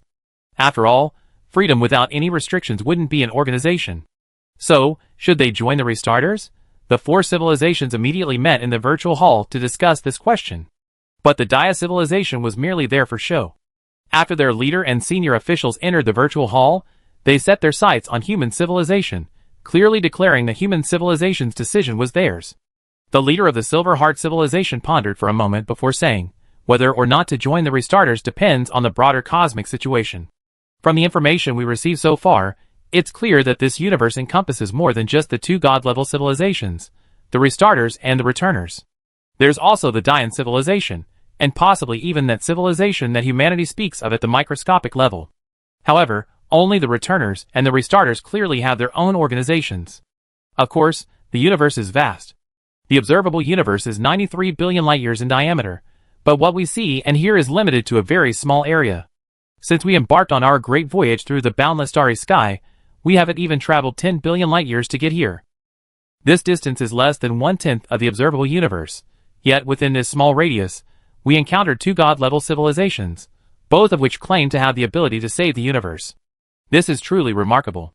Admittedly, we don't know where the returners and restarters are. They may have long ago been in the depths of the distant universe, and only recently arrived in our area. But 93 billion light-years is only the observable universe. So, from this perspective, we find their claims of saving the universe unreliable. Awakener 1 took over, saying, we agree with the Galactic Center civilization's view. We believe a battle between the returners and the restarters is inevitable. A war will ensue between these two giants, and the winner will be decided. The two groups will. The civilizations within the organization will also go to war because of this. Given that both organizations are recruiting combat-capable cosmic civilizations, we believe that even a God-level civilization cannot manipulate the universe at will. Their plans, and even the wars between them, require the power of a cosmic civilization. But this is quite contradictory, because the navigation technology of cosmic civilizations is utterly incompatible with their attack methods, which can easily affect tens or even hundreds of billions of light-years. There must be something fishy going on. We think it might be affected by some spatial law. But that's getting off topic. Back to the point, we think it's best not to join the restarters. The Awakener's words were right. After avoiding the returners back then, why would they rush to the restarters? Besides, the four civilizations now seem to have a real choice. Thinking of a possibility, Yu Yuan looked around, but didn't see the person who should be in the virtual hall. So he asked, where are the Star Defenders? As soon as the words were spoken, the staff immediately instructed the Dream Lyra's intelligence system to send a message to the Starry Sky Defenders. 2 or 3 breaths later, a phantom representing the Starry Sky Defenders appeared in the virtual auditorium. Upon appearance, the Starry Sky Defenders demanded, what kind of a plan are you guys working on? What kind of a plan are you asking me to do? Yu Yuan didn't dwell on the man's tone. He first explained to the Starry Sky Defenders the dilemma they were facing, then asked, do we have a choice? Starry Sky Defenders, why not? You are the main civilizations. You can make whatever choice you want. No one can influence your decision. The same goes for the three of you. If you want to join the restarters, go ahead. Why ask me what kind of plan am I? Yu Yuan probably knew the answer, but he continued, if we all choose to join the restarters, will you still join us? As he spoke, Yu Yuan's eyes were fixed on the Starry Sky Defender's phantom. Star Defender, then you're on your own. I understand. Yu Yuan nodded, without emphasizing anything. He then directed the system to redirect the communication channel externally, sending a message to the Great Virtue Civilization and the Paper Civilization. He said, Great Virtue Civilization, Paper Civilization, we appreciate your kindness, but we are sorry that our 4 civilizations cannot join the Restarter organization. First, Yu Yuan stated his conclusion, then surveyed the virtual auditorium. He glanced at the leader of the Silver Heart Civilization, seeing him blinking at him with 4 eyes, "It's up to you" emoji hanging above his head. Looking towards the Awakener Civilization, the Awakener Illusion responded, "Just say it." The leader of the Dia Civilization also immediately declared, "Your choice is our choice." Seeing this, Yu Yuan felt a sense of relief and continued to send messages to the Great Virtue Civilization and the Paper Civilization. Speaking of which, we've been in contact for so long, you probably don't know the specific names of our 4 civilizations yet. So, please allow me to formally introduce myself. First, us. As you can see, you can call us the Human Civilization or the Pluckers. Then, there's the Galactic Center Civilization, the Awakener Civilization, and the Dia Civilization. We all come from the Milky Way, from the local group of galaxies. Yu Yuan almost forgot that the Awakeners came from the Triangulum Galaxy. After correcting himself, he began to make false claims. The reason we can't join your Restarters organization is actually very simple. We are members of an organization founded by the Dian Civilization. The reason I didn't tell you is because our leader has been out measuring the universe, and hasn't returned yet, and he told us to keep a low profile. We're currently heading to the route our boss has given us, telling us to go to the depths of the universe and await their return. As for eliminating the microscopic demons, we do need a Stargate, and those microscopic demons are blocking our path. As you know, our boss left in a hurry when he went to survey the universe, and he didn't leave any super Stargates in this star field. Therefore, we can only use the Stargates of other cosmic civilizations. Members of the Dian Civilization? Really? Yu Yuan's words left both the Paper Civilization and the Great Virtue Civilization silent for a moment. Clearly, they couldn't discern the truth. After a long moment, a representative from the Paper Civilization replied, "You should have said that earlier. Which star field are you heading to? Where are we going?" Yu Yuan asked the Star Defenders on the internal chat. The Star Defender replied emphatically, "The Great Wall of Hercules in Corona Borealis." Yu Yuan understood and immediately, acting like a repeater, replied to Dade, "The Paper Civilization, the Great Wall of Hercules in Corona Borealis." Chapter 1536. Regardless of what the Great Virtue and Paper Civilizations discussed during their silence, judging by their responses, they likely believed it. Of course, the leaders of the Dia Civilization, the Silver Heart Civilization, and the Awakener Illusion didn't actually believe Yu Yuan was lying, and neither did Yu Yuan himself. Because they all have legitimate suspicions about the Star Defender, it was just a tacit understanding. Besides, even if the Star Defender wasn't the real deal, he was still a creation of the Dian Civilization. Since he had spoken, his pretense was justified. At this moment, the Paper Civilization, having received a response, sent another message. "This place is still very far from the Hercules Corona Borealis Great Wall, and the Stargates in the second half of the Gushue Great Wall have been largely destroyed by the Triangulum Civilization. In that case, why don't you take the Restarter Organization's Super Stargate? We have a Super Stargate to the Hercules Corona Borealis Great Wall." This?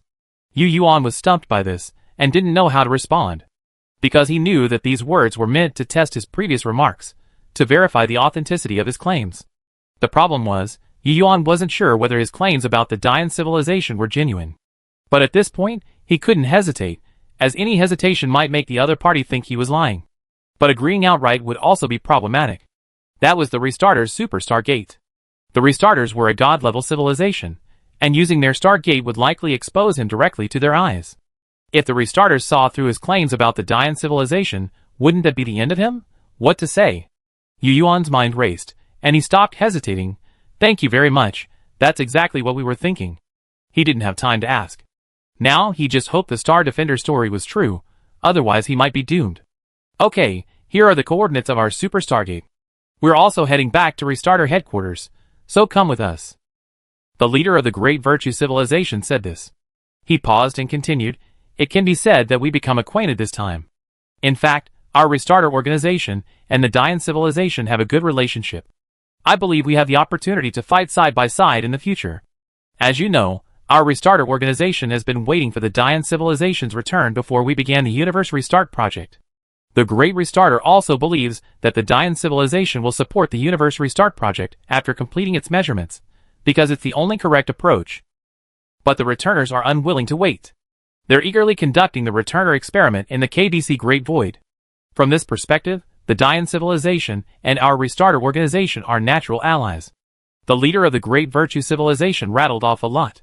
When he finished, Yu Yuan changed the subject, fearing that saying too much would reveal his true intentions. We also believe we have the opportunity to fight side by side in the future. Now that the misunderstanding has been resolved, shouldn't we hurry on? The leader of the Great Virtue civilization seemed relieved, then said in a friendly and polite tone, "Of course. Please follow us." He spoke as if the 8 annihilated fleets had never existed. With that, he immediately sent a message to the Paper Civilization's single remaining warship. "What are you standing there for? Let's go!" The Paper Civilization leader, reacting, realized that his flagship seemed to have been allowed to move. Move! The Paper Civilization warship transformed from a one-dimensional thread into a paper form, then its hull stretched into a long strip, disappearing into the vast void. The Dade Civilization's fleet also began to move, but instead of uniting and turning back, they performed the same large-scale space-time folding maneuver as before, beginning to mobilize the stellar energy of the 28 galaxies. Huh? Their movements were quickly detected by the Galactic Center Civilization. Their detectors had continued to spread even as they were communicating, and they quickly detected the Dade Civilization's unusual movements. Dade Civilization, what are you doing? Yu Yuan, upon receiving the notification, immediately sent a message. "Oh, I almost forgot to inform you," the leader of the Great Virtue Civilization replied instantly. "Please don't misunderstand. We simply realized the distance is too long and conventional warp speed would be too time-consuming. Therefore, we're about to perform a large-scale space-time fold in your star region to help you cross some distance. That's all. Of course, if you're worried, you can tell us and we stop immediately." "I almost forgot. You just want to test our detection capabilities." Seeing this response, the leader of the Silver Heart Civilization cursed inwardly, giving a look that said, "We got to be the best." "It's okay, no need to stop. We trust you," Yu Yuan replied, narrowing his eyes. He then immediately entered third-person pilot mode and gave orders to the Dream Lyra. Then, as before, the Dream Lyra escaped into the microscopic quantum world and began performing continuous teleportation, directly heading towards the Dade Civilization fleet. The Dade Civilization still had a trump card up their sleeve. Although they had accepted their grand space-time folding teleportation, they still had to be cautious for safety reasons. Therefore, the Dream Lyra was destined to rush over quickly, get right in front of them, and deter them from any rash action. The main concern was their trump card. Thus, while the Dade Civilization's grand spacetime folding was still in the infancy, the Dream Lyra teleported dozens of times, appearing alongside one of their fleets, coincidentally, the fleet containing their flagship. After completing the teleportation, the Dream Lyra sent another message to the Dade Civilization. "Alright, get started." This blatant and rapid movement had a significant effect, nearly throwing the Dade Civilization into chaos. Despite activating all their detection methods, they still couldn't detect the Dream Lyra's teleportation trajectory. Only when the Dream Lyra completed its teleportation jump and reappeared in the macrocosm did they detect its presence. Crucially, the Dream Lyra had already reached them, while their own grand space fold was still in place. The disparity was so significant that it nearly made everyone in the Great Virtue Civilization question their lives. Many in the Great Virtue Civilization secretly thanked their luck that they hadn't been on the front lines in the previous war, otherwise, their graves would be covered in weeds by now. Once again stunned by the Dream Lyra, the Great Virtue Civilization didn't resort to any trickery. They followed their instructions and performed a grand spacetime teleportation of their 4 fleets. Then, they assembled their own fleet, turned around, and led the way, heading for the Restarter Super Stargate. The fleets of the Human, Galactic Heart, Dia, and Awakener civilizations, having safely completed their grand spacetime fold, followed closely behind. Indeed, everyone was still somewhat apprehensive about using the Restarter Stargate, but at this point, they had no choice but to trust the Star Defenders. What the leaders of the 4 civilizations didn't expect was that their fears would materialize. Chapter 1537. The Hercules Corona Borealis Great Wall is a massive filamentary structure composed of countless galaxies, galaxy clusters, and vast quantities of gas and dust. It resembles an exceptionally large fibrous wall within the cosmic web of galaxies, stretching a full 10 billion light-years in length. Of course, it's not just a structure of length, its combined width and height also reach over 1 billion light-years, making it a truly exemplary large-scale cosmic structure. For humans of Earth's time, its scale was so immense that even the cosmological models of our civilization at the time struggled to fully explain the formation of such a massive structure. Specifically, it couldn't have formed within the 13.8 billion years of the universe's birth. Furthermore, according to the standard cosmological models of our civilization at the time, uneven distribution of matter in the universe would be gradually amplified by gravity. However, the scale of the Hercules Corona Borealis Great Wall already accounts for the speed limit of gravity under the expansion of the universe. In other words, within an area as large as the Hercules Corona Borealis Great Wall, the universe's expansion has long exceeded the speed of light. Gravity acting at the speed of light should not be able to hold the galaxies within its range, so logically, such a large-scale structure cannot exist. But the problem is, it exists, and has existed in the universe for over 10 billion years. When a theory cannot explain an existing phenomenon, it means it is incomplete. The best way to improve a theory is to conduct field investigations. Human civilization didn't have this opportunity before, but now it is. Field investigations are certainly far superior to only being able to observe it from afar as it looked 10 billion years ago. From the Milky Way's location, its redshift is approximately 10 billion light-years from the Milky Way, and about 7 billion light-years from where humans, the galactic center, Dia, and the Awakeners currently reside. That's a vast distance. Even if the four civilizations were to travel at warp speed, it would take them over 2.5 million years. But now, the Great Virtue civilization has informed them that the Restarter's superstar gate allows them to directly cross it and reach their destination in an instant. What a technological achievement! This has given the four civilizations a more direct understanding of the power of the God-level civilization. Unfortunately, having already boasted about being in the Dian civilization camp, it's difficult to question the God-level civilization's speed and navigation methods. Otherwise, the four civilizations would need to clearly inquire about their strengths before entering the Restarter superstar gate. For now, let's follow the Great Virtue civilization into the superstar gate and complete the time travel. The four civilizations are no strangers to superstar gates. After all, they all experienced them before, so upon arriving at the superstar gate, they acted professionally and without the slightest bit of panic. The Great Virtue civilization observed all of this, and it reinforced their belief in Yuan's claim that the four civilizations were all in the Dian civilization camp. In truth, the Great Virtue civilization also longed to question how the four civilizations had become members of its faction in the absence of the Great Evolution civilization, but given their own defeat, they refrained from raising such questions. However, they did not give up. The Great Virtue civilization leader had already quietly informed the Restarters via communicator, even before Yuan's attempt to fabricate a banner. It was their actions that prompted the Restarters, who had originally not planned to depart for this star region, to depart early. And so, an unprecedented crisis arrived. However, it did not strike during the superstar gate crossing, but after completing it, when the four civilizations set foot on the Hercules Corona Borealis Great Wall. In reality, beyond informing the Restarters, the Great Virtue civilization didn't make any further moves. They didn't even tamper with the correct parameters for traversing the superstar gate. Otherwise, the four civilizations that passed through the superstar gate wouldn't necessarily have reached the Hercules Corona Borealis Great Wall all at once. The reason for this is that the connections between superstar gates are similar to stargates, also multi-linked. That is, one can enter through one superstar gate and exit through superstar gates in different areas depending on the traversal parameters. As for the superstar gate built by the Restarters at the Guishui Great Wall, it has more than one exit at the Hercules Corona Borealis Great Wall. It's worth noting that the Restarters' superstar gate is different from the one they had previously traversed. To be on the safe side, the human civilization, the Awakeners, and the Galactic Heart civilization activated all available detection methods when traversing the superstar gate.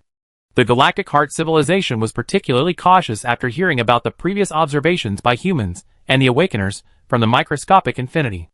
Unfortunately, this time, the Galactic Heart civilization detected nothing.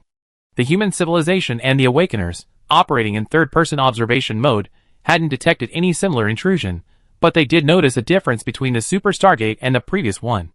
This difference was primarily manifested in the transit process. When I had previously passed through superstar gates of unknown civilizations, the process of entering and exiting was similar. I always felt my surroundings shrinking, as if I were being sucked into an infinitesimal vortex. Then, as if observing the universe through a tiny hole, I see a vast expanse of the universe's large-scale web-like structure, and then I find myself being spewed out of the superstar gate. But the process was different. While at the unknown civilization Stargate, the human scientists, operating in third-person mode, felt as if only a few hours had passed. Later, they realized that time had indeed passed, but not in the linear, three-dimensional world of spacetime. The entire process of traveling through it felt like entering some microscopic limit, like information being compressed and then released. But this restarter superstar gate gave humans the feeling of entering a discontinuous spacetime, like traversing fragments of different spatial dimensions. The restarter stargate felt like entering a world composed of layers of overlapping dimensions. The scene there seemed no longer within the larger universe, like escaping the three realms to reach the restarter's home, and then returning to the larger universe. It was an extremely strange feeling. This experience also made human civilization realize that while superstar gates all have similar functions, the methods and technologies for achieving them differ. Furthermore, it seems to be related to the types of cosmic infinity safes possessed by god-level civilizations themselves, likely a technology developed after their mastery of the cosmic infinity safes. While the superstar gate serves as a means of transportation for a divine civilization, it may also be their territory, somehow connected to the infinity they control. This alone could explain the feeling of being spied on when passing through the superstar gate of an unknown civilization.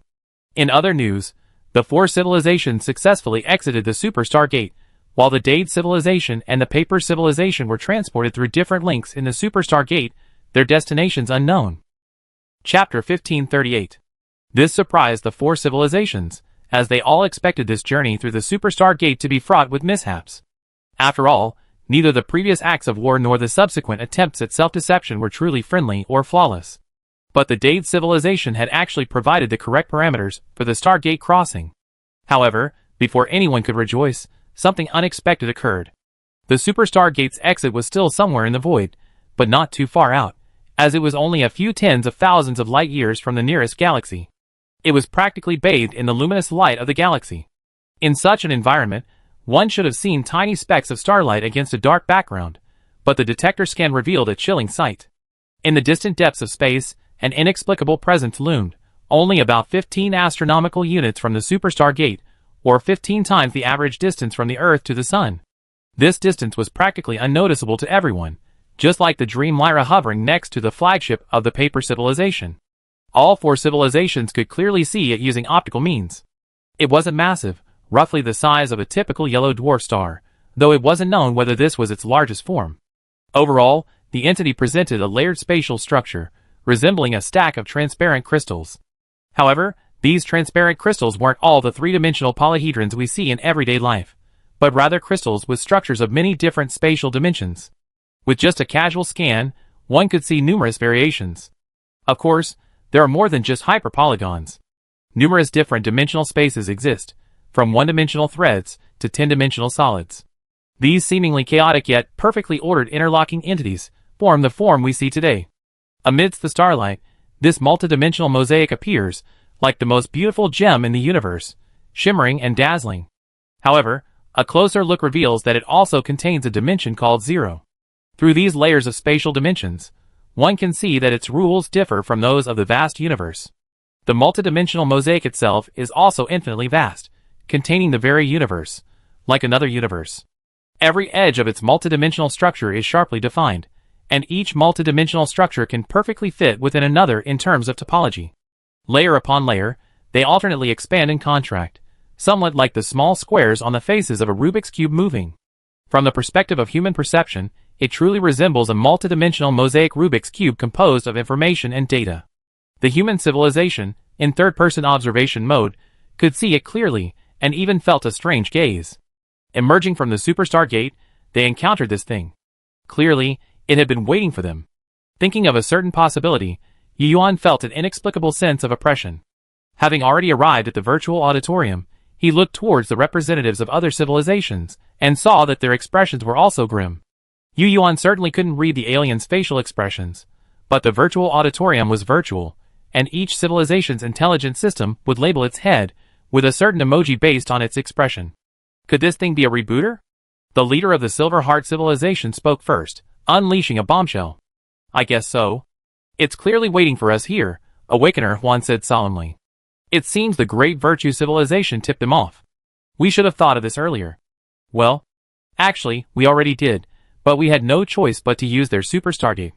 Since we decided to fly the banner of the Great Evolution civilization, we couldn't refuse the restarter stargate. That multidimensional chimera is strange, but if it's truly a restarter creation, it should be a restarter warship or something like that, the Dia civilization leader said silently. He rarely spoke during discussions, usually saying things like, "We decide as humans decide." This was a rare opportunity for him to participate in the discussion. After a pause, the Dia civilization leader continued, "It seems the restarters have no intention of attacking us, otherwise we wouldn't be safe right now. In that case, we might as well get straight to the point and ask them what they mean." Yu Yuan nodded. Speaking on behalf of human civilization, "Well, we believe they haven't contacted us proactively because they're waiting for us to make a statement. However, we need to be tactful. Since we're on the Dian civilization side, the information we send must be in the Dian language. Only then can we prove we're truly members of the Dian organization. We have to contact the Star Defenders about this.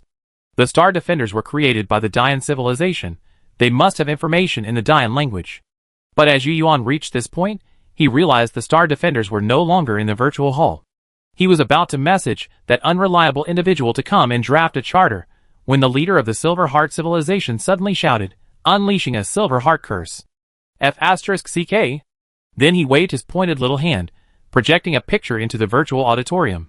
In the picture, the multidimensional chimera still floated quietly against the starlit background, but now, something else appeared in front of it. A smooth sphere, about 5 kilometers in diameter. Star Defender.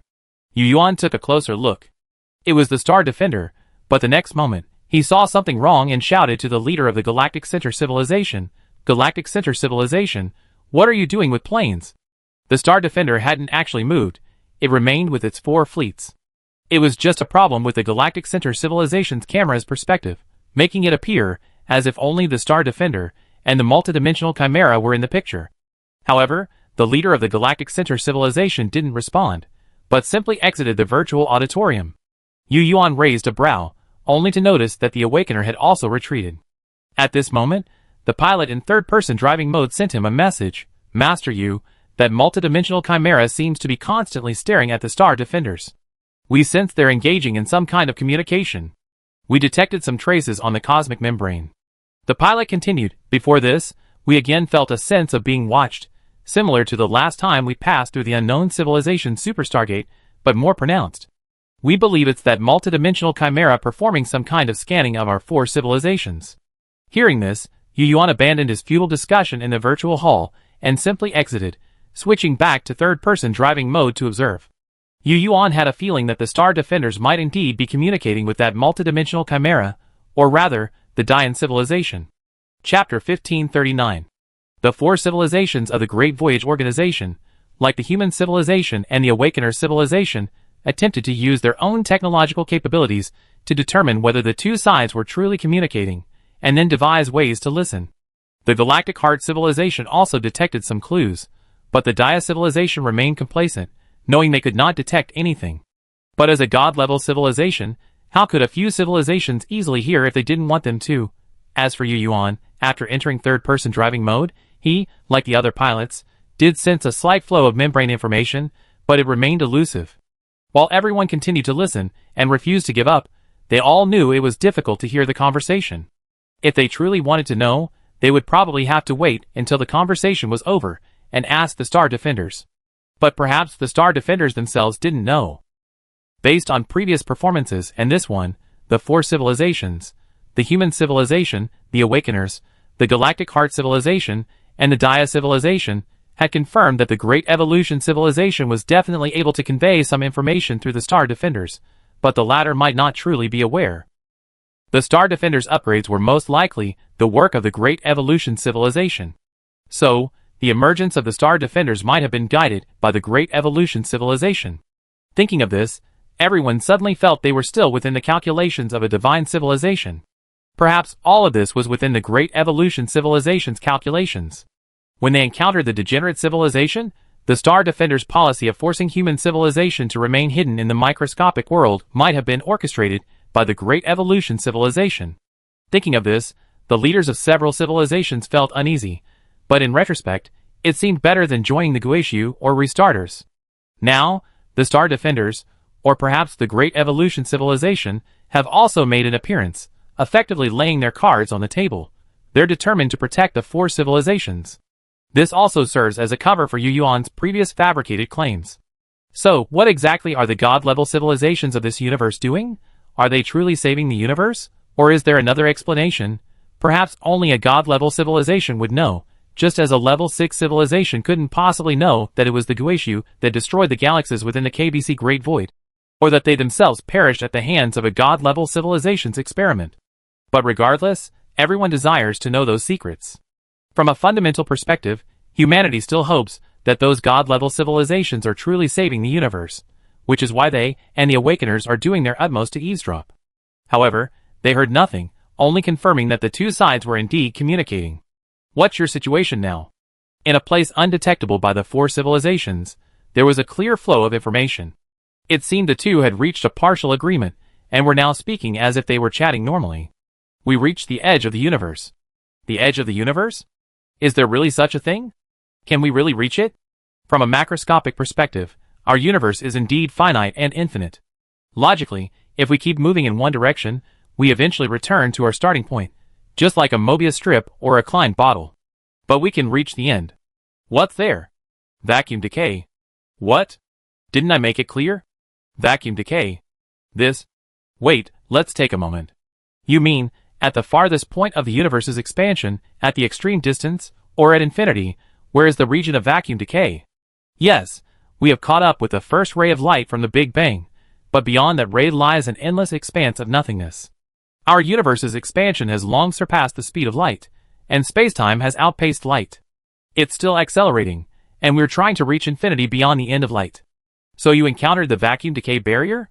Yes, we're searching for a way to bypass the vacuum decay zone, but to our dismay, we already circled almost half the universe. We already traveled halfway ahead of light, and we still can't find even the slightest crack.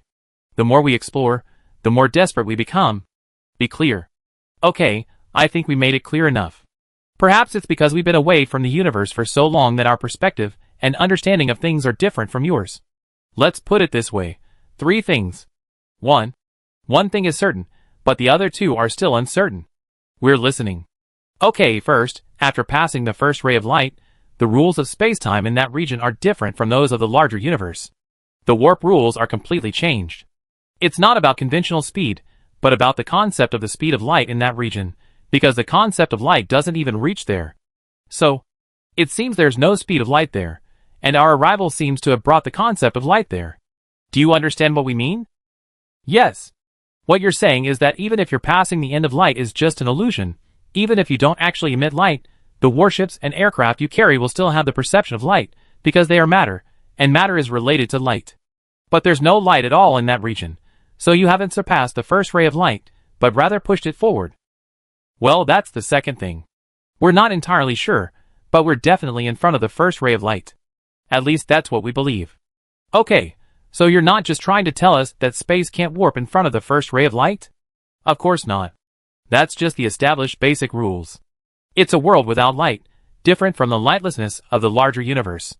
It's not darkness, but the laws of physics without light. It's amazing. We don't know how to explain it to you. Is that the third thing you mentioned? Yes, we're not quite sure yet. How? Well, we're searching for a way to cross that vacuum decay. Initially, we hoped to find a gap and bypass it, but as our exploration expanded, we discovered a devastating truth. That vacuum decay zone isn't really that zone at all, but a vast region encompassing our entire universe. It's in front of the first ray of light, enveloping our entire expanding universe. This is clearly devastating news, and we hope it's not true. Hopefully not, but considering what the Dian civilization has said before and after, the restarter feels a high probability of it being true. The entire universe was enveloped in vacuum decay, a truly hopeless scenario.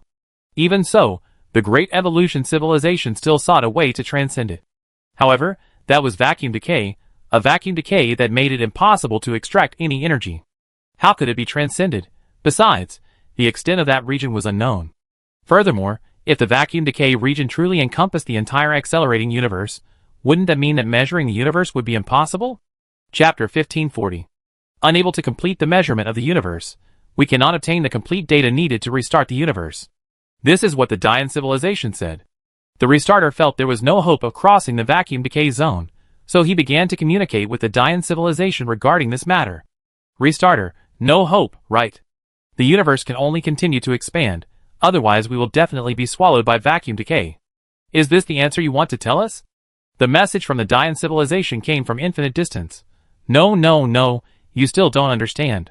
A trace of information flowed across the cosmic membrane, and the restarter responded, Dian civilization, we think it's better for you to explain it clearly, and you need to speed up the process.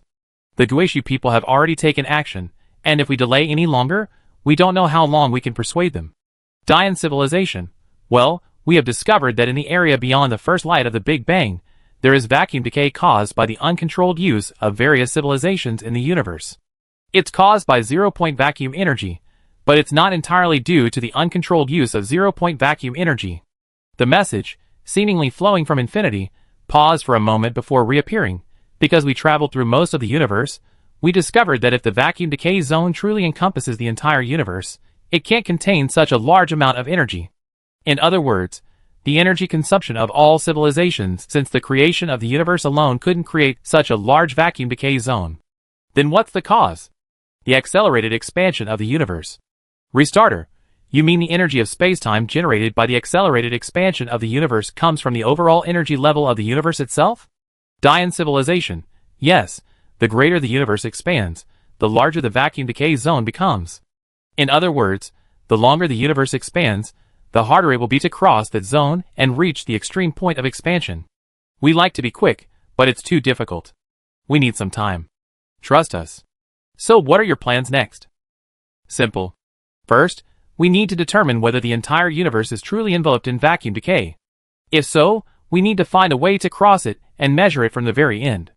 Only by reaching that impossible point can we truly obtain data on the entire universe and determine whether your plan is successful.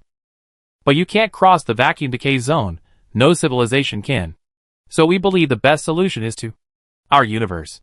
We limit ourselves to the first ray of light, isolate it, and then return everything to zero. Are you crazy? That universe isn't the true universe. We're not crazy. The region within the first ray of light is already large enough. After the new universe is born, we can simply lower the speed of light. That will at least buy us time for a Big Bang. With that time, we definitely succeed. That's not true success. We reiterate our principle. Whether restarting the universe or returning it to the abyss, the entire universe must be taken into account. Otherwise, failure is inevitable. Even if you can truly return your so-called entire universe to zero, the vacuum decay in the endless region beyond the first ray of light will consume you. You won't have enough energy to revitalize the universe. This won't work, and that won't work. So come up with a plan.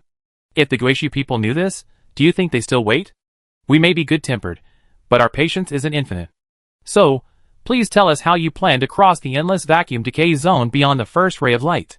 If you can answer this question, we trust you again. Don't tell us you find a way through. Of course not.